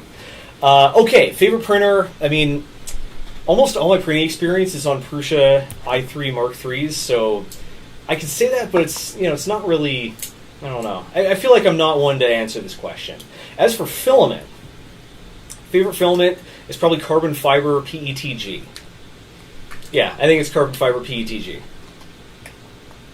It's just got all the best properties, and it looks amazing. PETG by itself is great, and adding in some carbon fiber just it gets rid of all its weaknesses, right? It doesn't sag anymore. Supports remove more easily. The surface finish is great. Carbon fiber PETG is really the best of all worlds. Ablative Kitten, how's it going? A regular on our Discord. Welcome, and thank you so much for the very generous super chat. Favorite duck, like species of duck, or like a specific duck, or like does a fictional duck count? Fictional ducks? Because I don't really like too many fictional ducks, but. I saw this. I saw this great. I saw this great GIF for like this mother duck is walking her little baby ducks, and they walk over a storm drain, and like all the baby ducks fall down the storm drain, and the mom just like takes another step and looks around. It's like, oh no. And then then it cuts to a guy. Like a guy takes off the grate and he's like fishing all the ducklings out one by one. Oh, I love that duck. That's a great duck. That is a top quality duck. Good duck. I'm just making sure the first layer goes down smooth. I think I want to raise this. I want to raise this a tiny bit. Yeah, we're gonna baby step it up. It was heartwarming. It was heartwarming. I don't think the ducks got hurt from the fall. They're very light, so they don't have a lot of momentum. But Sanjay, thank you so much for Thank you so much for the super chat. Sanjay is a member of the E3d team. E3 into house pseudo sponsoring. You didn't have to. Contributing the printer was way more than I could ever ask for. The printer's going great. Upgrade and Improve asks, why are you using Super Slicer instead of Cura? That's because Super Slicer has. So according to Rene, like I was following Rene's instructions. That's the short answer. The long answer is because apparently Super Slicer has particularly good multi-material handling, which is even though we're not printing multi-material, we still want it to play nice with the system. All right, so you'll notice that the right side of this print is not going to go down very very well, but the left side should be almost perfect. It's because the bed is like this. It looks terrifying. Here, take a look at how bad my bed is. Yeah, this is awful. So yeah, normally this isn't causing much of a problem because the prints are very small. They're only in a small part of the bed, but yeah. Also, 420 blaze it. Thanks a lot to all the very generous super chats. You guys and gals have been most excellent. Max Via, I think. I hope I'm pronouncing your name right. Thanks again for very generous Euro super chat. Favorite game, and what do you think of Watch Dogs? It's personally my favorite. I'm going to be honest, I never played Watch Dogs. I get, let's just say I get a little into open world games, and I try to be very selective about which ones I play. And the reviews for Watch Dogs were not positive. So I decided against it. Plus, I don't know, I'm not a fan of Ubisoft's RPGs or Ubisoft's open world games. Like, they start great, but then they just drag in the middle. My favorite game of all time, it's hard to say. Like, if we're talking about which one I think is the best, like full stop, the best game ever created, is probably it has to be Half-Life 2. Like, it basically every FPS since is based on, like, every FPS since pulls massive influence from Half-Life 2. And, you know, it was a technical leap. It created the Source engine that revolutionized gaming. You've got the that first layer is looking mighty sus. I'm gonna baby step this down a little bit for now, just to make sure it sticks. Yeah. In terms of which game I enjoy, in terms of which game I've played the most, it's probably Oblivion or Fallout 3. I think they're great. As for which game I think is the straight up best, it's probably Binding of Isaac. It's probably the Binding of Isaac, or Magic the Gathering. Although Magic's had a lot of problems lately, so yeah, maybe not Magic. I know, right? Binding of Isaac's got to be up there, just because the biggest problem. Binding of Isaac, maybe Slay the Spire, maybe Synthetic, but the problem with a lot of these roguelikes is that sometimes you just get bomb runs that just wreck everything, and sometimes you get oftentimes you just get like just a flaccid, limp garbage run that you just know you're not going to be able to get, like, you know it's already lost before it started. Binding of Isaac, sure, yeah, you can get some bomb diggity runs, but it's much rarer that you have, like, basically, like, you have to get much further, like, enter the gungeon to an extent, too. You have to get much further into the game before you're like, alright, this run just completely blows. Like, basically, you've already beaten the game halfway. You've already beaten the run halfway before you're like, alright, this sucks. I can't redeem this. But most of the time, most runs are doable. I've basically cut out all the video games since I just don't have the time. I just don't have the time anymore. The only games that I've been playing a lot of recently are virtual reality. Yeah, most of them are. Most of the games I play are VR because it forces me to clean the room, and there's a physical limit to how long I can play VR games. Like, I can't get hooked on a VR game and play it like all night because I'll get sick. I'll barf everywhere. Ablative Kitten, thanks so much for the super chat, Ablative Kitten. Have you ever tried the Game Raft? Very relaxing. I love it. I've never heard of it. Never heard of it. Oh boy, Son. All right. Thank you so much for the very generous super chat. Never heard of it. I gotta look that up. Sanjay just stealth mode dropped a bomb on our stream chat. Sanjay says, "Wait until you see we've been working on a Superseed Nozzle X. I've been using a lot of Nozzle X's, and they're great. And meanwhile, you're making it obsolete. You better send me one of those. These Nozzle X's have been awesome. I can't even imagine what the weapon to surpass Nozzle X would do." Let's turn our attention. Let's turn our attention though back here so we can. Geez, I dropped this thing like a. Yeah. Ledneck says no time for video games. Is a sad, relatable situation. All right, there's a bit of like a personal quirk involved in this.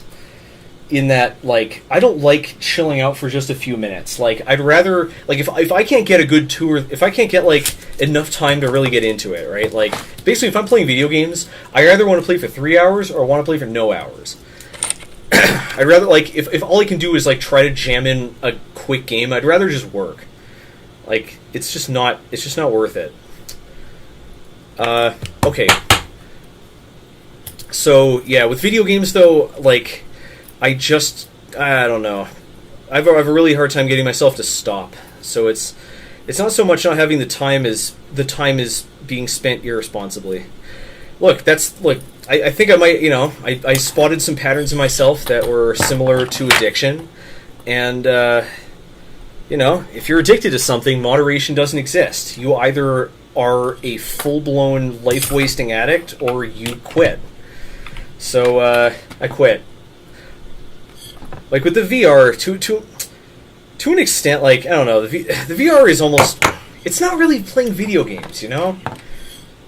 Like, it doesn't, at least it doesn't feel like it. I don't feel compelled to stay up all night playing it. Or, it's just, I feel like it's different enough. It's also like, there's an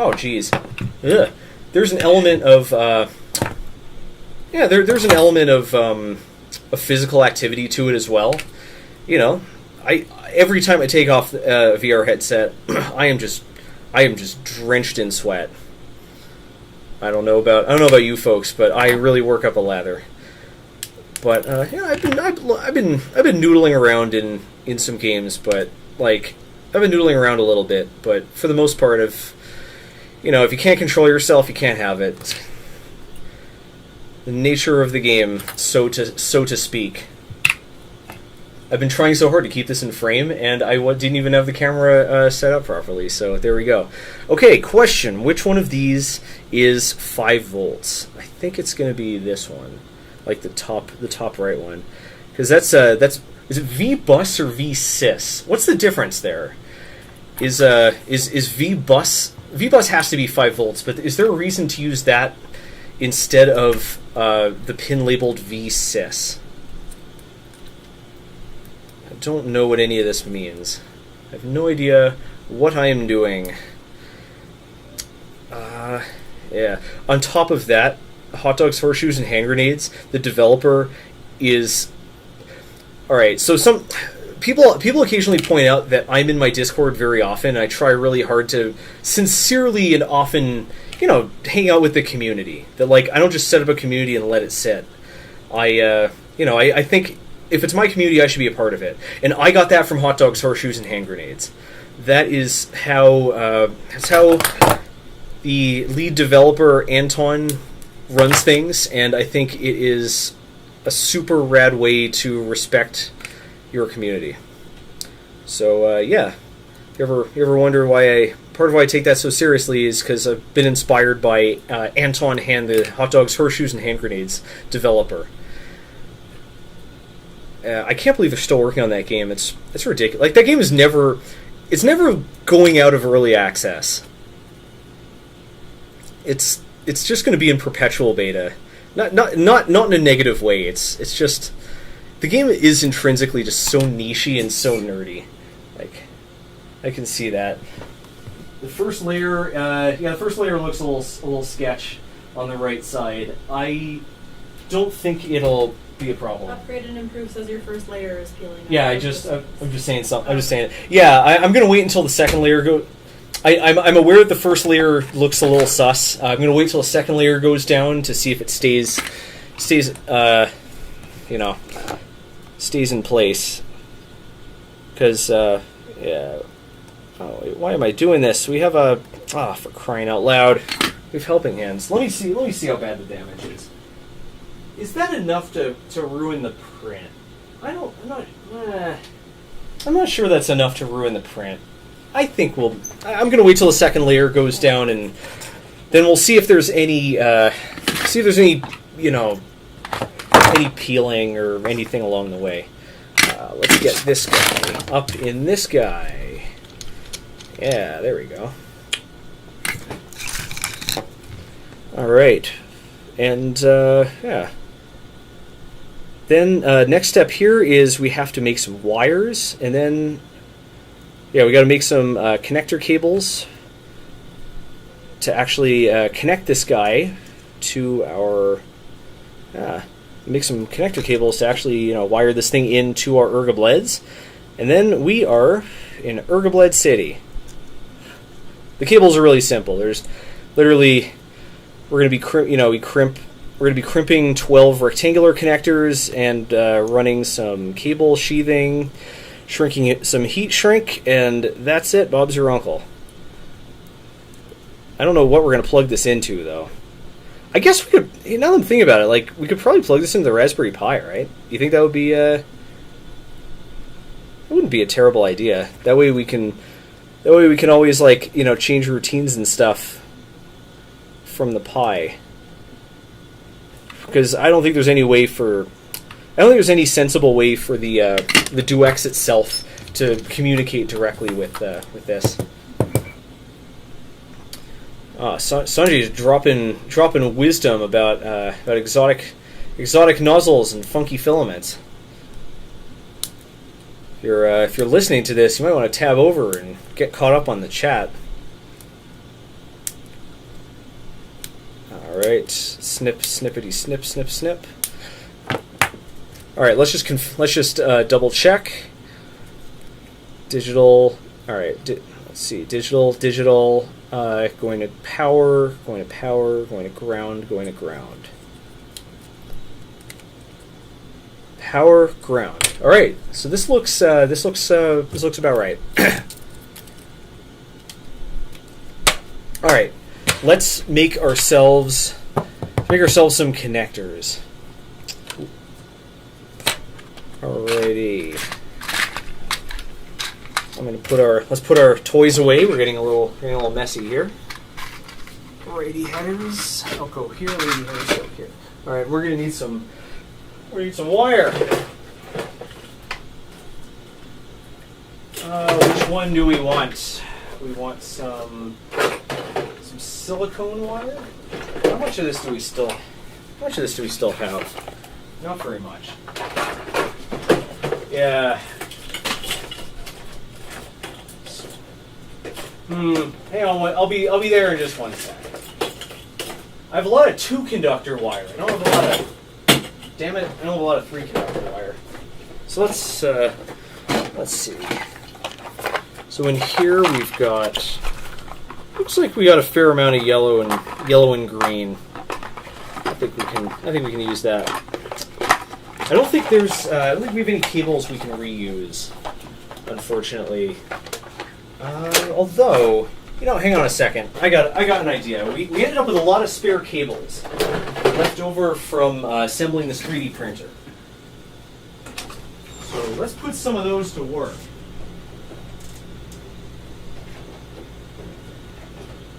All right, here we go. So we got these stepper motor cables that have a 6-pin, they have a 6-pin connector on this side, and they have a 4-pin dealio on this side, but nothing forces us to actually use all the conductors. So yeah, I think we should repurpose these. Yes, so repurpose. All right, get ourselves a sharp new probe. because we have updated them. All right, so yeah, we'll just reuse these. So what I'm going to do here is going to remove. We're going to disassemble the connector and reassemble the appropriate wires in a 3 position. I don't want 1 position, I want all positions. Yeah, so reassemble that in a 3, and then we'll crimp on the connector for the other side, and that's it.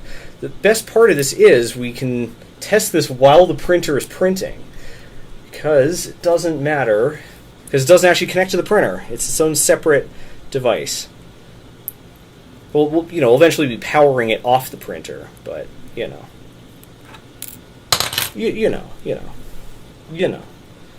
All right, and these we just straight up don't. We don't care about these. Get out of here. Okay, so we want. So we don't want the blue. We don't care about that one. So let's just yank this one out. I don't know what we'll use it for, but we use every part of the buffalo here. All right, check that out. Neat, tidy cables. Let's find ourselves a 3-pin. Connector. I had one earlier, but I think I threw it back. We'll use that 4-pin connector later. Waste not, want not. Come on, CoreXY. Thank you very much. CoreXY, thank you very much for the £5. This is for the Fifth Element reference. Oh, I love the Fifth Element. Such a good movie. Thank you very much. I appreciate it. I gotta work more Fifth Element references in. All right, the pin marked with the arrow is always ground. Always. That's the rule. I don't make the rules, but I kind of do. All right, and that's 1, 2, 3 goes in there. Yep, all 3 are locked into place. And now on the other side, I'm going to trim this down a little more. Let's strip these a tiny bit, and we're going to crimp them onto the. So I already soldered on the bigger Molex style connectors onto the LED strips. So we're going to use those. We're going to need some crimps. So yeah. Look at all these crimps and stuff we have left over. So, yeah, I'm going to need a crimp tool. I should probably close the knife before I stab myself. The stream is super green. It's emerald green. Which one of these looks correct? I think that one seems about right. All right. So let's get this in where folks can actually see it. I think this crimp tool is, yep, I put it in backwards. Yep, I was crimping it backwards. Big crimping.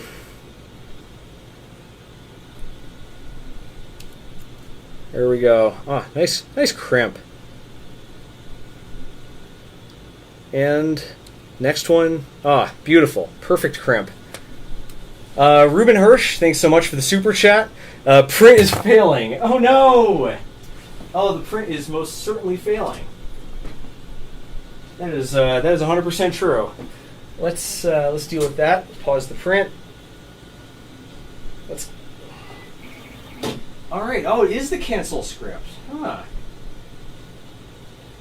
There you go. Yep, it is definitely the cancel script that's causing the problem. So, all right. It looks like our. Alrighty. So, looks like our print's not in great shape, but it wasn't all for naught. We did get some intel that will help us figure out why why that script is failing. It seems to be the cancel script that's causing the problems, not the pause script, not the cancel script. So, yeah, I think we'll let this sit for now. The bed is just too. Yeah, crowdsourced spaghetti detective. Ledneck is correct. Crowdsourced spaghetti detective beats out the real deal 10 times out of 10. I think we're going to let that sit for now. We're not going to start another print. The bed is just too off-center to print reliably. So I think we should bring our ergobleds, I think we should make our ergobleds happen, and then we'll call it a day. Yeah. Oh, these crimps are so much easier to use than the DuPont crimps. DuPont crimps are a friggin' nightmare. You apply like a single, just a tiny bit too much force. I was thinking of like a single Newton, but I don't actually know how much a Newton is. I don't know if that's a lot. I thought, I know they measure figs in newtons. Anyways, you apply even a tiny, tiny bit too much force, and it just mashes that thing to death. Alright. So this guy here is going to be ground. This one here is going to be signal, and this voltage. Let's just confirm that this is the case. Yep. They're labeled, and I just connected the header like the same. Wait. Nope, they're backwards. Oh, I had one job to do. I mean, I got 1 out of 3 correct. Just carefully. I'm glad I didn't stab myself in the foot when I dropped that. These are really easy to disassemble. You just depress this little tab, and you ruin everything because the wire pulled out, but the crimp stayed behind. Womp womp. That's fine. I have plenty more where that came from. These actually came not with the printer per se, but with the Duet kit, the Duet or the Duet. Yeah, not the best brand name in my opinion, but nobody asked. All right, so it's gonna connect like this. So this part is this one here is gonna be ground, and this one here is gonna be voltage. Okay, all right, we got ourselves a wire. So let's so we got ourselves a wire. So let's write up some code. All right, so the right one is connected to pin 14. And the left one is connected to pin 14. The right one is connected to 15. So maybe we'll be able to remember that. I doubt it, though. Alrighty. So we're going to open this up. I'm going to set up our auxiliary camera right here, so folks can. There we go. So folks can see if it works and if it explodes. All right. So we're going to need a micro USB cable, which I've got right here. We're going to connect. All right. So let's put this over here. Let's wire up the strip. Connect this. Wait a second. I think I had it right the first time.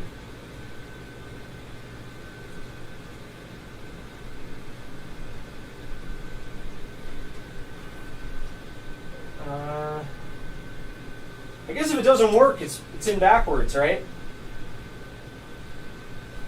Okay, let's connect that. Raspberry Pi is wired up. Let's plug this into my computer. Do we smell smoke? Is there supposed to be an LED or something?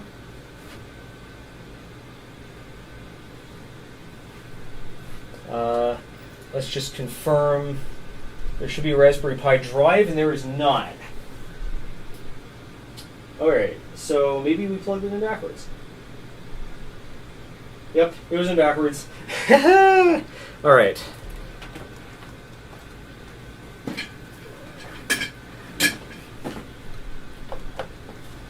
Oh. Alright, so we're going to switch back over. Here. So here we go. Circuit Pi. There we go. Oh, jeez. Fell over. how does this look? There we go. All right. I don't remember. All right. So how does this work? It runs code.py. Oh, hey, this must be one of the ones we had left over from the pimp scope. Yeah, this must have been from the pimp scope. So lucky us. We already have NeoPixel code ready to go. How delightful! So we wired this. So I wired this up to the port, and I want to run. Gotta be careful not to run this over. Wired this up to the port on the right. That's the one connected to 15. Oh wait. Let's call this 20 LEDs. This is GP15 NeoPixels. All right. I think this should work anyways. So let's save. And oh, there we go. Not sure if you can see it, but they're blue.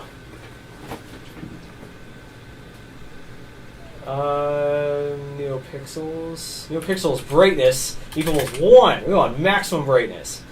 Let's call this 30. There we go. Oh, look at that.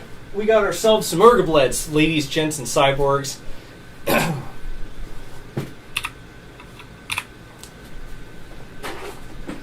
Check it out.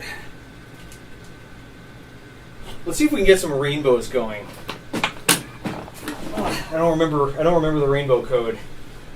So let's see if Adafruit. Yeah, I don't remember the code. So let's see if Adafruit has an example. Adafruit Circuit Python NeoPixel Exemplar. All right, where is it?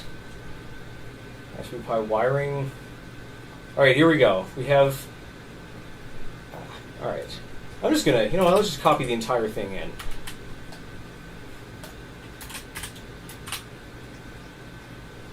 Alrighty. Oh, I should probably show you what's going on here. So this is just the example from Adafruit's site. And all we are going to do is we have, I think, 30 NeoPixels in here. We're going to do brightness, maximum overdrive. And where do we say what pin? Pixel pin? Where's that? Pixel pin. Pixel pin equals, I guess, how do I, is this, Raspberry Adafruit Circuit Python Pi Pico NeoPixel example. There we go. No, we want the rainbow. We want the rainbows. There we go. There we go. All right, I pasted in the wrong sketch. Here we go, 30 pixels, maximum brightness, GP15, go. I think it's working. Oh, we got an ergob printer. We got an ergob printer, folks.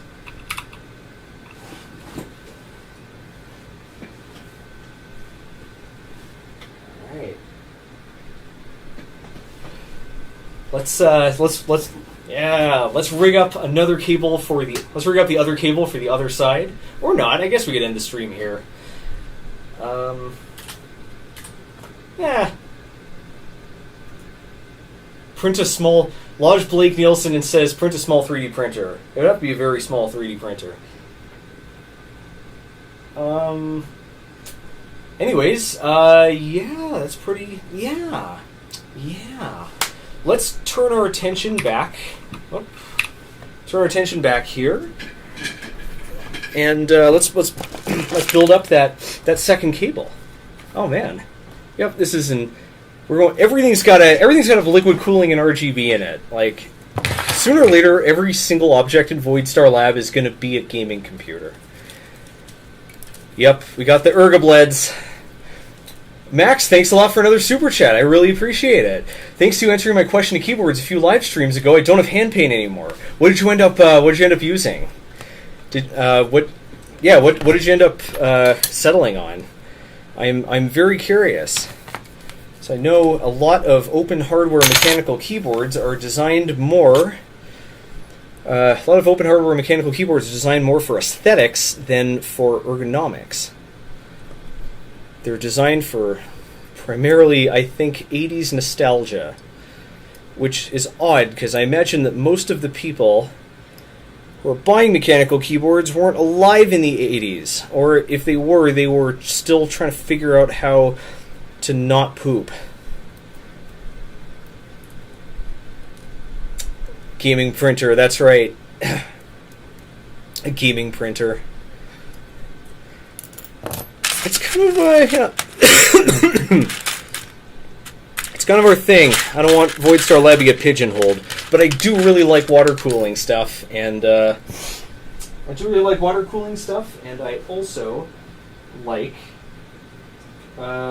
also like adding fancy pants lights to things.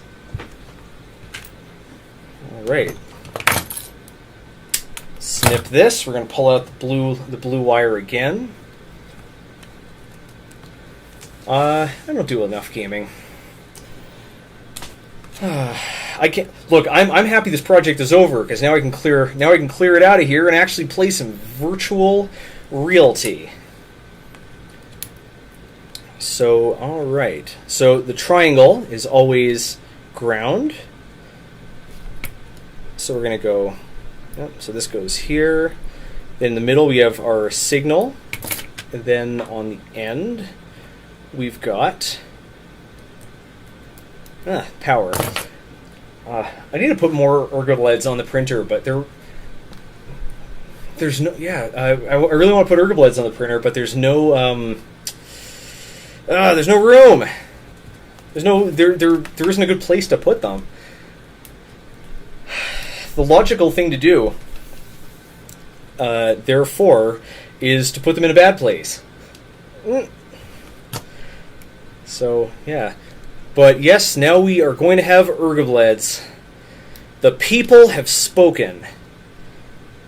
And the Zack has listened. Although, between you and I, the Zack was going to do it anyways, regardless of what the people spoke. Let's see what's going on. Let's see what's going on here. Did Max... split keyboard. Excellent. Max has switched to a split keyboard. It really helps with wrist pain and shoulder pain to use a split board. I would, if you have a rough time typing, you don't have to put up with it. Like it's okay to be the weird guy at the office with a fancy, funky split keyboard. Like it's worth the money.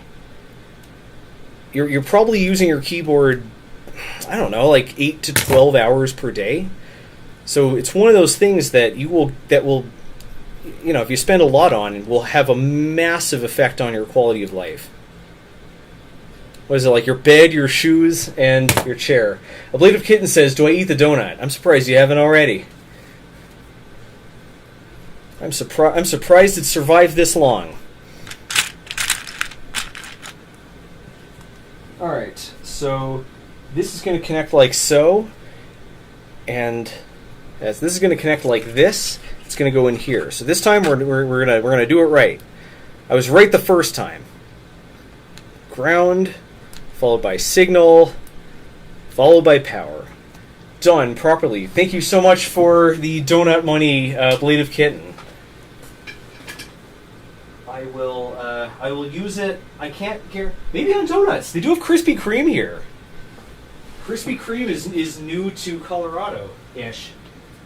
Don't look at my crack.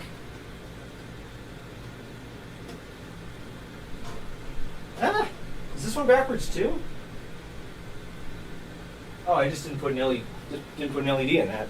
All right, so I'm going to quickly change. All right, so here's what I'm going to do. We're going to change where it says GP14 to GP15, and yep, check that out. Now, there we go. Now the other side is lighting up. So we'll just have to edit the code to get both of them to rainbow at once. But for all intensive purposes, we now have an RGB 3D printer. Let's see if we see it in its full glory. No, we need fuller glory. Fuller. Fuller. Ah. It's a masterpiece. Look at that. RGB 3D printer. Yup, there's RGB on the printer. That's how we roll here at Voidstar Lab. And with that, now that we've put RGB, now, all right. So I hope that I haven't been clickbaiting you in calling this the ultimate 3D printer. It's got, yeah, I'm calling this the ultimate 3D printer. It's got 4 extruders. It's got water cooling. It's got some it's got high temperature cartridges. It's got RGB LEDs. It's got an enclosure. It's got overhead lighting. It's got a web interface, and now it's going to have a little control panel on the side as soon as I can get this thing to actually print some stuff. So, I think there should be no disputes that this is the ultimate printer. And you're going to see it in a lot of upcoming episodes, especially the next one. Not the next one, especially one in the near future, because we're going to use this thing to 3D print every other filament that we didn't manage to 3D print in the first place. So yeah, our patrons are scrolling past. Thanks to all of them. Thanks to everyone who donated. Thanks for everyone who contributed and donated super chats. I really appreciate it. It makes a huge impact. It really goes a long way. We rely very much on community support. Ah, jeez. We rely very much on community support, and means a huge difference. So we got a few patrons during the stream. I'd just like to shout them out. Let's see. Max, thanks a lot for becoming a patron. Really appreciate it. Let's see, Luis Piget, thank you very much. You are a badass. Haveboard, thanks a lot for becoming a patron. And nope, that's. Some of these are for the other ones are for Patreons that I am subscribed to. So yeah, thanks to everyone for showing up and for taking part in our building the ultimate printer. It's been real. We've gone through a lot of baloney, gone through a lot of crap in order to get here, but I think it paid off. So we're going to do some more. So after the stream is over, we're going to do some more printing. And yeah, if you want to see more of this printer, you can follow me on Twitter and Instagram. My name is Zack Freedman on all of those. If you're interested in becoming a patron yourself, that's patreon.com/Zack Freedman. And regardless, you got to go to discord.gg/Voidstar Lab. We have the friendliest community. A whole bunch of them have been here in chat. Tullen just put links in the chat. Next up is to level this bed, but I think the step before that is to have a nice little drink, because this printer is finally done and it's time for a toast. So, thanks to everyone for joining us today, and I'll see you in the future.